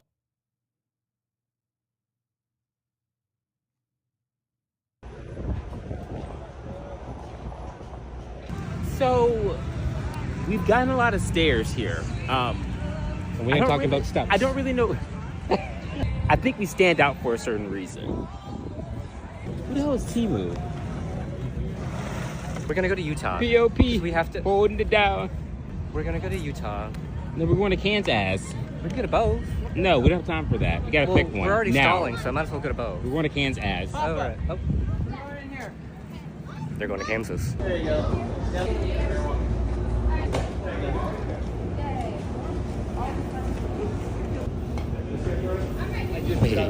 Wait, this is crazy.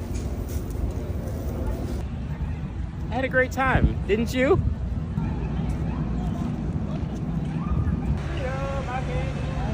Freedom, cut me loose, yeah. Papo.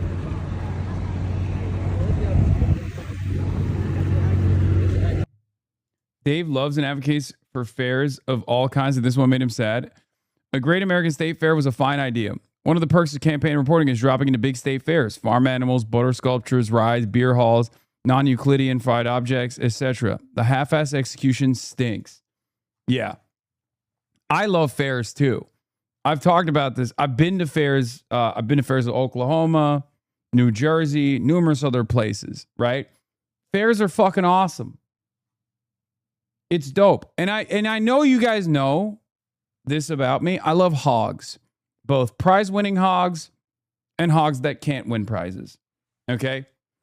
I'm a fair guy. I like both the Republicans, who are usually, at these state fairs, and I like the hogs too. It's cool. Like the ones that win the ribbons. So I can't understand how the Trump administration fucked this one up, because like they're supposed to be the hog guys. Right? They're supposed to be the fair guys. They're supposed to be doing fairs nonstop, left and right. This one is a major disappointment. And part of the reason why it's a major disappointment is because they put it together haphazardly at the last second.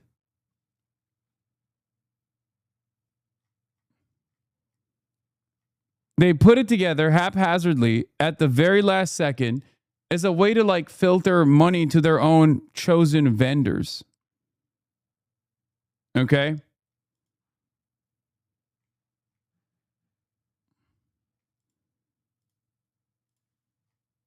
They fucked it up.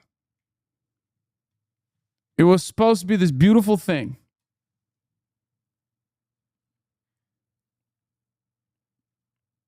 They didn't care. And if I was a conservative, I'd be extra mad about this. Especially because, I mean, this is so bad that I feel like even conservatives can't fake being into it. You know what I mean? Like, this is America's 250th birthday, and it feels like it's America's fucking funeral.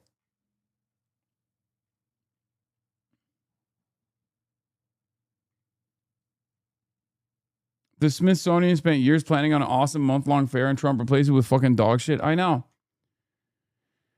I guess we get the fairs that we deserve, you know?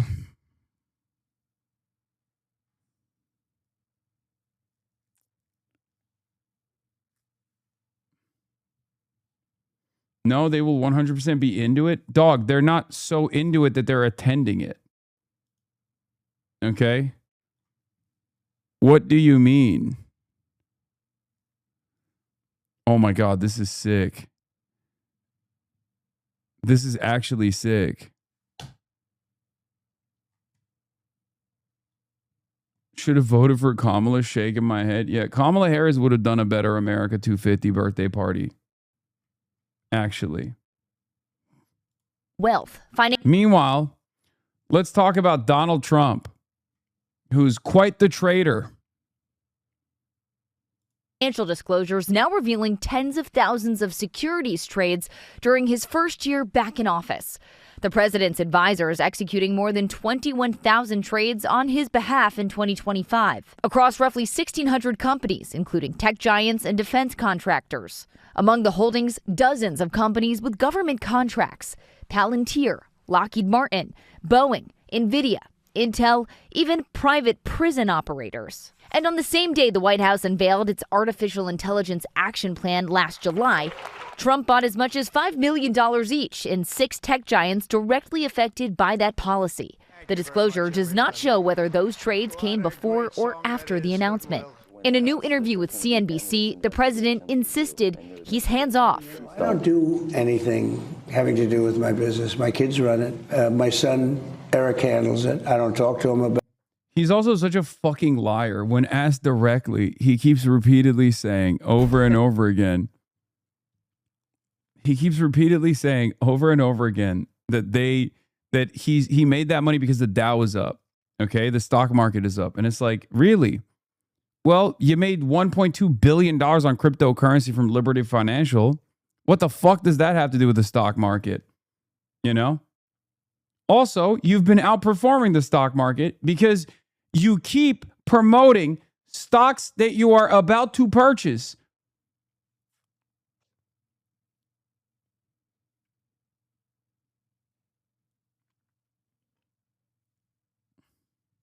About things such as this. Trump saying he's walled off from his own finances. I let people invest it. I don't even know who they are. The White House denying the president or his family ever engaged in conflicts of interest. Meanwhile, another headline from Washington concerning the president's claims of alleged fraud during the 2020 election in Georgia. The FBI is now surging more than 250 personnel from field offices across the country to help with the Georgia investigation. God, everything sucks so fucking bad, dude. Everything sucks so bad. He is so bad. I don't know what else to say. An internal memo calling it a, quote, priority investigation. Agents raided the Fulton County, Georgia election office earlier this year, seizing ballots. Georgia's 2020 votes were counted 3 times, every count affirming Joe Biden's win. That FBI memo placed a deadline on the work in Georgia, July 17th.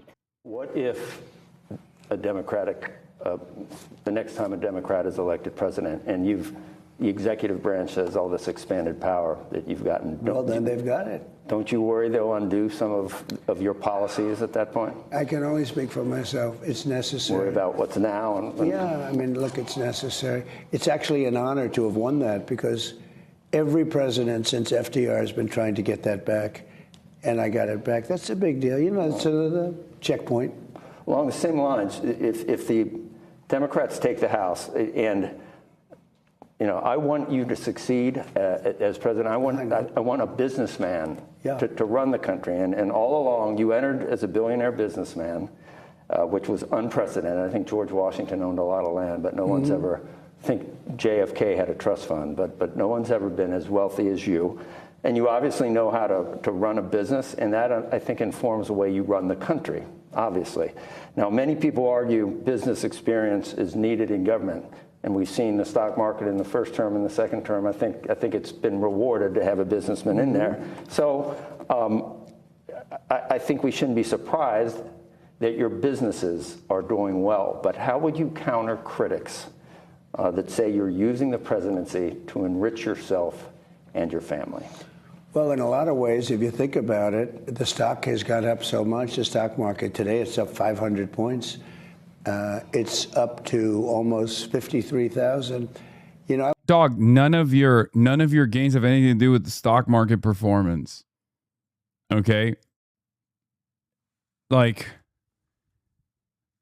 you're outperforming the stock market with your trades because you keep trading on either insider information or you keep trading on stocks that you pump personally through the bully pulpit. And not only that, but also a big chunk of your new wealth came from cryptocurrency. And another piece also directly came from utilizing your existing properties, like making the government pay for your own shit. This chat is a legit indicator of what's wrong with this country. Oh, fuck. Come on. We can't be lasering hogs that quick. If blatant absolute delusion was erased, y'all be first place. Every single accusation with zero evidence. Really?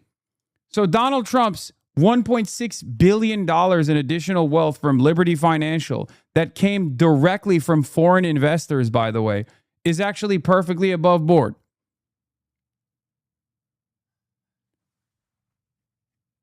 The mind of a hog is fascinating.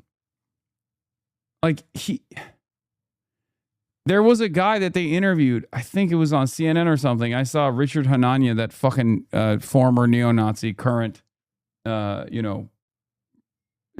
pervert still. He posted a tweet where a guy got fucked over by Trump's cryptocurrency schemes, and he still found a way to blame Democrats. Trump out. Yeah, CoffeeZilla came out with a new video. The financial disclosures are out.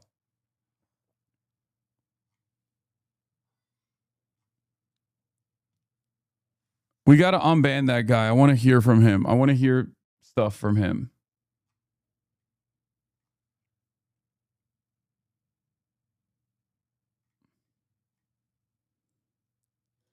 I watched your show, and you had somebody on, one of your brilliant analysts, and they said if I had won the election, they said if President Trump could get the stock market to anywhere near 50,000, that would be an unbelievable achievement, and that was over 4 years. In other words, at the end of his term, 4 years, if he could get anywhere near 50,000, that would be, well, it's at 53,000, just a couple of points short of 53,000 right now, and that's essentially after a little bit more than a year. But do you worry that if the Democrats were to win the House, that there's going to be this exact move proves I'm right, man? Shut up, bitch. Well, you know, take a second off.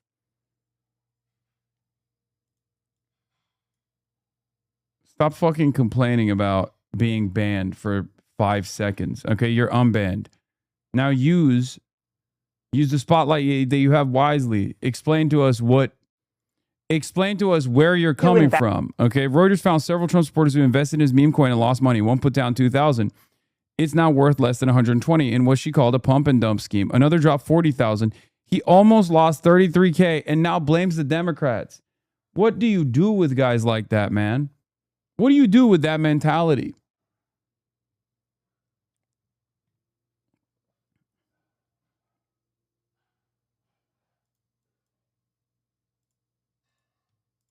There's a lot of weirdos, man. Every time I stream on the weekends, just some of the most mentally unwell individuals come into the chat and just start spamming. And even those who are long-term community members also become mentally unwell. Hassani, can I be your little piglet? Let me be your prized hog, your favorite little piggy hog.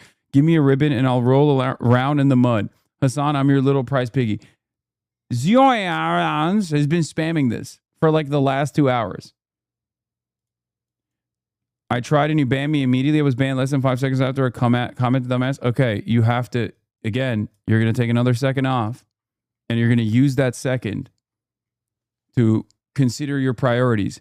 Use the opportunity in the spotlight that you have wisely. Complaining about being timed out for 1 second is not using the opportunity wisely. I'm giving you your moment in the fucking spotlight.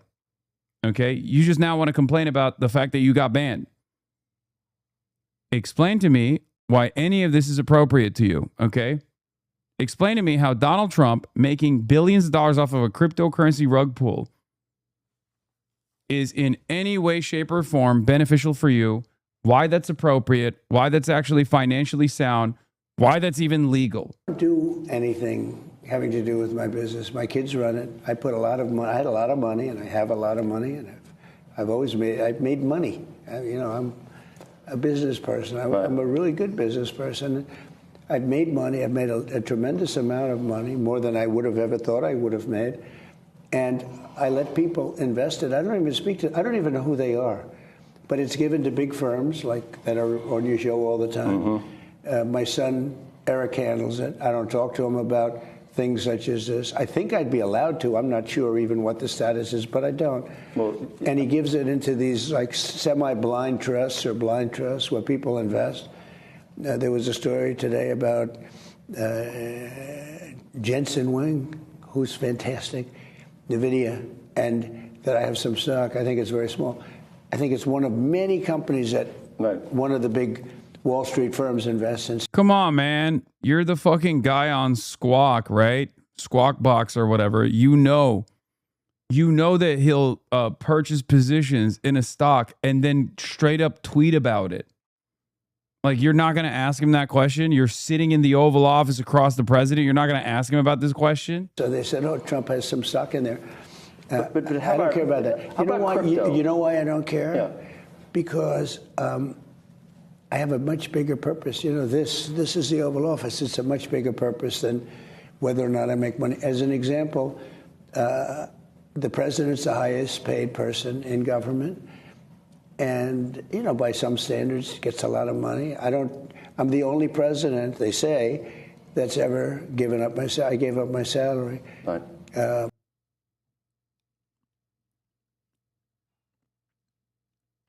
I'm from a place where people genuinely believe that he's stealing this money for them. People talk unironically in my hometown about how he's stealing money from the government and say that it's going to come back to them. Genuine modern Reaganomics brainwashing. That's fucking insane. That's even dumber than Reaganomics somehow.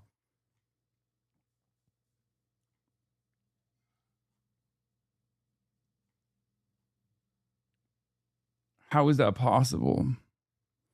Yeah, investment accounts owned by President Trump engaged in more than 300 previously undisclosed stock purchases on April 8th, 2025. One day before his surprise announcement that he would pause a number of his tariffs, his financial disclosure report says.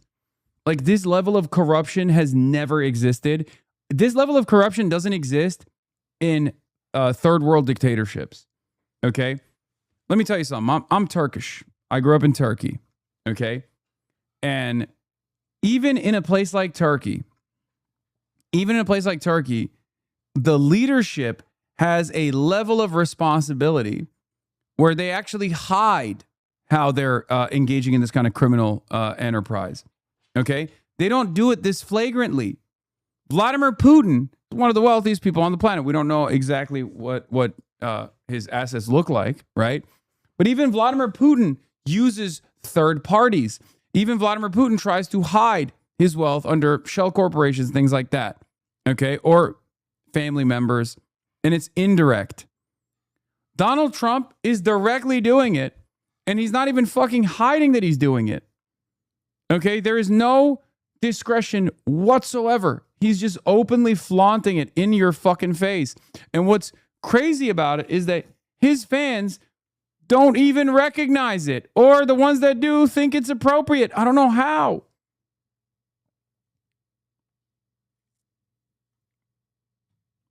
I've never encountered anything like this before. I don't get a salary. I gave it up. Yeah, and people think this is bars. Like they hear this and they go, that's right. He gave up his salary. He's so wonderful. It's a lot of, by some standards, it's a lot of money. But making money in the stock market, that makes sense. So as far as crypto goes, and I'm just wondering, you didn't divest your business. You have your sons running it. I think vice presidents and presidents aren't subject really to conflict of interest laws, but there's this notion that you need to be aware of conflict of interest. Yeah. There was a large sum of money made in crypto. Did you know that your family business was going to engage in crypto? Did you have anything? Well, I was there before I was in office, but the way I view crypto is a little differently. We have to be at the top, otherwise China's going to take it over. Like, for instance, AI, we're leading substantially in AI over China and everybody else. I mean, we're leading. When I was with President Xi 3 weeks ago, he greeted me and his first words, literally were, wow, you've really done a great job. You've really, because this country was dead. We had a dead country. Now we have the hottest country in the world. And the way I look at AI or the way I look at President Xi told me, wow, you've really stolen so much. It's impressive. Is if we're not going to do it, China's going to get it. Most likely China, but somebody else. Japan is somebody else. And I want to. It's a big industry. Crypto, if you call it an industry, but it's a big deal. Holy fuck! Sounds like good business. As no one gives a shit that Pelosi has been doing it for decades. Seems a little tedious to start caring now. More stock trades in 1 year than Pelosi in her entire time in Congress. I mean, this is also bullshit, right? Because Nancy Pelosi did not do the trades herself. You have to look at Paul Pelosi. But even then, I'm willing to bet that Donald Trump's stock trades are way higher. Okay? But it doesn't even matter. Like, fuck them both, okay? That's the defense Lawler used. Affordability is the #1 issue, Congressman, for Americans right now. A majority of them say they continue to struggle to make ends meet. More than half of Americans say they can't afford to go out for a nice dinner. And in the middle of this affordability crisis, President Trump revealed in mandatory financial disclosure forms that he and his family reaped in $2 billion in his first year in office. The president denies he's cashing in on the presidency, but that number is stunning. More than all the presidents in U.S. history combined. Is that going to make it harder for Republicans like you to argue that he has their affordability first in mind and not his own? Look, I've been very clear from my vantage point. Being in elected office is a great honor. It is a service. I am one of the few members of Congress that does not trade stocks. I probably have among the lowest net worth of any member. And I'm fine with that because I'm not interested in making money off of my constituents or this job. I'm interested in doing the job and serving my constituents. The fact is, when you look at these issues, and housing is just the latest example, where I led on this bill with Chairman Hill and Chairman Flood, 6 of my housing bills are in this package that will become law, whether the president signs it or not. And I am deeply focused on the issues that matter to my constituents and how to make it more affordable for them. You know, living in New York, I can tell you, one-party Democratic rule in New York has not resulted in affordability. Utility rates are up 58%. Yeah, you didn't answer my question. You don't see a problem with the President of the United States making $2 billion in his first year in office? Now, as I said, I don't think people should be profiting in office. So he shouldn't be profiting? Nobody should. Nancy Pelosi shouldn't. She's made, millions upon millions of dollars. I said nobody should. Whether it's the president you haven't said his name. You said a lot of Democrats' names. Whether it's the president or, former Speaker Pelosi. Yeah, call his ass out, bro. Are you going to disavow his endorsement of you now? Come on, Lawler. Nobody should be making millions upon millions of dollars or billions of dollars. Obviously, the president has, existing businesses that his sons are operating, and they continue to. But the fact is that, from my vantage point, I am focused on my constituents and the work that we are doing to deliver for them. Congress.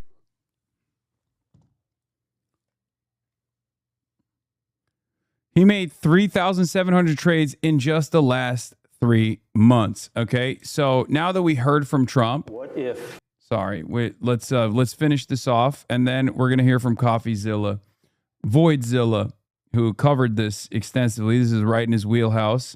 The last couple of years has radicalized CoffeeZilla, our boy. We're not going to do it. China's going to get it. Most likely China, but somebody else. Japan is somebody else. And I want to. It's a big industry. So if I don't steal cryptocurrency and hard-earned cash from my stupid fans, China will do it in my stead. Crypto, if you call it an industry, but it's a big deal. And crypto is a big deal. You look at it, the way it's grown over the years. You have believers, you don't have believers, whatever it is. But it's a big deal. And anything we do, I want to be number one in. And we're number one in crypto, and we're also number one in AI. In the disclosure this week, the amount of money that you and the family made in crypto, it was an outsized number. I was just asking, were you know about the crypto ventures? So that was just something. By the way, I could know about it. I didn't. Right. I mean, there's nothing illegal. There's nothing wrong with it. I could know.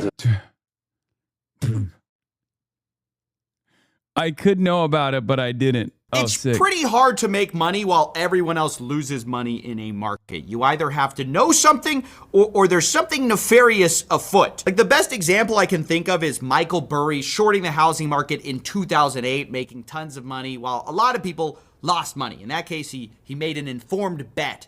But you can also think of other times, like when somebody scams a bunch of people, they make money while everyone else loses money. And my favorite example of that might be Safe Moon, where people were told, oh, you're going to go safely to the moon with this investment. In reality, all those people lost money while executives sold and made millions of dollars. And the question is, which one is this? This is a chart from Reuters, who calculated that investors have lost about $2.28 billion. That's on the crypto projects of the president, to be clear, while the president has made about $2.29 billion up to the current day. And I know that's pretty shocking. And, even I kind of am a little skeptical when I see calculations, where are these numbers from? Who's providing these numbers? So that's why I was really happy to see that the new financial disclosure for the president has recently come out. It's 927 pages. And I decided, great, we can get to the bottom of what the real story is, at least for 2025.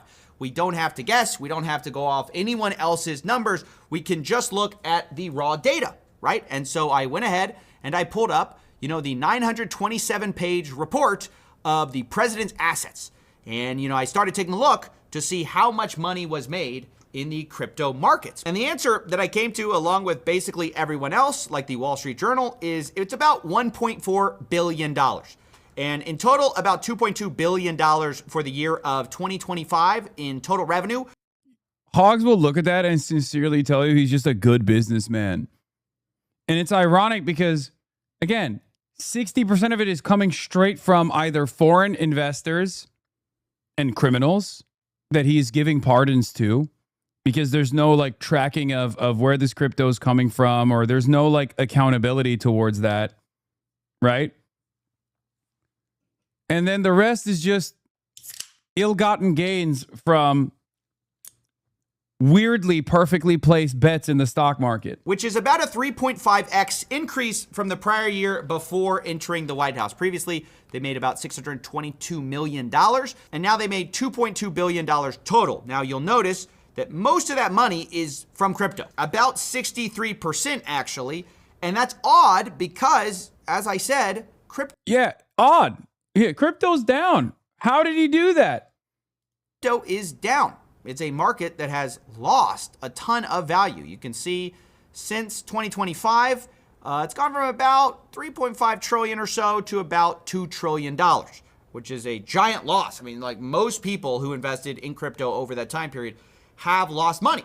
So how is it that the president has not, in fact, has made most of his revenue for the year from crypto when everyone else is down?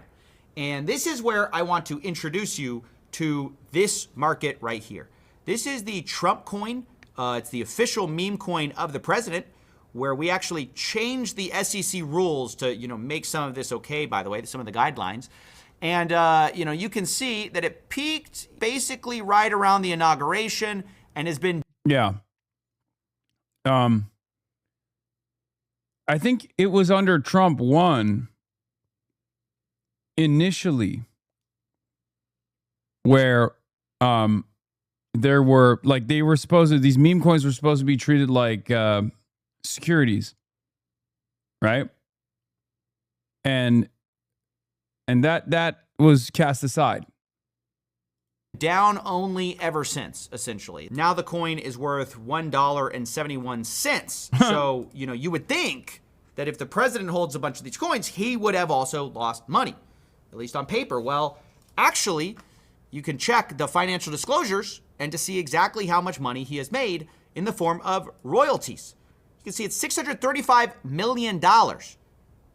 So how does that make sense? He's making money while his fans, the people who are buying this, are down massively. This is the strange thing about this financial disclosure. You really get the sense that the president has found a way to make a ton of money from a market that is down while he is up. It's entirely bizarre. Yeah, meme coin price jumps after launch. Meme coin price drops. Trump organization secures $2.29 billion. And, he was actually asked about this. Like, oh, there's all these reports about you've profited from the presidency, etc. And the defense has always been like, well, I'm aligned with you. I'm making money, but you're also making money because the markets are going up. Critics say you're profiting off the presidency. Well, you know why I'm profiting? Because the stock market's going up. Everybody's profiting. If you have a 401k? Yeah, it's strange because that's not. You did not make that money off the stock market. You made it off crypto. How's your 401k done? This is the cope we always see. Sure, the president's making a ton of money, but everybody's making a ton of money. So his interests are ultimately aligned with ours, and it makes sense. He's got some stocks, you've got some stocks, we're all going up together. But this is a totally different situation because, again, crypto is down. You can ask any of your friends who own crypto, especially the ones who own Trump coin. They are not doing well right now, okay? They are not having a good time. I mean, I'll be honest, like, that one is deserving. Like, that one is like, I don't really feel bad for you. You know what I mean? If you bought Trump coin and you lost, if you put the house and the farm on the Trump coin and you lost it all, like, you fucking deserve it. Like, that is the best example of someone who is too stupid to have that money in their pockets. Yeah, Trump investment accounts bought over 300 stocks day before major tariffs pause. Yeah. It's truly pretty funny that the Trump family profits are kind of a one-to-one reflection of the money people have lost investing in their obviously an incredibly stupid investment crypto products and stocks. Yeah. Yeah, you got conned. You got straight up conned. But honestly, can you even call it a con? He might as well have said, I'm going to fuck you. This is the I'm going to fuck you coin. This is the you're going to lose all your money coin. And people still were like, no, he deserves it. He's going to put that money to better use, my president. Our highest government official in the land is making billions of dollars in income. It's a very odd thing. It's like what you expect almost from Coinbase or like Kraken, people who make money from just the fees, because ultimately what they care about is trading volume. So they can still make money even in a down market, but pretty much everyone else is going to get screwed.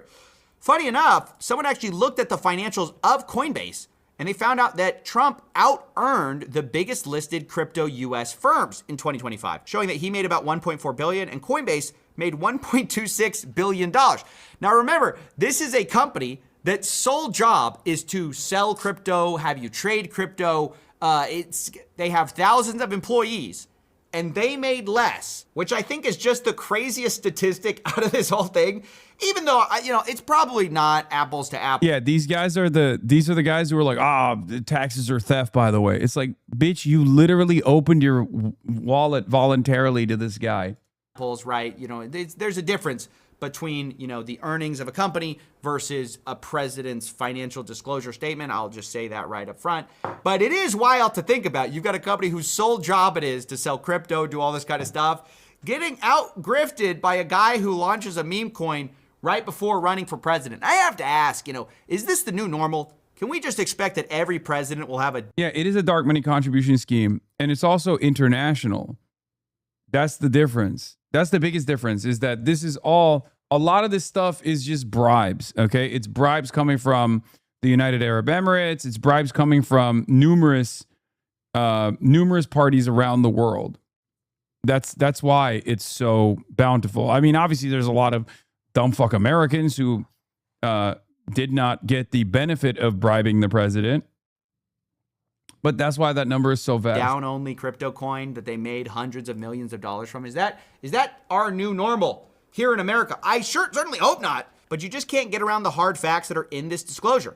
Here's one of the other major ways, by the way, he made money, which is the selling of World Liberty Financial tokens and various equity in that deal.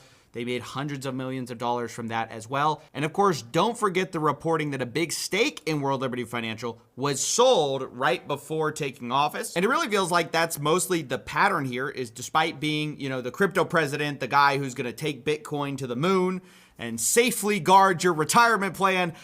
In actuality, when you see what the Trump organization actually does with most of these coins, they try to sell off pieces of their equity stake, somehow cash out for some real value, instead of holding on like the true believers. That isn't to say they don't still hold some of their stakes, but a lot of the profit here was because they sold out. And again, you know, a lot of these things are down bad, like really. So, yeah, I just wanted to talk about this weird phenomenon that really you usually see in scams, although I'm not making any such accusation, where somebody can be way up while investors are way down. And, you know, sometimes that's because somebody knows something. Sometimes it's because people are being, you know, extracted from, people are being grifted on.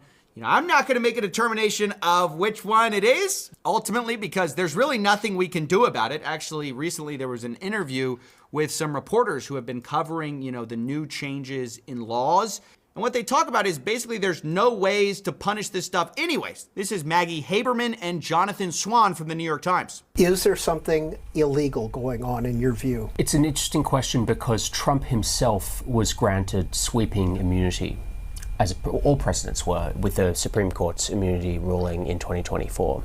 So Trump is essentially beyond the reach of the law in terms of actions. I mean, there's a sense among Trump and his allies and his inner circle that with a very friendly Justice Department run by Trump's own former personal lawyer, with sweeping immunity from the Supreme Court, with an intention to use the pardon power more expansively, potentially than any president has ever used it, I don't think that they feel any real concern about illegality. Yeah, I wouldn't be too worried either. I'm not holding my breath for, you know, any of this, even on the periphery, to be punished. Honestly, I think what is just the most interesting about this new era is how blatant it all is, how it's all just...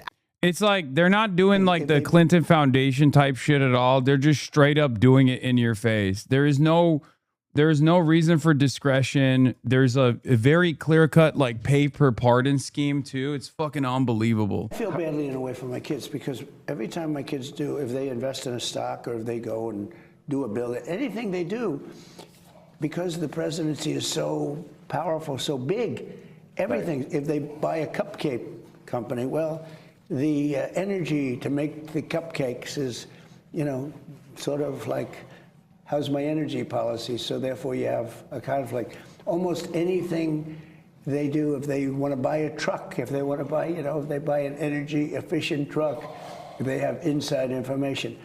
It's pretty tough in that sense. I tell my kids, stay away from as much as you can stay away from, but they also have a life, you know, I feel badly in a way for my kids because every time my kids do, if they invest in a stock or if they go and do a bill.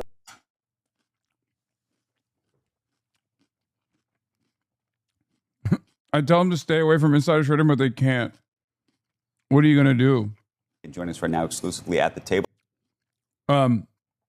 Anyway, here's the Trump supporter. Reuters tracked down Trump supporters who invested in his meme coin and lost money. What they say will probably not surprise you because they're so fucking stupid. These are two investors into the Trump coin, and these are Trump supporters.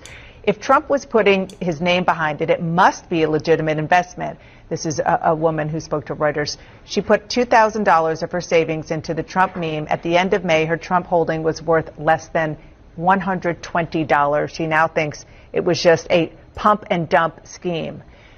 The second investor, Matt, a 45-year-old machinist in Indiana, put $40,000 into Trump family tokens. When a stock has presidential backing in a way, at least from his sons, you would think it would go up. Matt's shares have dropped 79% in value since he bought them for a loss of about $32,700. He does not blame the Trump family. He said he believes Democrats and anti-Trump investors are taking short positions. These are two investors into the Trump coin, and these are Trump supporters. If Trump was putting his name behind it, it must be. That's right. Yeah. That is fucking amazing.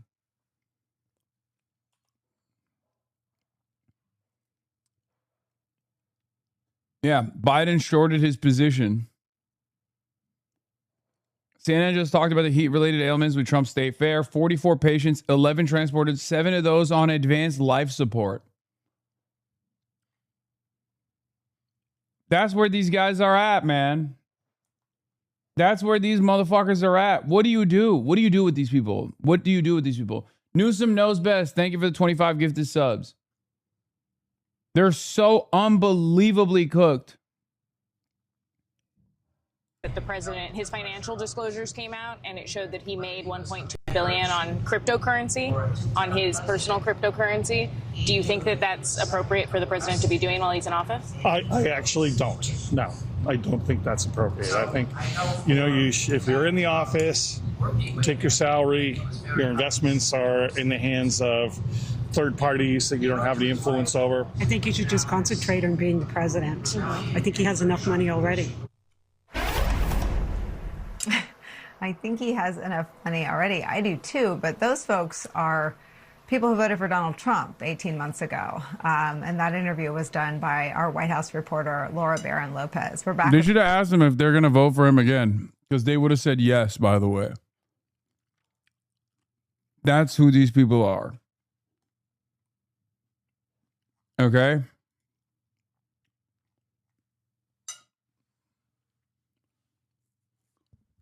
That's what's so amazing about these fucking hogs, is that they will openly say, like, yeah, Trump fucked a lot of people over. It's really messed up. I can't believe it. And then they'll be like, and I can't wait to vote for him again. Even if it's illegal, I will be illegally voting for him. I will be writing his name down. Because I have no mind of my own. I'm an idiot. I'm the dumbest rube, the biggest sucker of all time.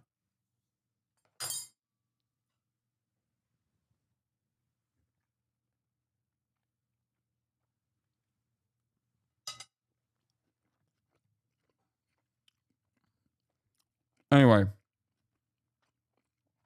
let's hear from Alex Karp, Palantir CEO, another psycho. Well, Alex Karp, Palantir's co-founder and CEO, and CNBC's Seema Modi, who covers Palantir, joins us. And tell us about the deal with NVIDIA. There's so many things I think we all want to talk about, but let's get to the NVIDIA deal first. Because I have so much respect for NVIDIA and Jensen Huang, I'm going to try to keep this more adult than I usually do. But the truth is, if you want to know how this came together from my perspective, there are a lot of technical issues. Who controls the models? Who controls the weights? Who controls the value of your business?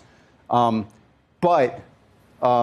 know, we're sitting on critical infrastructure across America, Ukraine, Israel. Everyone who uses LLMs on the battlefield runs on top of our ontology. And our clients are just, to say they're unhappy with the Frontier Labs is to say I'm welcome at the Berkeley faculty. It's like there's just a level of discomfort and loss of trust that also made it really. Okay, unpack that. What do you mean by that? Well, you have, okay, so when you're using large language models, it's like at this point, everyone technical realizes they're like a critical resource. To make them valuable in an enterprise like battlefield context or regulated context or manufacturing, you have to have what's called an application layer. We have this thing called ontology that now everyone's copying. But de facto, it takes a large language model. It makes it safe and useful and precise.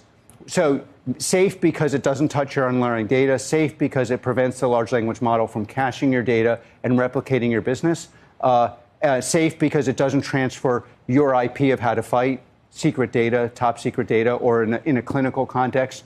So the general way these things were sold, and again, these people are, Sam and Dario, there's nothing more fun than debating Dario in private. So I'm not throwing shade at them, but something has gone completely wrong.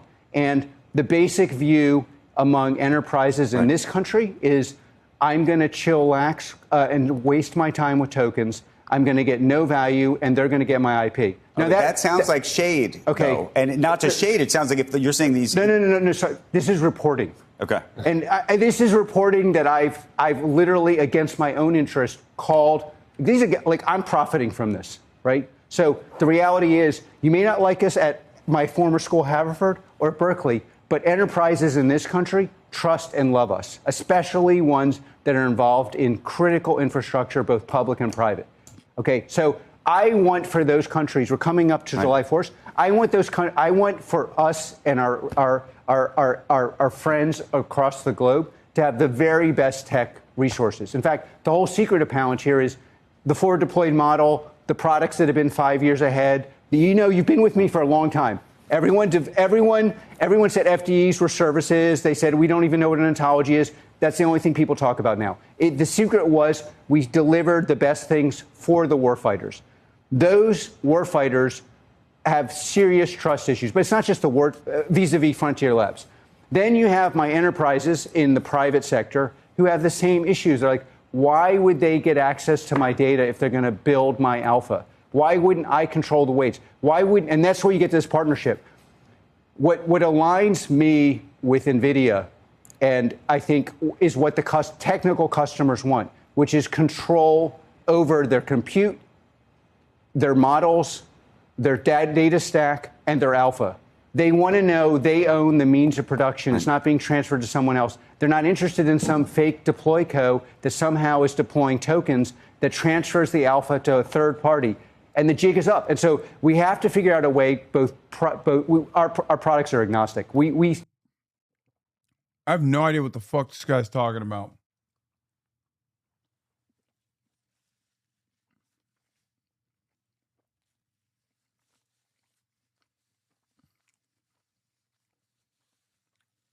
What is he saying? I'm trying to comprehend what he's saying, and I can't tell if it's just like is he saying that Palantir is responsible for a lot of critical infrastructure and a lot of like war-related initiatives, and they've been at the forefront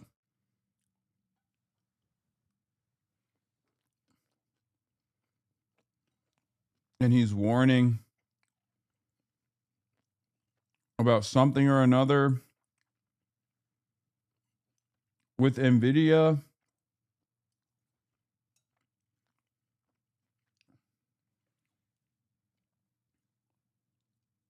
I can't tell. I just feel like he's not, I mean, his demeanor is not giving me a lot of confidence.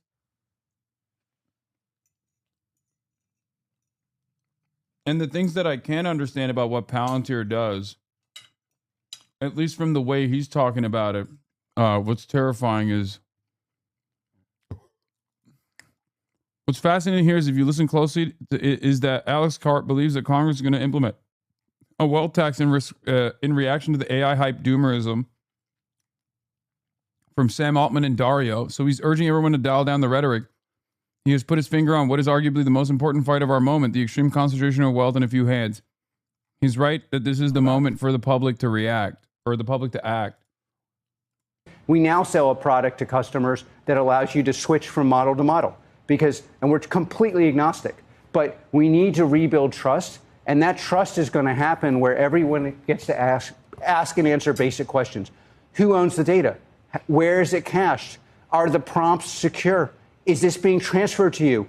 Are you being okay, if it was so valuable, let's say I can make you $1 billion tomorrow. Wouldn't I say, I'll make you $1 billion and I want 30%? Why are they charging for tokens if it's so valuable? So then, Alex, if the key, from what I'm hearing you say, is a secure, American-born, open-source model, how quickly can your model compete with the frontier AI models in terms of reasoning and agentic AI tasks? Okay, what I am claiming, obviously slightly true but slightly self-centered, is it's the model plus an application layer plus compute. It is really all three. So in our jargon, it's the value, the reason, okay, just look at our financials. The reason why everyone is chillaxing with bad financials and growth with losing money is the client refuses to pay the true cost. The two places that actually make money, like profit, free cash flow, are our application layer called ontology and compute.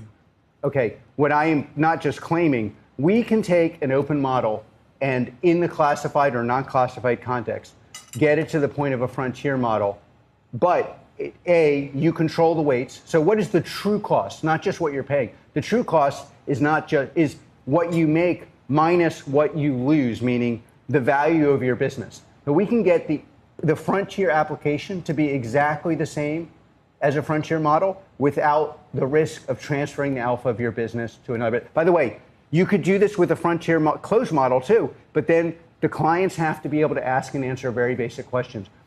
Are you keeping the data? Are you going to enter our business? What do you in the classified context? When the Department of War goes to you and says, "I need this application," do they get to control the weights to do it, or do you get to control the weights? Are we really going to outsource the battlefield of this country to the consensus view in Silicon Valley? That is effing insane. And by the way, every single enterprise in this country in private, a lot of them don't want to speak in public because it gets outsourced to the neurodivergent crazy person that apparently is on drugs, the one thing I don't do. Okay, so that's my role. But I'm telling you, in this country, at every single enterprise I deal with, these people are livid. They're like, I am paying for tokens that create no value. These people are stealing the weights and alpha of my business, and they're creating a wealth tax that does not help the poor. It just punishes, starts with the billionaires. Every single person at this table is going to be paying a wealth tax only to punish us.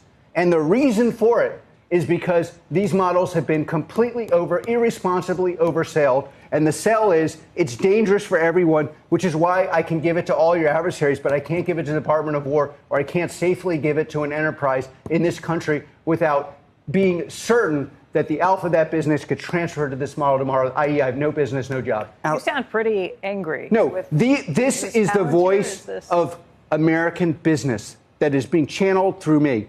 And I'm telling you, it is absolutely a problem for this country because we are on the cutting edge of every single AI technology. But if you're going to triply oversell something, and by the way, the enterprises are just tired of it. But by the way, just a minute. I want everybody watching this, to test what I'm saying, especially investors who think somehow this is working. We're going to turn now to the former American Olympic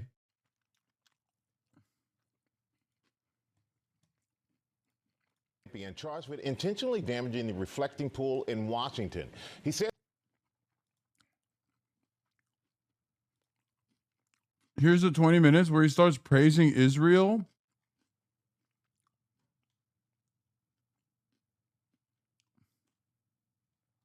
What? Seen news in the No, I don't care about Sky News Australia.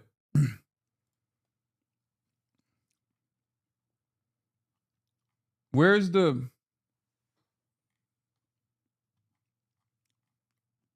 20-minute video where he starts praising Israel?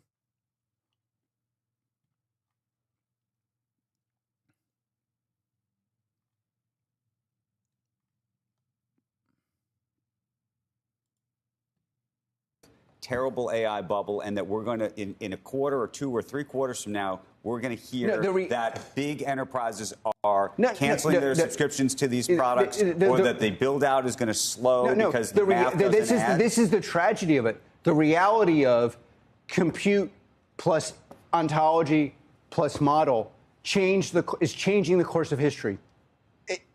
Ask the Ukrainians, ask the Israelis. Oh, we watched this already.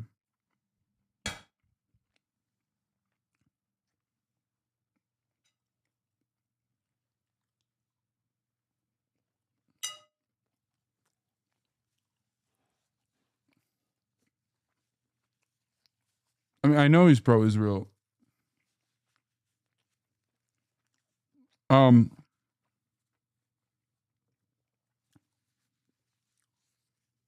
I just don't. I don't understand what he's like. It seems like he's worried about the AI bubble popping. It seems like that's his big fear, is that the AI bubble is on the verge of popping, and his entire business model relies on people obviously continuously using AI. They use AI extensively in Palantir. And Palantir is like a middle manager, right?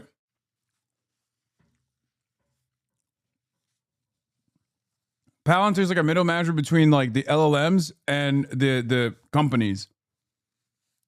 So it's not like they have their own large. They don't have their own AI model. They're simply taking existing AI models and putting it into a surveillance platform. Like what they do is data analysis and data compilations, right?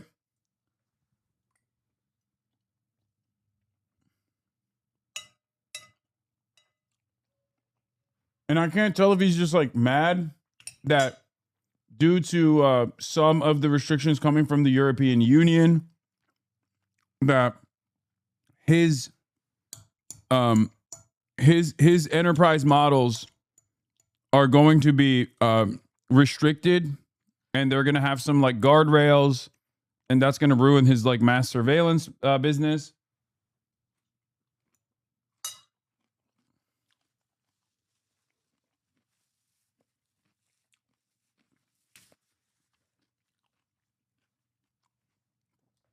He's also worried that this is going to cause investors to pull out and lose confidence. And then right at the precipice of that lack of investor confidence, right at the precipice of that bubble bursting, there's also an imminent wealth tax. And he's saying this is like a complete civilizational collapse for people like him. And he's trying to make it seem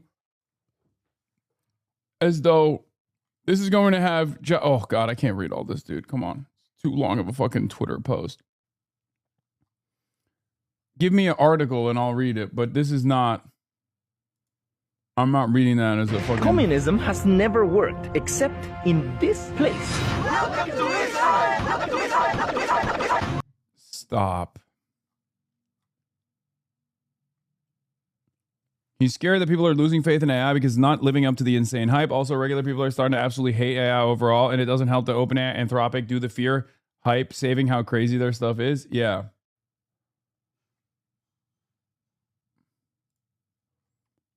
That's what I got. He's saying he got the whole package with NVIDIA servers model and app on top so companies can keep their data private as a sales pitch he can sell to everyone while OpenAI and Anthropic can't. Or they only sell access to a model.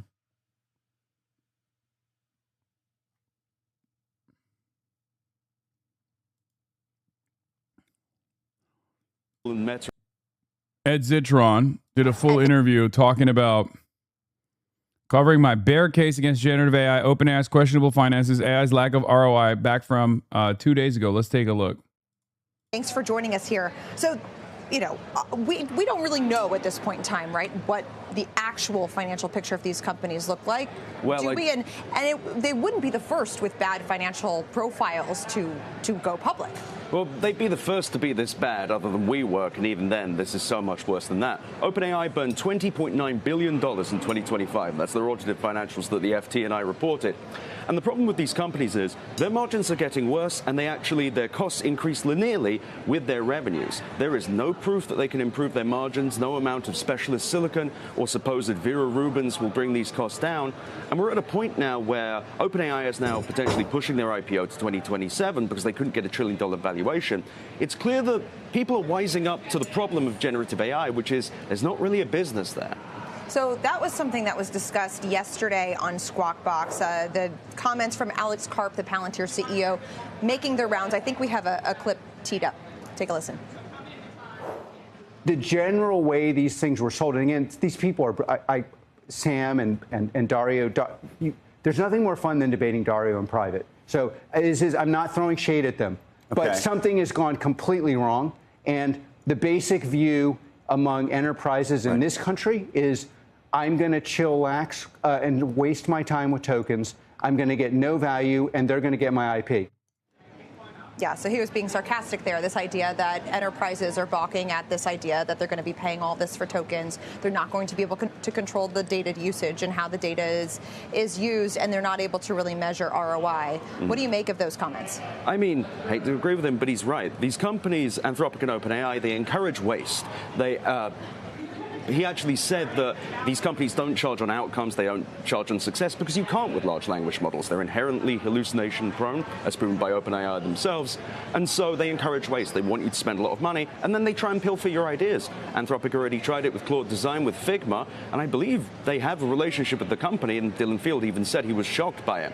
And what's crazy is, as well, is their copies of these companies not particularly good. They don't make great software. You'll notice that both Anthropic CEO Dario Amodei and Sam Altman have both said, we can't wait to see what you build with this. Well, that's because they don't know what you can build with this. They want everyone else to do their innovation for them, spend as much as they can on tokens, and then take whatever's left. Except they lose too much money for that strategy to actually work. So then what do you think should happen? Do you believe that these are companies that should be nationalized? As we read in the intro, there's discussions reportedly that the administration and potentially some sort of sovereign wealth fund would take a 5% stake in OpenAI. I mean, is that a situation that you would like to see happen, or do you think that's more disruptive? No, I don't think there's any need to. They talk about, I think Sam Altman said, well, we can share the benefits of AI and the profits of AI. What profits? What returns? That 5% will have to get congressional approval. The sovereign wealth fund is still an idea at this point. But fundamentally, large language models are not the future. The only reason big tech is investing in this is that they've run out of hypergrowth ideas. They don't have a next iPhone. They don't have a new Google search. So they've put over $1 trillion, with trillions more to come, into a kind of a dead-end industry, because when that ends, they'll have to admit that they don't have anything else. So you think AI, LLMs overall, is a dead end? You see no business model here. You see no utility from AI whatsoever. I see this as, in the future, as a boring hardware-based business, the kind of the Oracle licensing hardware model. I think this is a $10 to $30 billion TAM industry, pretending to be a $1 trillion one, and because everyone's propping it up, because they have no... Yes, it looks like unexpectedly Palantir, of all companies, being quite the canary in the big tech mine. Yes, they obviously do this for self-serving and cynical purposes, and yes, they're, of course, also very much part of the problem and not the solution, but it doesn't make them wrong. Sometimes it takes a vulture to tell you somebody is dying.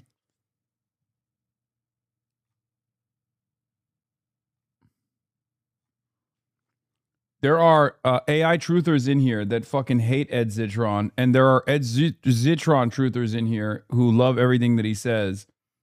I feel like I'm not as big as a skeptic as Ed is, but the basic premise that he outlines is correct. As far as like the entire business model of these AI companies he's right. I mean, it's just, it's waste. It's propping a bet up that gets to a degree where it's too big to fucking fail. So now people have already dumped so many assets into it that that they just have to kind of keep pumping it. It's a sunk cost. It's a bubble. And there's nothing really valuable that's coming from it. I do, however, also believe that there could be something valuable that comes of it. Maybe not from the generative AI angle. I don't think that's real. But yeah, all it does is literally cause companies to use tokens. And then if there's anything valuable, they're collecting all that data. If there's anything valuable, they just steal it. It's fucking nuts. Also, all of this AI should be open source and not for profit.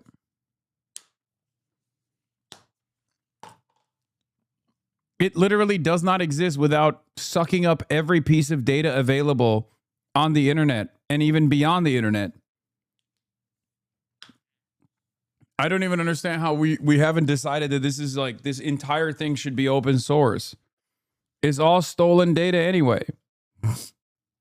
hypergrowth ideas. Everyone's just kind of pretending it's the kayfabe of the tech industry that really has run out of ideas. It's funny you mentioned Oracle because people were quoting the annual yesterday, quote, some of our customers, OpenAI, may be highly leveraged. We may experience risks of non-payment in our dealings with such parties. Are we going to see this from a market standpoint first in shares of hyperscalers? I think we might, but Oracle is a particularly scary one because they are building 7.1 gigawatts of capacity just for one customer, and they even said in their annual report that the risk was they might not get paid. OpenAI only loses money, and I think I estimate it's like $75 billion of revenue annually that they will have to pay for the full Stargate data center project in annual compute revenue. OpenAI can't afford that, and if they can't, Larry Ellison can't afford to pay back those bills, and Oracle stock will be in jeopardy along with the margin loans that Mr. Ellison holds. It's genuinely dangerous, and it's dangerous across the board for neoclouds, for hyperscalers, for every associated party of the LLM industry. Yeah. Uber burned through its entire 2026 AI budget in 4 months. Now its chief operating officer is questioning whether it's worth it.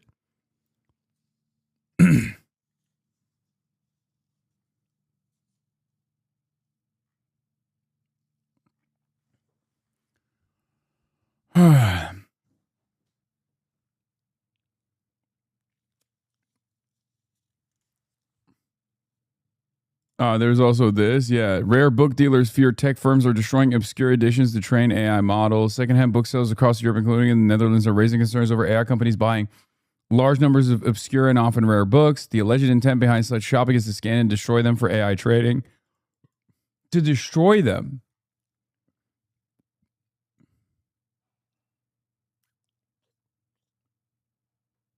It genuinely, literal fear bait. Oh, here. Ed Zitron is a cope grifter. Zitron is a cope monger. You can't steal information that's available on the public internet. I don't understand how every new meta, every new piece of tech, there are always community members in here who just lose sight of their own fucking personal values and will fall for the new scheme. I lost so many fucking fans during NFT Gate, man. There were so many goddamn fans in here that literally were like, dude, you just don't want us to make money. Fuck you. You just don't want us to make money. You're a fucking idiot. NFTs are the real truth. And it was mind-boggling to me. It was mind-boggling. I was like, how can you not see it? It's like the purest expression of graft. Like, it's so unbelievably fake. I've made thousands of lifelong haters during NFT Gate.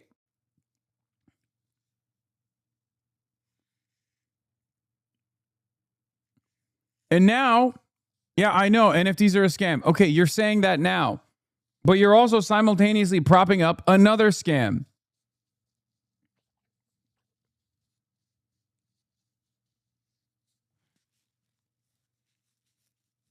I lost hella money and I'm still a fan. Yeah, you should have listened to me at the time. And you wouldn't have lost hella money. By far, the best example was when Chat genuinely wanted you to register the deed to your house as NFT. The argument was you can begin the wave of decentralizing the concept of home ownership. I know.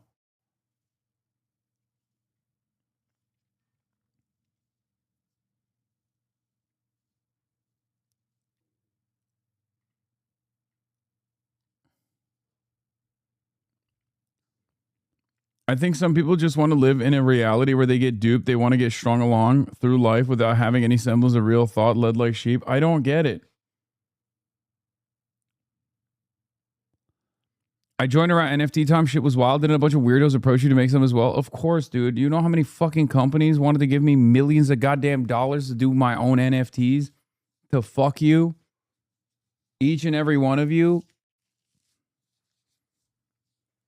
Some content creators who are desperate for cash because they have a fucking court case revolving around the distribution of revenge porn, burning a hole in their fucking wallets, will take those take those donations, take those sponsorships, whether it be an NFT sponsorship or whether it be Kalshi, for example.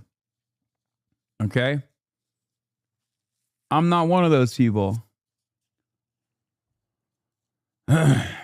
And so many of these motherfuckers will always Dude, dog. I literally I gave you a 30-minute timeout. Okay? Because you keep spamming your own analysis on Illinois 9 for the pro-Palestine progressive vote split. I timed you out for 30 minutes, and I thought you would understand after that timeout that you would stop spamming this thing. Okay? Please stop spamming.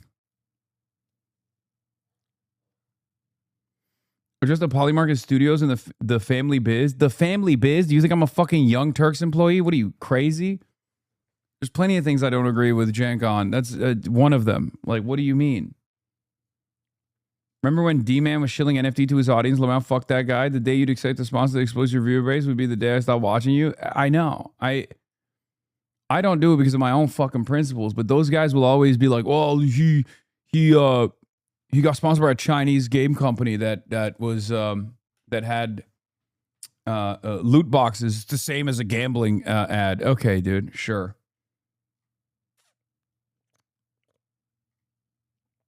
Sure, buddy. Yeah, no, that definitely takes away the moral wound.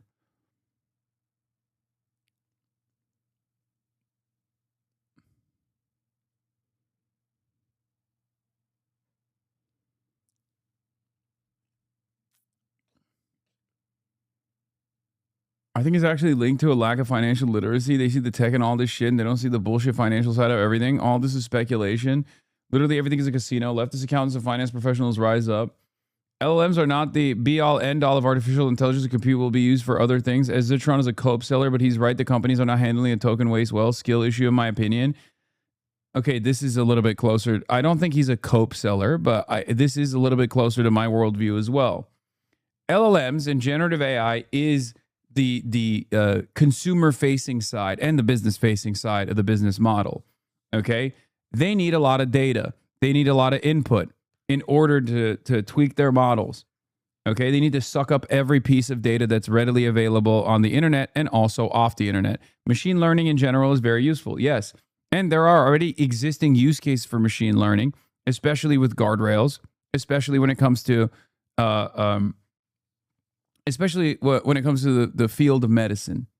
Okay, like there's good stuff out there for trying to show me useful AI. You already use useful AI. You don't even realize it's artificial intelligence. It's also not actually artificial intelligence, like fucking a robot with his own brain.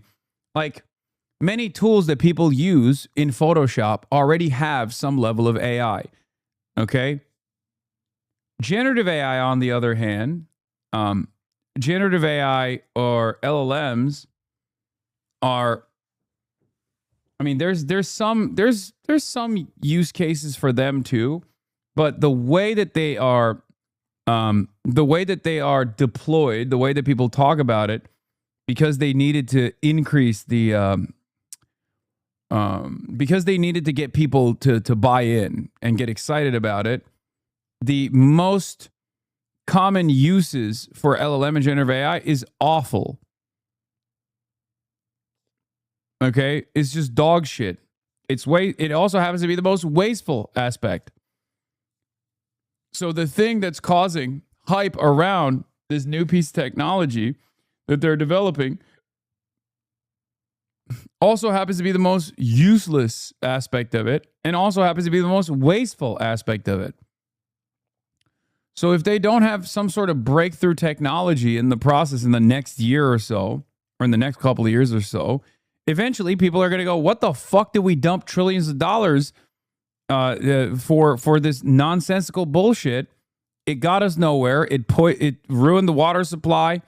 It also jacked up electricity prices. What the fuck is going on? But given the way that our stock market works nowadays on a hope and a dream and on copium fumes, so much of the major GDP creators are now directly involved with AI in one way, shape, or form. As a matter of fact, all the GDP growth that came from the American economy directly came from AI and AI-related companies. So we're fucked. If that bubble bursts, everything pops. Everything is destroyed. So they just have to kind of go along with it over and over again. It's like literally become too big to fail.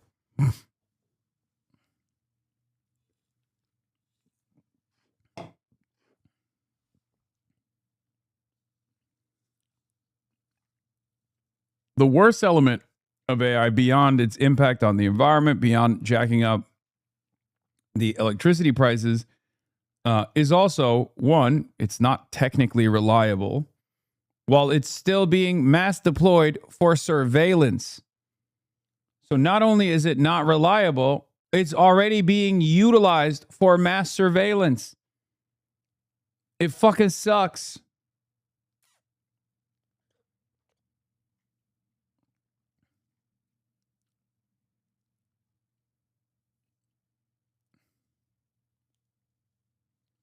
Oracle, the tip of the spear on that, or is it something else? I think it could be the neo clouds, because with this rumor of Meta selling their AI capacity, I think companies like CoreWeave, and especially Nebius and Iran and Cypher Mining and all of them, TerraWolf as well, they are all they're basically outgrowths and they're subsidiaries of NVIDIA. NVIDIA is now, according to the information, going to be paying them to rent back their GPUs when they install them in the data center.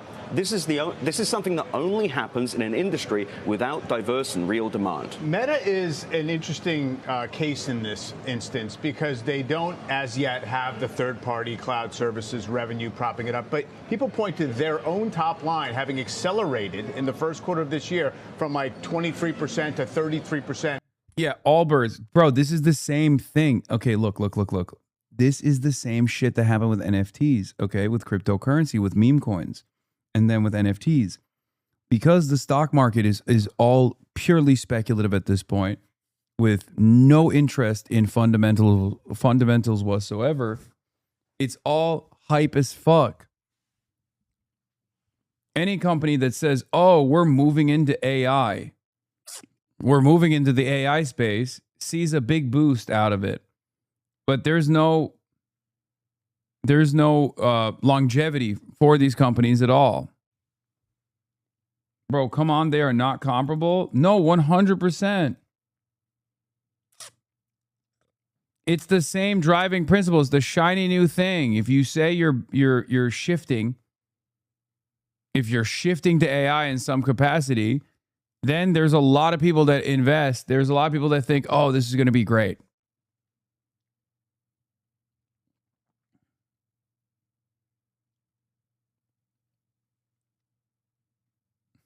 Presumably because they're implementing these AI tools or somehow making their platform more productive along those lines. And at the same time, it shows you the fallback option. We're creating all this capacity, even if it's not a business model. The capacity is there. We've gotten the kind of the power and the compute in place. Maybe that helps society down the road. Well, the thing is with Meta is I don't necessarily... Yeah, the true cost tokens are unfucking real right now. They're subsidized heavily, like 4,000%. You can get 8K or more tokens for $200. When they start charging the actual API price, they will be completely unprofitable for companies to use. Yeah, but it's one big Ponzi scheme. So they just, as long as they can keep raising, as long as they can keep fundraising, do these massive fundraisers, and get additional investment, they can prop up. They can prop up the unbelievably costly tokens. Because the computing power to generate these tokens or to utilize these tokens is far higher than what the consumer side is paying for it, what the business side is paying for it. Because if it was $8,000 a pop, then yeah, no one would fucking buy it. Especially because, once again, there's no guarantee that it will work. It can hallucinate. Imagine paying $8,000 per token and then you're using it on what? Like something that's just objectively wrong. Okay, what do you do then? You just burned $8,000? No company, no fucking company would involve themselves with that. That is the ultimate point that Ed Zitron makes, and that is correct. That his assessment there is correct. I agree. AI is not driving Meta's revenue growth. the fact that they have an effective monopoly on social media is. Microsoft, Google, and Meta and Amazon are all doing a funny little, I don't want to call it a scam, but it's a trick where because their other businesses are still growing, but they never disclose their AI revenues, everyone conflates that with AI driving their growth. In reality, their other businesses are growing and AI is losing the money. Oh, here we go. We got another one. This is exactly what happened with the NFTs, bro. Look. Do you think OpenAI's LLMs are going to be trained with biases when it comes to certain political topics? Yes, I do. Is there a way around the environmental hazard for AI models? In the future, models are only going to be better, which would cause even more harm. HasanAbi, you are the same as Charlie Kirk. You guys are the same people on the opposite sides of the coin. Same coin, different sides. AI is not a Ponzi scheme. HasanAbi has no idea what he's talking about. AI's revolution will change the world.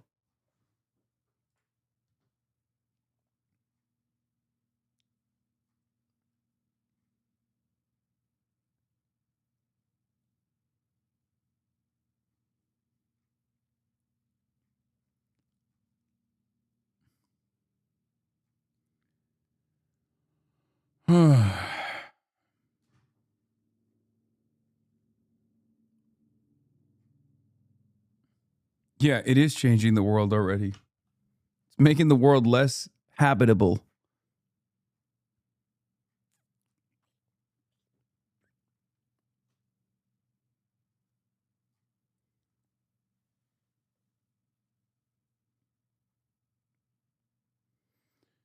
I used to work as an AI trainer. There's companies that content policies, which are essentially biases, and everyone can see these now. Yes.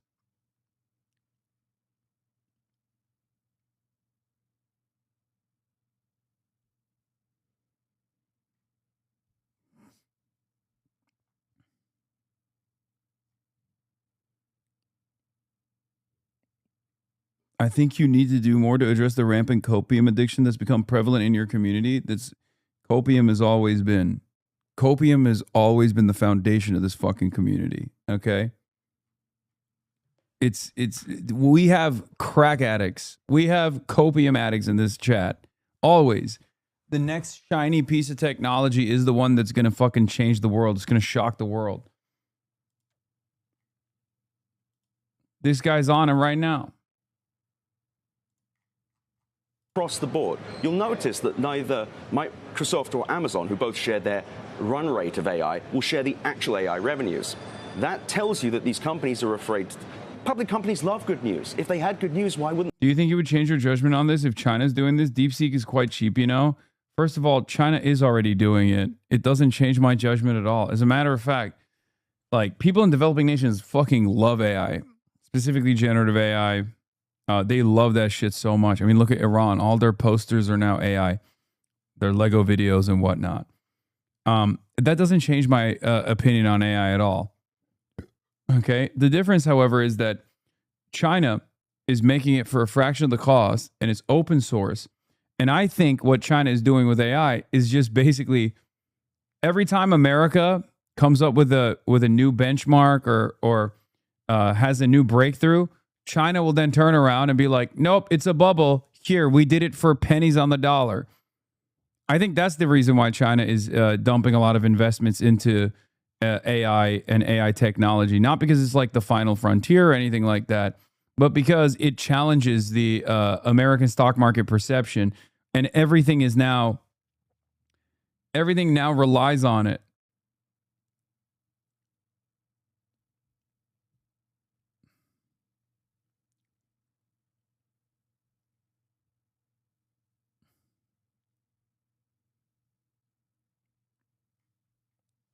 Yeah, China can only make models this cheaply because they're distilling U.S. models. I know. They're stealing. I know. You're right. They're always. It's just America's the great innovator and China is the great stealer.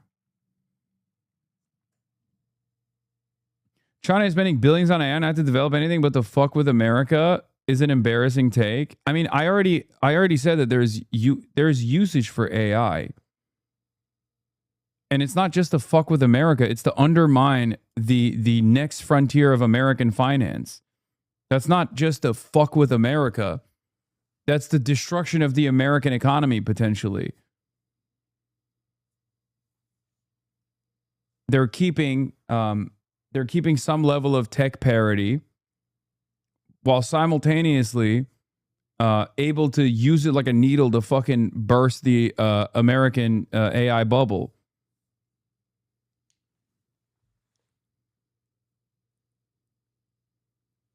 That's not fucking with America.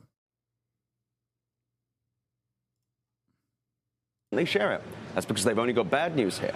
So what do you think then is the straw that ultimately breaks the camel's back? You've got trillions potentially at stake in terms of just overall capex investing through the years. I mean, it seems like there is a collective desire for this to work. What ultimately provides the challenge or presents the challenge in your mind that kind of reverses all of that? So I heard a Goldman analyst say recently that the first hyperscaler to pull capex will get rewarded by the markets.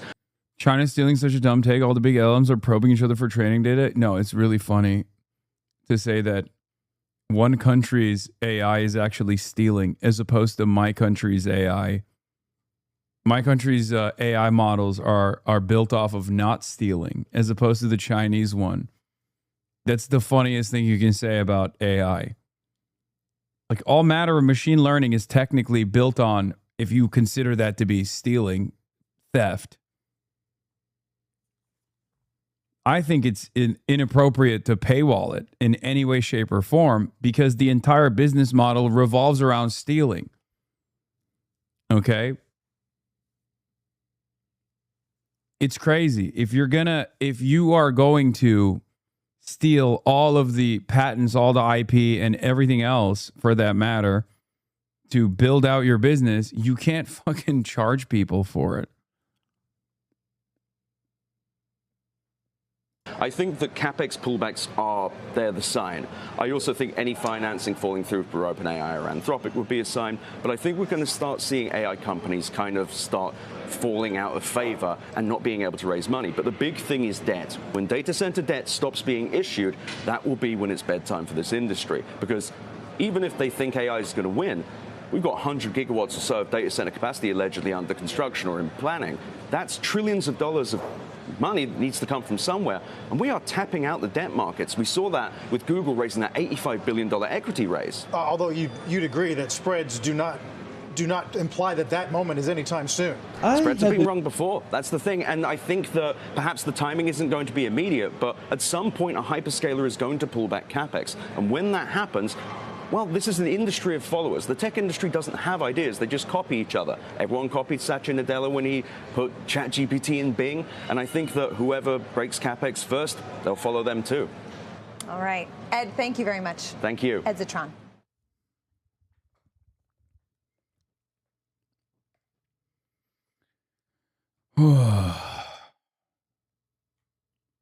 OpenAI spending hit $34 billion last year ahead of planned IPO. Audited figures reveal mounting costs for model development, infrastructure, and rapid expansion. The numbers, which were first shared with the Financial Times by independent journalist Ed Zitron, suggest OpenAI's revenues are outstripped by rising costs. OpenAI booked about $13 billion in revenue last year. By the end of 2025, it was generating $2 billion in monthly revenue, up from $1 billion a quarter at the end of 2024, making it one of the fastest growing businesses in history. But heavy spending contributed to a nearly eightfold increase in the net loss attributable to OpenAI, which soared from $5 billion in 2024 to around $39 billion in 2025. This is just like the opposite of capitalism.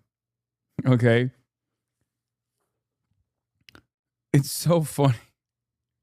Look, I'm not the smartest guy when it comes to this stuff, okay? I know I say I'm a numbers guy, but I'm not actually am a numbers guy, okay?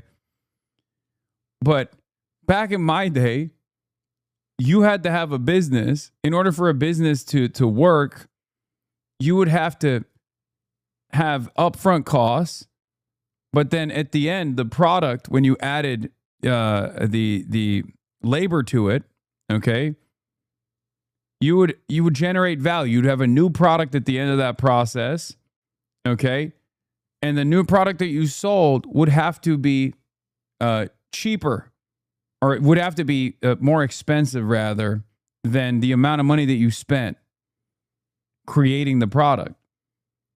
This is topsy-turvy. It's the exact opposite.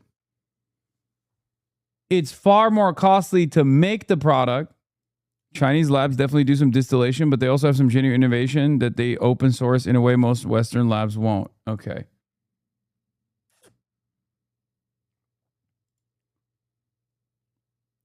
It costs more to make the product than it is to sell it. What are we doing?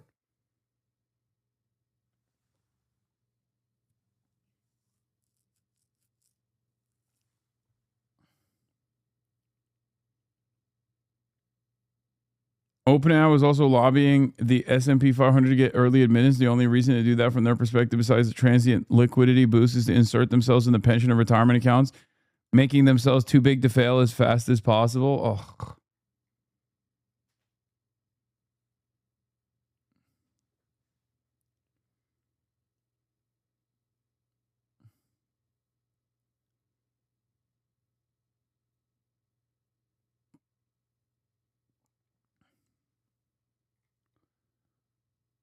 You don't understand business. Sure, they lose money on every transaction, but they'll make it up on volume. No, there's no way to make it.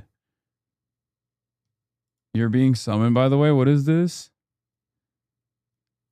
I'm shocked the Atlantis cruise I'm performing on next week has been banned from entering Turkey. A ship, a magnificent ship full of gay men and me, denied entry to Turkey simply because of who is on board. I am furious, but I am sailing, as the ship will make other ports of call. I am ready to perform for all the wonderful men on this Atlantis cruise who deserve so much better than this. Patty Lapone? Why did Turkey do that? They're being homophobic?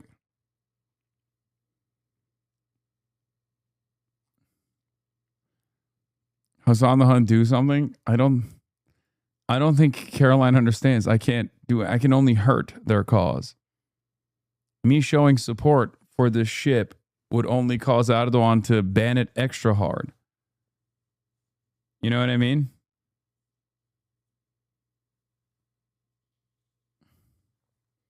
Maybe Turkey was like, it's July. Pride Month's over. Pride Month's over. It's July. Pack it up.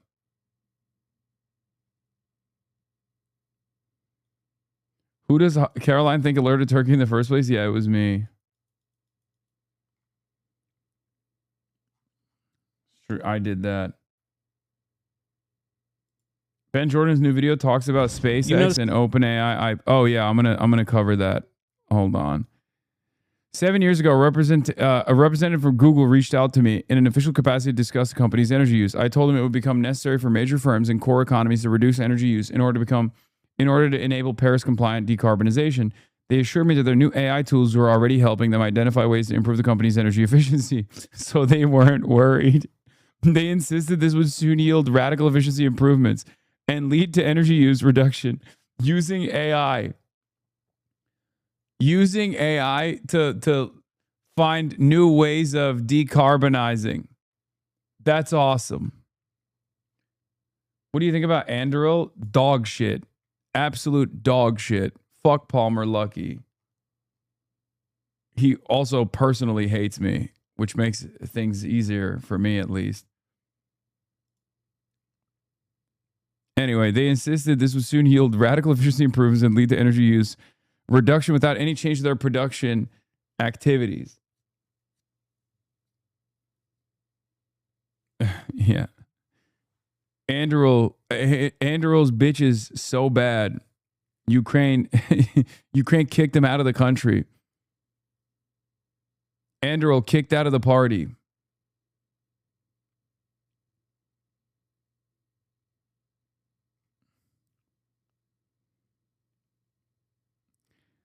I told him that's not how it works. In growth-oriented capital firms, saving from efficiency improvements are generally leveraged to expand production. I predict that even if their AI found ways to improve efficiency, Google's energy use would go up, not down. 7 years later, and this is where we're at. Yep.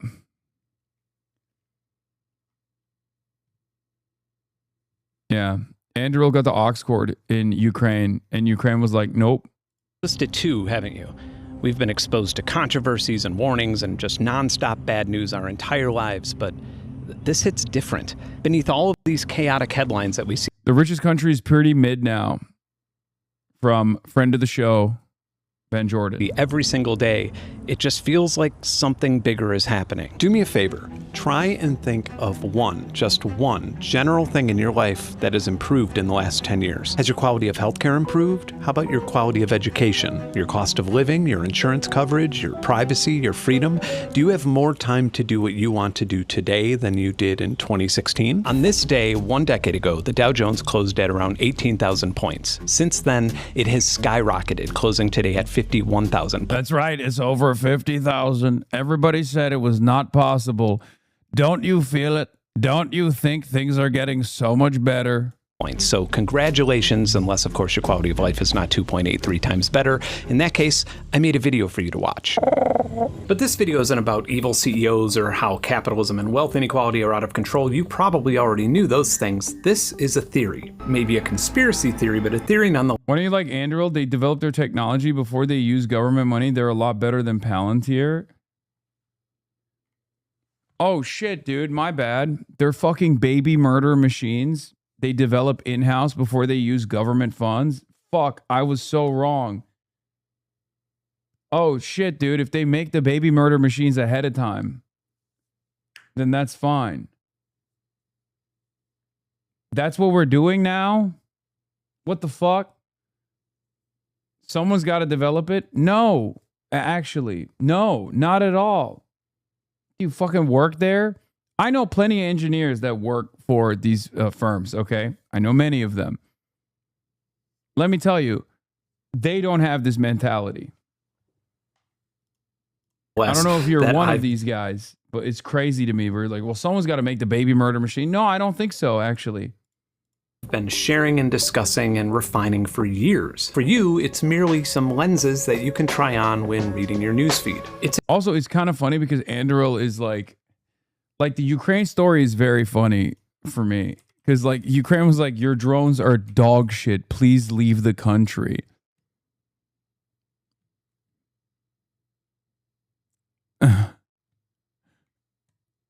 Like Anduril's autonomous weapons fail in tests, Ukraine combat. Defense startups $30 billion valuation under scrutiny as weapon systems malfunction.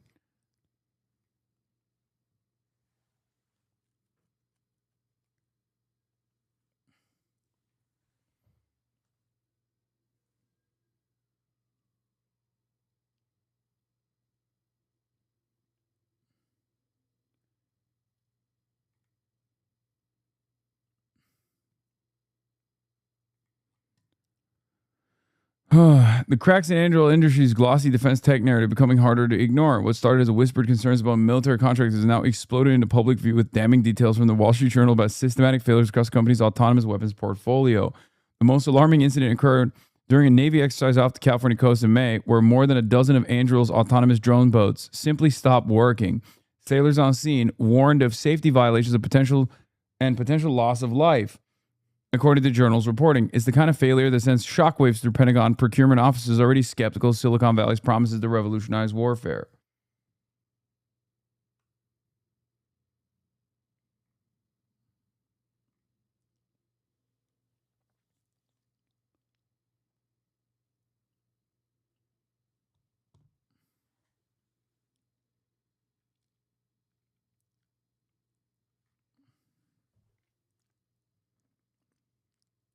The real gut punch comes from Ukraine, where Anduril's technology faces true battle test. Ukrainian SBU security forces found that the company's Altius loitering drones repeatedly crashed and failed to hit their targets. The performance was so poor that the Ukrainian forces completely stopped using them in 2024 and haven't deployed them since. This battlefield of rejection carries enormous weight in defense circles. Ukraine has become the proving ground for next-gen military technology. God, this is so dystopian.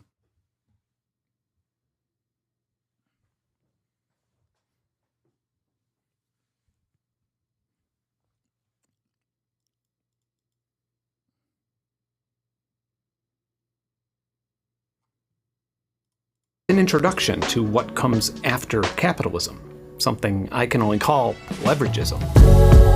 All my life I was looking for a sign. Wasn't sure where to find a peace of mind. Sometimes you can see things when it ain't time. Well, for you I'll be putting it all aside.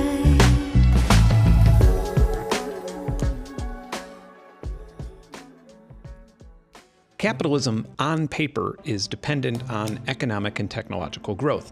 On paper, the idea is that everybody gets a slice of the pie, and if we make a really, really, really big pie that keeps growing, then everybody can get fat. And not only is that example kind of a literal one when we look at the American obesity epidemic, but capitalism also led to agricultural innovation and global supply chains and wealth creation in developing countries that played a huge part. Ben Jordan doesn't believe that, by the way. This entire video is directly contradicting that assessment. And decreasing global hunger. It's worth recognizing that in 1970, 1/3 of the people on this planet were starving, and now that— Did you notice the PlayStation stopping physical game discs starting 2028? I am disgusted with the way every one of these dumbass fucking companies, including Sony, which, by the way, Sony's a Japanese company. This is exceptional. Okay? If you've ever been to Japan, you know those motherfuckers still use paper receipts. Okay? So the very fact that a Japanese company would actually gut their hard disks is unbelievable. This must have been a PlayStation America decision. Okay?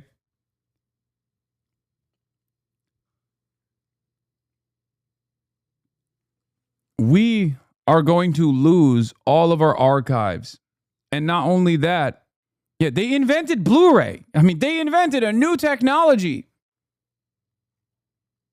We're going to lose all of our archives. We're not going to own anything, dude. It's insane. Rentierism is coming to the field of entertainment. It's already here. What the hell is happening? I hate this shit so much, okay? I hate this so much. The idea that you can't own anything, including video games, including movies, is so ridiculous. There's obviously a million different reasons as to why this is dog shit. Number one, this already happens all the time, with the exception of like maybe one of these... with the exception of maybe like one or two of these platforms, like the one that Cyberpunk is sold on. I forget what it's called. Most of these platforms regularly pull back their archives. Yeah, GOG is the only one I think that literally doesn't do that, right? But even Steam, like Valve, will sometimes take down certain pieces of content that you own, but you actually don't even own it. What are we doing? Yeah, GOG is CD Projekt Red, yeah. I hate this shit so much. Okay? I hate it so much. It is so fucked up. It already happens. You're just not aware of it. Okay? It happens all the time. You're oblivious to it. It happens with your library of content that you think you own, that you don't actually own.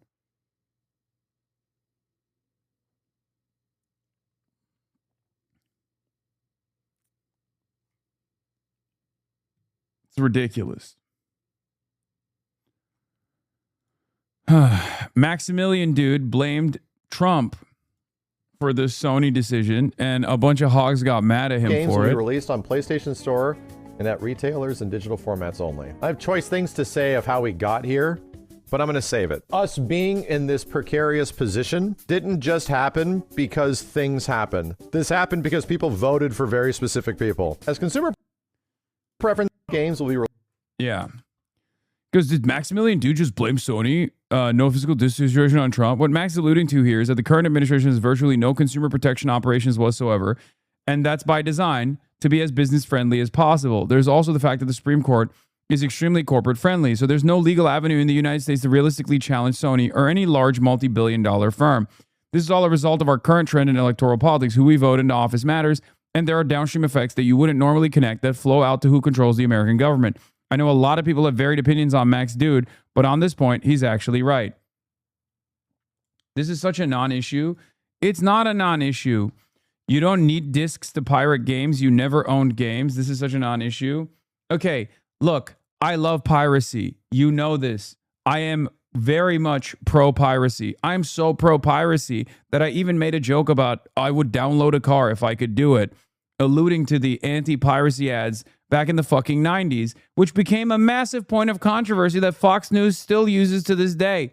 Yes, I love piracy. I'm pro-piracy all the way. I'm still frustrated that the legal avenues that existed for archiving things that you can own, okay, things that you can own and things that you can consume whenever you want to are getting taken away. You never legally owned software. You were given a license. It doesn't matter.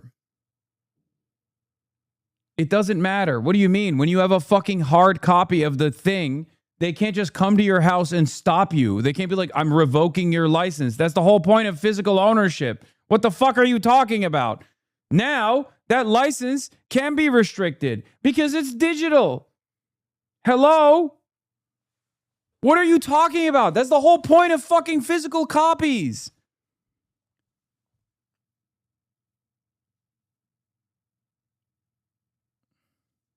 They literally can. The full game is not on the disc. Oh my God. You are further proving my frustration.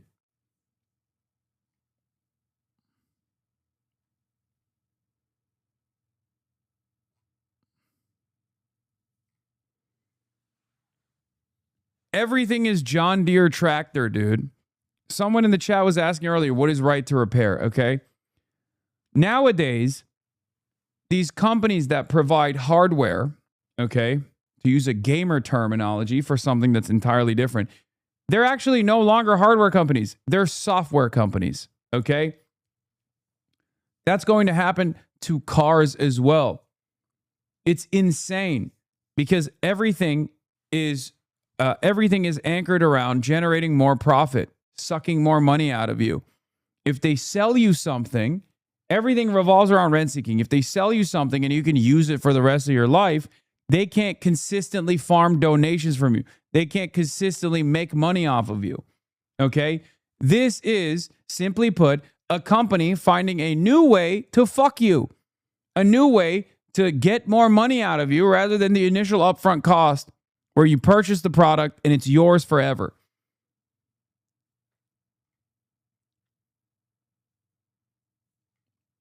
That's it. And this additional paid for software is already taking place in cars as well. A lot of gamers hate the live service model, right? You hate it. You're like, this sucks. Everything is turning into the live service model. How do you not see it? The subscription model is a newer method on planned obsolescence. Back in the day, companies would create things that you use with planned obsolescence in mind so that every 2 years something would break and it would be cheaper for you to buy the newer product than to go and fix that product altogether. Okay? That's planned obsolescence. That's not enough though for physical commodities that you're purchasing. Okay? What they're now doing is software. What they're now doing is charging for the software. Everything is on a subscription basis so that they can just make one thing and then consistently farm you to pay for a privilege to use the thing that you already purchased. Tesla FSD costs $99 a year. Premium connectivity costs $9.99.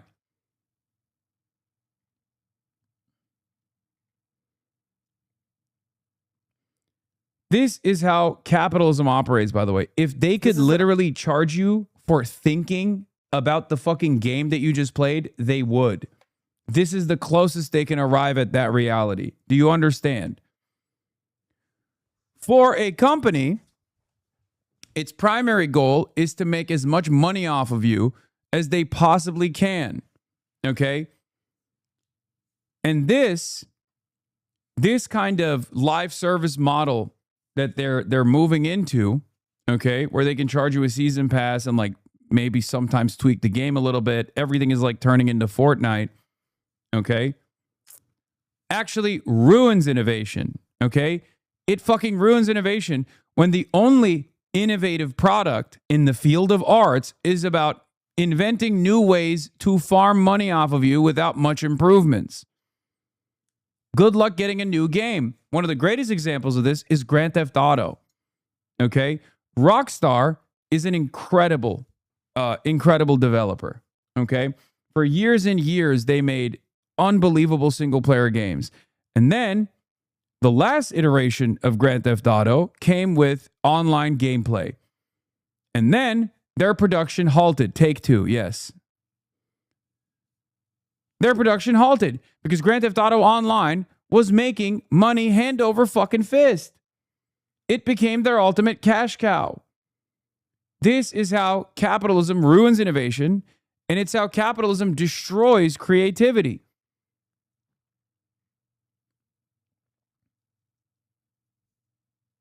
A cost-saving measure for Sony, but those cost-saving measures do not pass on to the consumer. They get to save on manufacturing. Yeah. Cutting physical media cuts costs only for the company. They get to save on production, design, shipping, and still charge the same thing with nothing being passed on the consumer. And it's also more devastating than that. Because now, what happens when they decide, oh, you have this game? The only way you can access it is if you give me $5 every time you play it. Okay? What happens when they can add dynamic pricing? They have all the data. They know that you could pay more, that you would be willing to pay more at certain times of the day. What happens when they add that factor? You are like, oh, that would never happen. Of course it will happen. It's happening right now. Hello?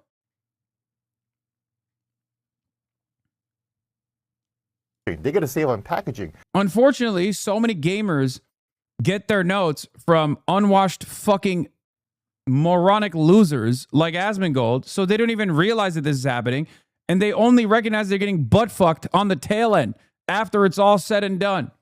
Okay? That's it. Unfortunately, so many fucking dumbass reactionary gamers won't even realize that this is going on. One of the greatest examples of this was with Lena Khan and with Xbox, right? They were all talking big shit. What happened? Right now, if you want to purchase a game, God of War, you go to Walmart, it's $34. You go to PSN, it's $60. Why the fuck do you think that's the case?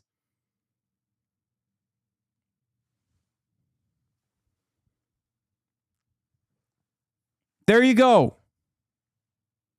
They get to save on shipping, but the game still costs the same. They're going to cost full charge on the store, and retailers don't have a say in that. So consumers just get way less options as a result of this. This is the importance of physical discs explained by Sony themselves 13 years ago. PS4 disc, they have the rights to use that copy of the game. They can trade in the game at retail, sell it to another person, lend it to a friend, or keep it forever.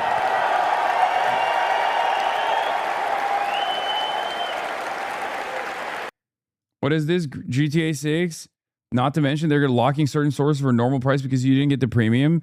The GTA 6 physical version will not have a disc, will have no map, will cost $80. One retailer said only 11 people pre-ordered it.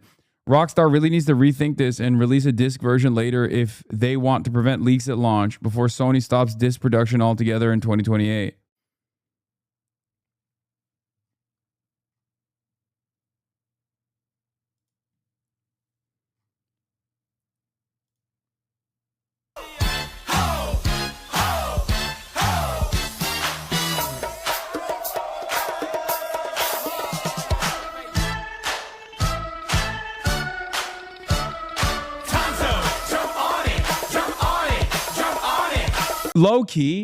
Low key, you know how like the transgender issue is catnip for the dumbest people in society to go and like vote for Donald Trump, who has fucked them over every step of the way and has not fixed the economy at all? This exact same thing happens in gamers as well, many of which are already Trump supporters. For gamers, it's DEI. They literally think, oh, DEI this, DEI that. Oh, video game titties are smaller. And they like hyper focus on this. And they think that's what's ruining gaming. Meanwhile, what's ruining gaming is capitalism. I swear to fucking God, they're like, oh, the pronouns of developers. Oh my God, my developer has a septum piercing and blue hair and they're queer and non-binary. Bitch, that's always what it's been. They're fucking nerds. Of course they're queer and non-binary. They're goddamn nerds. When the fuck have gaming developers not been non-binary queer nerds? They always have been that way. You're a fucking idiot. Now you're fucking celebrating them losing their fucking jobs because you're an idiot at the behest of VC funded, hedge fund funded, big tech firms that come in and purchase everything they can and gut the fucking product. Asman actually defended the Sony decision. Yeah, he's a fucking moron, dude. Of course he defended it. There's never been a capital owner's dick he hasn't eaten, dude. He polishes the fucking boots. That's his whole point. About this, but I think that Sony, I hate to say this, I think they're making the right decision. I think that the man, he is incapable of arriving at the correct take, even by accident, dude. Realize that nobody's buying physical media anymore, and it's not worth distributing, producing, and shipping out all of these copies because that's not true. Of course, people are buying physical media. People just aren't buying them. If you want to ask and you want to wonder why this is happening, it's your fault. It's my fault. It's our fault. Please, please don't you dare get mad at the big company making a pro-profit decision. Get mad at yourself. Yeah, in September, some PlayStation customers will no longer be able to access some purchased movies and shows. It underscores the fact that digital purchases are really more like long-term rentals. Okay? I've been warning about this for fucking years. That's the whole point. They can just take away shit that you purchased, and then dumb fucks in my chat will be like, oh, technically it's a license anyway. Oh, really? Oh, that's what you were doing. That's what a book is too. You know, it's technically unlicensed, dude. When I'm reading the book, what are they going to do? Come to my house and take the book away? What are you, fucking stupid? Why does everybody, why is there this like dog in people that is constantly hounding them to be this annoying actually guy? Okay? Who gives a fuck if it's a license? What do you mean?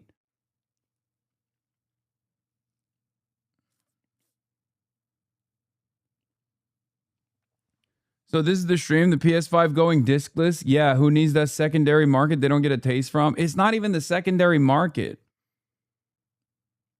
It's just a cost-saving measure for them on the production side. And this way, they can inevitably charge you more to literally access your own fucking game. How do people not realize this? People pay for early access nowadays.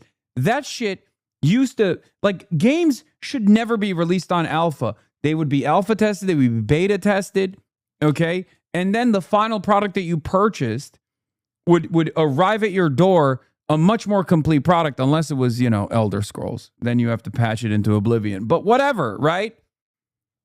Nowadays, the companies charge you to beta test the product.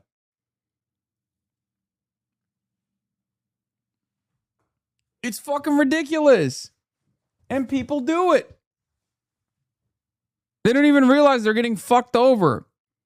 So if a company's doing that for extra for extra profits, what makes you think they're not going to charge you for access now that you don't have the physical thing in your at your disposal?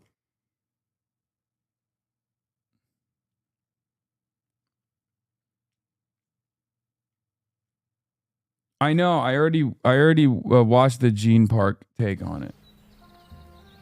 That's the way it is. This is just a dumb guy trying to make a smart point, or thinks he's making a smart point. It's fucking annoying. Let's see what Charlie had to say. I wasn't around to witness the extinction of the dinosaurs, nor was I there to see the death of the final saber-toothed tiger. But boy howdy, I am lucky enough to be here to witness the extinction of physical games. I swear, Sony treats physical media the same way the Men in Black treated people that witnessed alien activity. Get the neuralizer out, look here. No such thing as discs, there's only digital. They have now just driven the final stake in the vampire's heart, the evil menace known as physical media. They have announced that they are ending physical production in January 2028 for new games releasing on PlayStation consoles. For those that don't know, this means there will never be a physical disc for a PlayStation game, even if it's not a first-party title, because in order to even have a physical game on Sony's platform, it has to go through Sony. Thus, there will no longer be that green light, that thumbs up that lets you make a disc for their platforms. It is only digital going forward. There is only Zool. It's unhinged insanity because this comes only days after Sony just pulled over 500 movies from customers' accounts that they paid for while offering no refunds for it. So customers had 500 movie titles that have now just fizzled into the ether, into the fucking back rooms, and Sony says, suck our dick. You don't even get your money back. So you paid for limited access to these films. You rented them fundamentally, even though you were under the impression that you were buying them and owning them. But because of this digital landscape, you don't own anything. You are paying for a ticket that gives you access for a set amount of time, depending on the companies or depending on the licensing. The movies are getting pulled because of a licensing issue with Studio Canal, but it's Sony's platform, and now all the customers that wasted their clams on it have nothing to show for it. It's just a void. It's blank now. You will own nothing. Yeah, when PlayStation went down last year, people weep because they couldn't play their games. I know. That's another problem.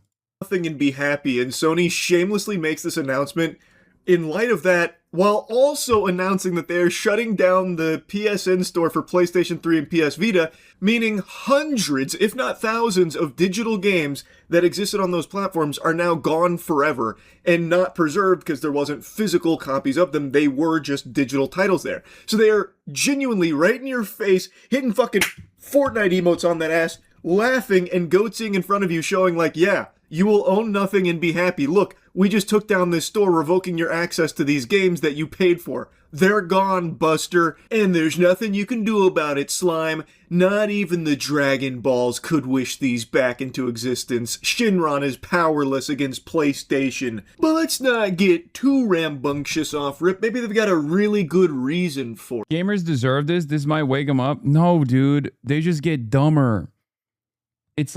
Dude, if that was the case, Ronald Reagan should have been a fucking wake-up call for the white working class, right?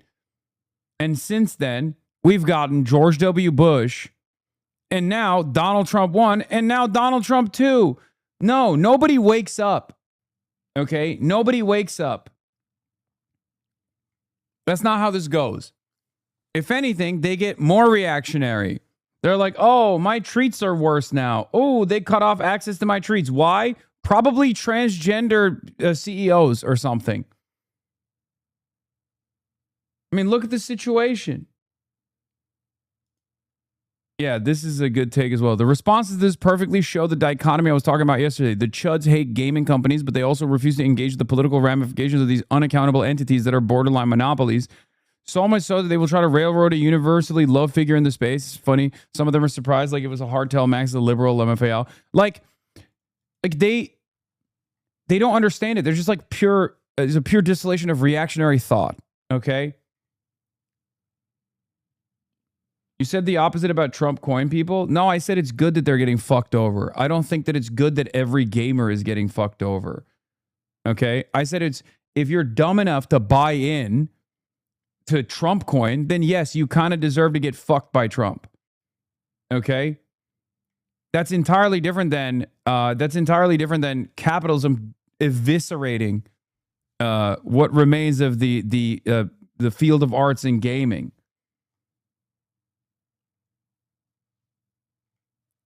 Yeah. This is completely out of our control. It is funny that they thought this Maximilian dude guy was not a lib, though. I mean, I've never even met him, and I don't really know him that well, but even like the little bit I do know, I just assumed he was It's not even he's liberal. It just means he has a brain. Okay, that's it. Like that's what it is. Okay, in this space, if you have a functioning brain, you're probably a liberal.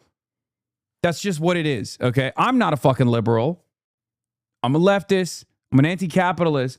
But let's be fucking real. In the gaming sphere, especially, if you have 3 fucking working brain cells that you rub together, you're probably a fucking liberal. At worst.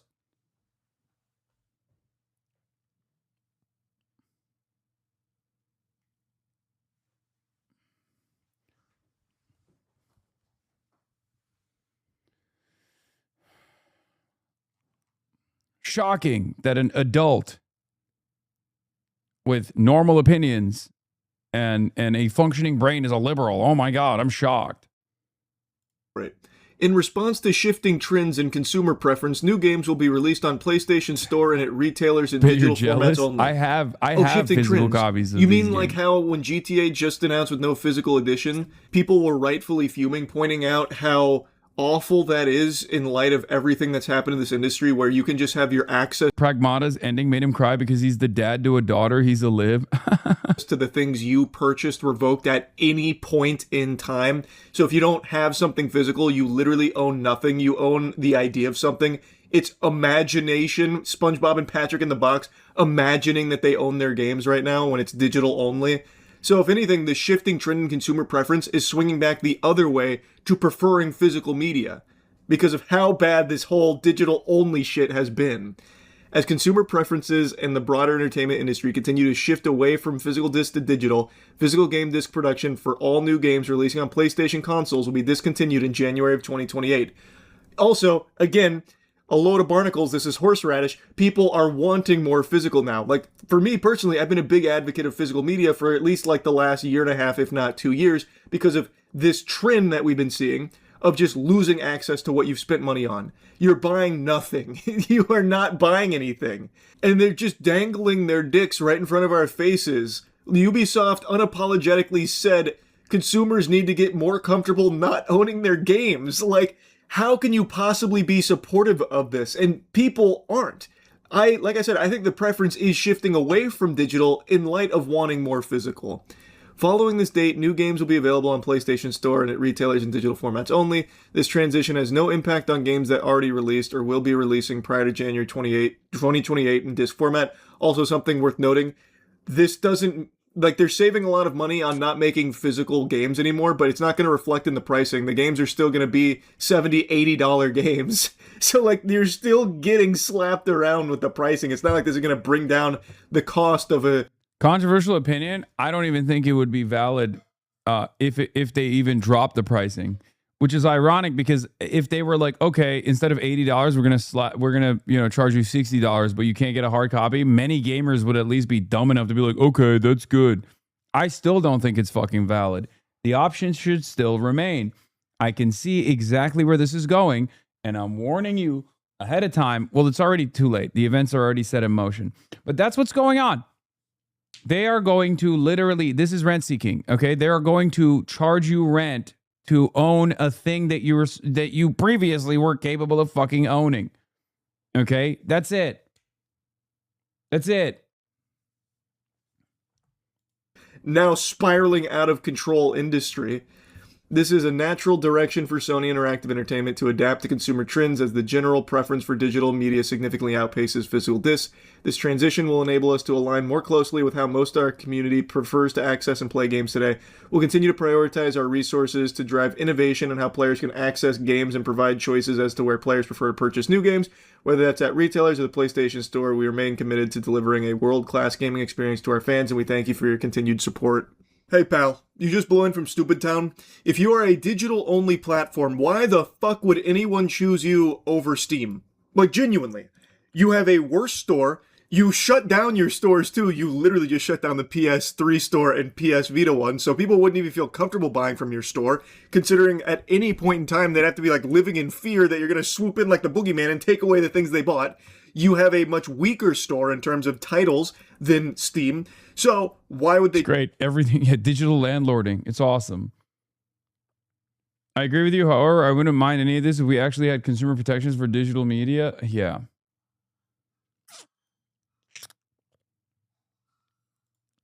I personally don't care that there aren't going to be any more physical discs for PlayStation. I haven't bought a hard copy game in 10 years. Oh my God. Oh my God. What's that meme? Like, the sign of a low IQ is a sign of a low IQ for conservatives especially is that they can't like engage a hypothetical or ever foresee how this could impact them in any way, shape, or form down the line. Like, this is literally what it is. This is literally what it is. The guy's like, oh, I've never bought a fucking hard copy, so I can't comprehend how this could be impactful for my life.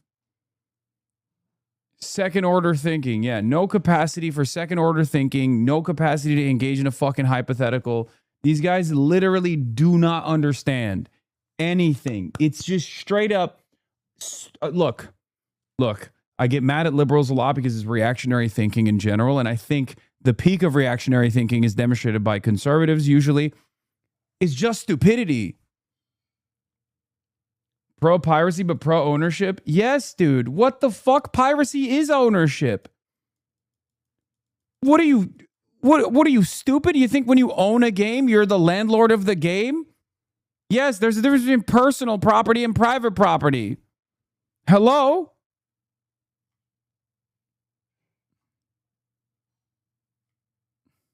Oh my God. You think you're making a brilliant, poignant point here? What the fuck?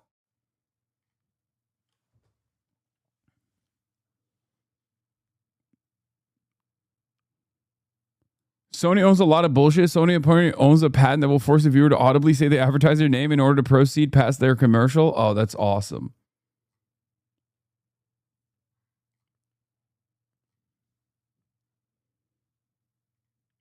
So China never stole IP. I don't give a fuck.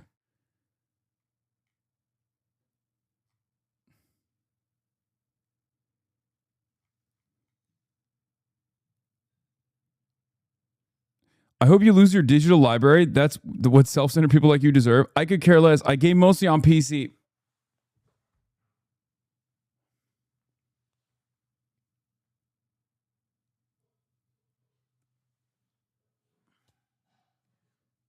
First of all, it can happen there too. And secondly, oh my God, I'm done. I can't. I'm pro piracy. I'm pro piracy. Just pirate it. You know? Yes, it is more expensive to build a PC that can handle more high-end gaming, but there are solid entry-level PCs out there. And yes, while PS5 is cheaper than that right now, I imagine the PS5 prices are going to go up as well, reflective of Xbox price increase. I think that's the writings on the wall. There's going to be a price increase pretty soon. So eventually the gap's not going to be that big in terms of like price discrepancy between PS5 and PC. And again, PC has a much more robust catalog of games to choose from in the digital-only format with Steam. So why the fuck would anyone ever even consider shopping exclusively on the Sony PlayStation Store after you keep going scorched earth on physical media and taking away people's products that they bought, thinking that they owned them? Like, the way they're treating this shit, I wouldn't be surprised if they start going door to door, treating people that own physical PlayStation discs like terrorists, like, excuse me, we're going to need to sweep the premises here. We need to check your house. Do you have physical discs here? We got a tip. And they just start taking it physically out of your hands to make you shop at the store. A store which, by the way, is more expensive shopping digital only on older titles. So if you bought the physical copies for some of the games here, like this tweet illustrates, you saved money getting the physical edition on God of War, Ragnarok, Gran Turismo, those kind of things. But now that that's off the table going forward, these games presumably are never going to get cheaper on the PlayStation Store because they're still charging full price for these older games on their store. So they're looking to even make more money off of going digital only when getting physical down the line has been cheaper. Now they fully got it by the titties here. They fully control it directly. So they never have to bring the price down because there's only digital options to choose from now. You can't get a physical edition. I'm sorry, but your end user agreement dictates that we can search the premises. Yeah, that's what some chatters were on earlier when they were like, well, it's technically just a license, even when you purchase a physical copy. That's basically what it is. Sorry. You need to get, the end user agreement dictates that a Sony private mercenary can come into your house and butt fuck you. Sorry. You signed on the dotted line. Now for these upcoming games. Thus, the price doesn't ever have to go down if Sony doesn't want it to, and it looks like they really don't want it to. Still paying full price for some of these older titles to this day. Now let's take a peek at the bright future of digital only with Sony's immaculate track record of having stores that they shut down and take away the shit that you spend your money on. This is their announcement about shutting down the PS3 and Vita store. By the way, this is also low-key price leadership from, because this is a oligopolistic market as well, this is price leadership from Nintendo. So if you want to yell at someone that's like usually the number one villain in this field, yell at Nintendo. They did this years ago.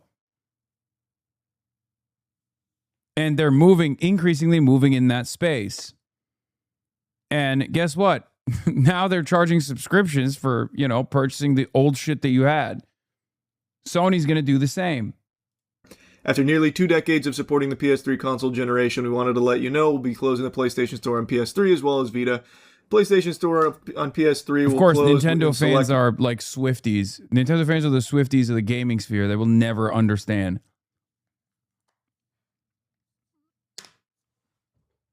Markets starting this year, followed by global pressures for PS3 and Vita next year. That means new content purchases will no longer be possible once the PlayStation Store closes on these devices.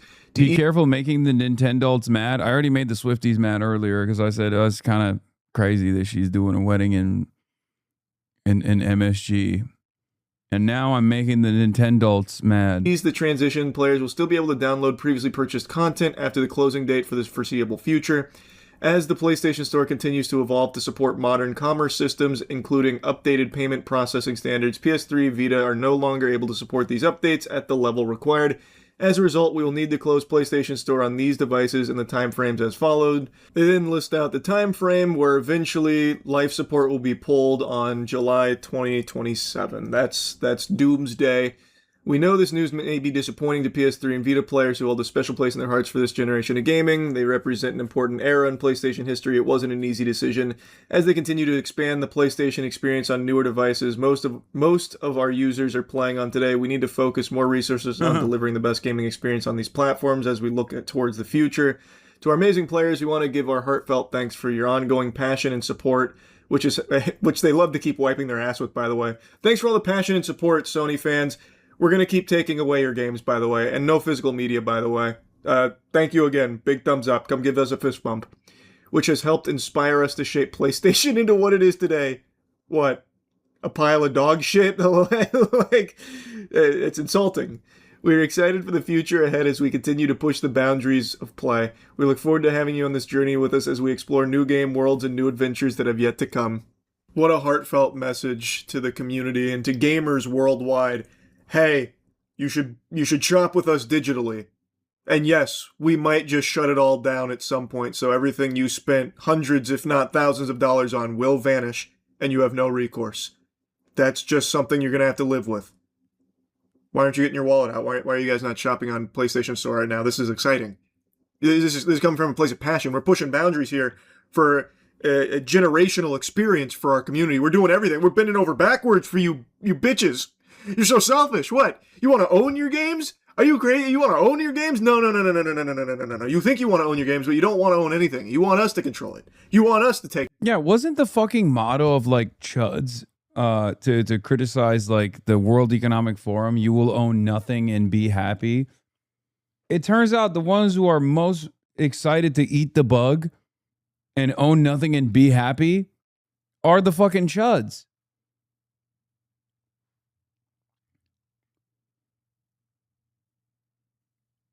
They're the ones who are literally like, oh, dude, it's fine, actually. I don't even fucking own hard copies of anything. Oh, you can charge me extra. I don't care. Get away at some point. You want it digitally. Please. Come on. Get in here. It's stupid, man. It's so stupid. They're so out of touch, it's painful. Naturally, everyone's pointing to this with the PS4 where they showcased, here's how you share your games on PS4, and then they hand each other the physical copy and say thanks. This was a massive dunk at the time, pushing back against a lot of shit we were seeing the industry starting to do at that point already with how they were handling like sharing games and such. And this was Sony lat spreading here and making disc-based games a large part of the PS4's identity, which became a big selling point at the time that really propelled it above the competitors. And they made it clear with PS4 that physical was something they valued greatly, and like the importance of being able to share a game back and forth, physically passing it to one another. This was a high demand, but wanting to go digital. PS5 disc drives limited to one person. Sony acknowledges high demand.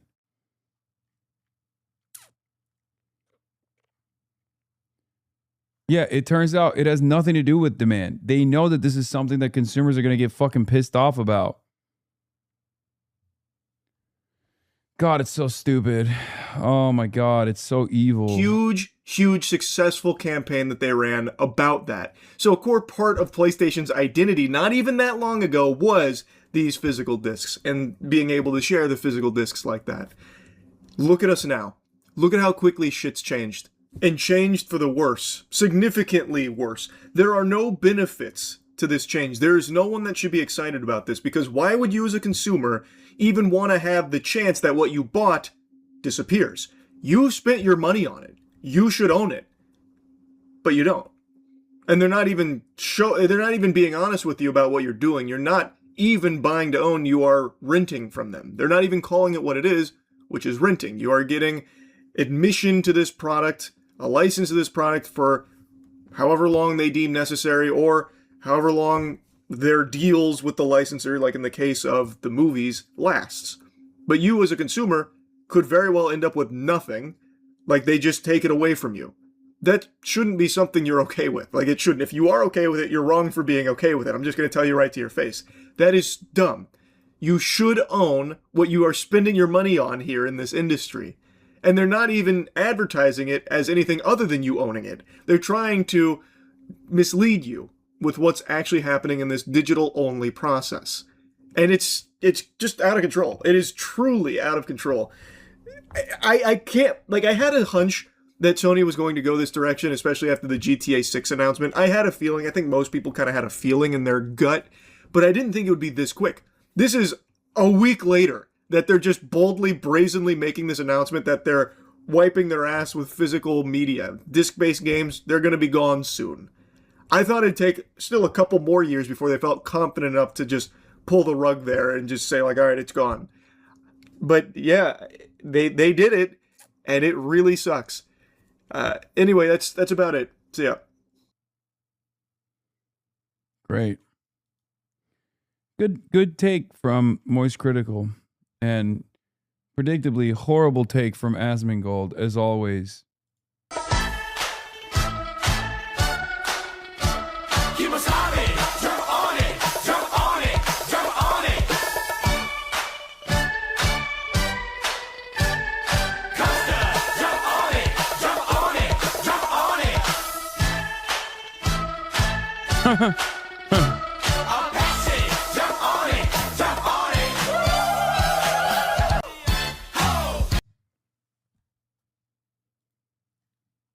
I completely understand where you're coming from. For a lot of gamers, physical discs are the only way they can afford to play games because they can get them secondhand.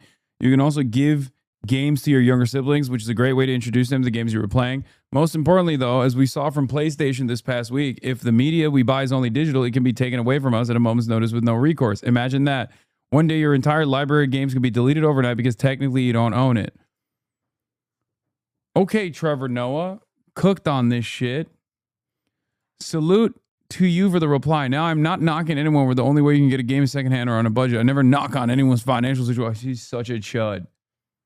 He's such a fucking chud, this guy. Oh, you reminded me that poor people exist. Guys that say stuff like that absolutely don't give a shit about the poor, by the way. 92% of game sales are digital. You're all talking the talk, but not walking the walk. Brother, why are you eradicating 8% then?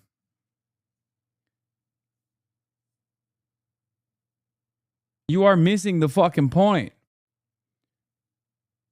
Also, when physical media exists, if the option still exists, okay?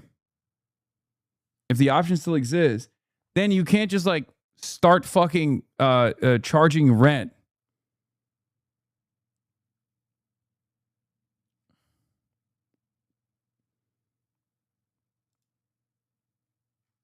Big news. My administration is delivering another fantastic America First victory. The Department of Treasury will now accept philanthropic contributions of readily tradable public traded stock to help fund Trump accounts for eligible American children. This opens the door for great American businesses, philanthropists. What the fuck? And job creators to invest. Dude, everything is... Dude, capitalism, man.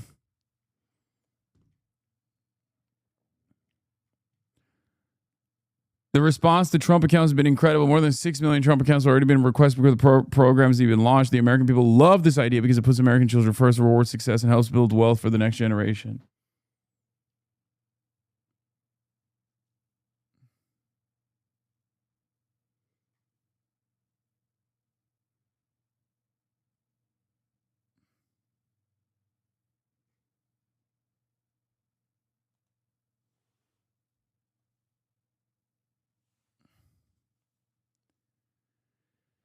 Oh.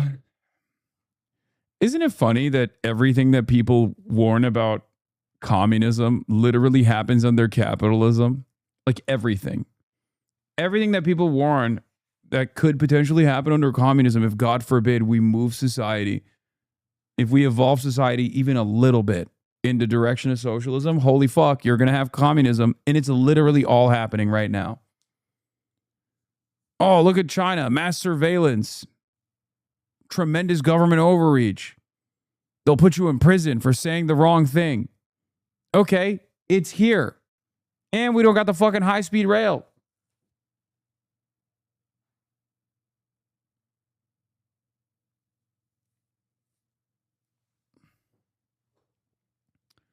They told you you own nothing under communism. Now under capitalism, you won't even be able to own something as simple as your video games anymore.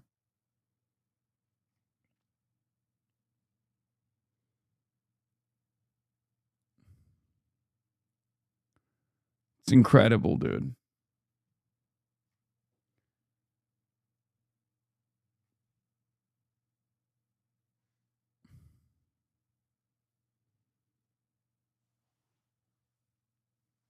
Yeah, it's the classic, this is what communism does compilations that people love posting. And it's always the photos. The photos are always from capitalist societies. Oh, this is what life looks like under communism. And it's literally just like fucking Skid Row. You know what I mean? Anyway, that's all I got for today. I'm tired. 6 hours and 30 minutes. Fucking half day Hossy. Half day Hossy is back at it again. We didn't do any of the fun stuff today, but I will get to it tomorrow. Okay? I will do more fun stuff tomorrow. Actual fun stuff tomorrow. It's July 4th. Happy July 4th weekend. Be safe out there. It's really fucking hot. We're going to turn into Europe the way things are going. AI data centers are sucking up all the energy off of the grid. So you can't even actually have regular aircon in your fucking homes. If there's a rolling blackout, God forbid, because of the overloaded energy grids due to AI data centers, we're going to have a very European summer. Peace, everybody. Love you all. See you tomorrow. There is again, Hasan is streaming, Hasan is streaming. There is again, Hasan is streaming, Hasan is streaming. Reviewing a Chinese train, telling Kaya place. Son and Usman Chatterless, giving Grenin's grace. Zoran winning and YC woke two back with the Force. The Rogan of the left, to me a dumb himbo still of course. The Charlie Kirk assassination, the Fear and Online show. 8 full fucking years of this, and plenty more to go. Doing fun stuff tomorrow, throw PBS up on the screen. A man-made horror reaction brought to you by this life's dream. 'Cause there he is again, Hasan is streaming. Hasan is streaming. There he is again. Hasan is streaming. Hasan is streaming. Kicked out of the DNC, IRL we march the goat. Combating the propaganda that shoved down people's throats. CBS Israeli news, a coup, a regime falls. A full-blown fascist takeover, and still the duty calls. Total radicalization coming out to sea. The system will always fail, it's up to you and me. On these daily streams, whether short or whether long, have helped millions of people keep it moving right along. 'Cause there he is again, Hasan is streaming. Hasan is streaming. There he is again, Hasan is streaming. Hasan is streaming. But hey, what can you say? That's PBS for you. But he'll play games real soon. Just you wait. Say, hey, what can you say? That's PBS for you. But he'll move on real soon. Just you wait. Ba-da-da, ba-da-da, ba-da-da-da-da-da. Hey, what can you say? That's PBS for you. Well, he'll pull your lawns real soon. Just you wait. Sha-da-da, sha-da-da, sha-da-da-da-da-da. Hey, what can you say? That's PBS for you. But he'll do your advice real soon. Just you wait. But hey, what can you say? That's PBS for you. Brought on by viewers like you.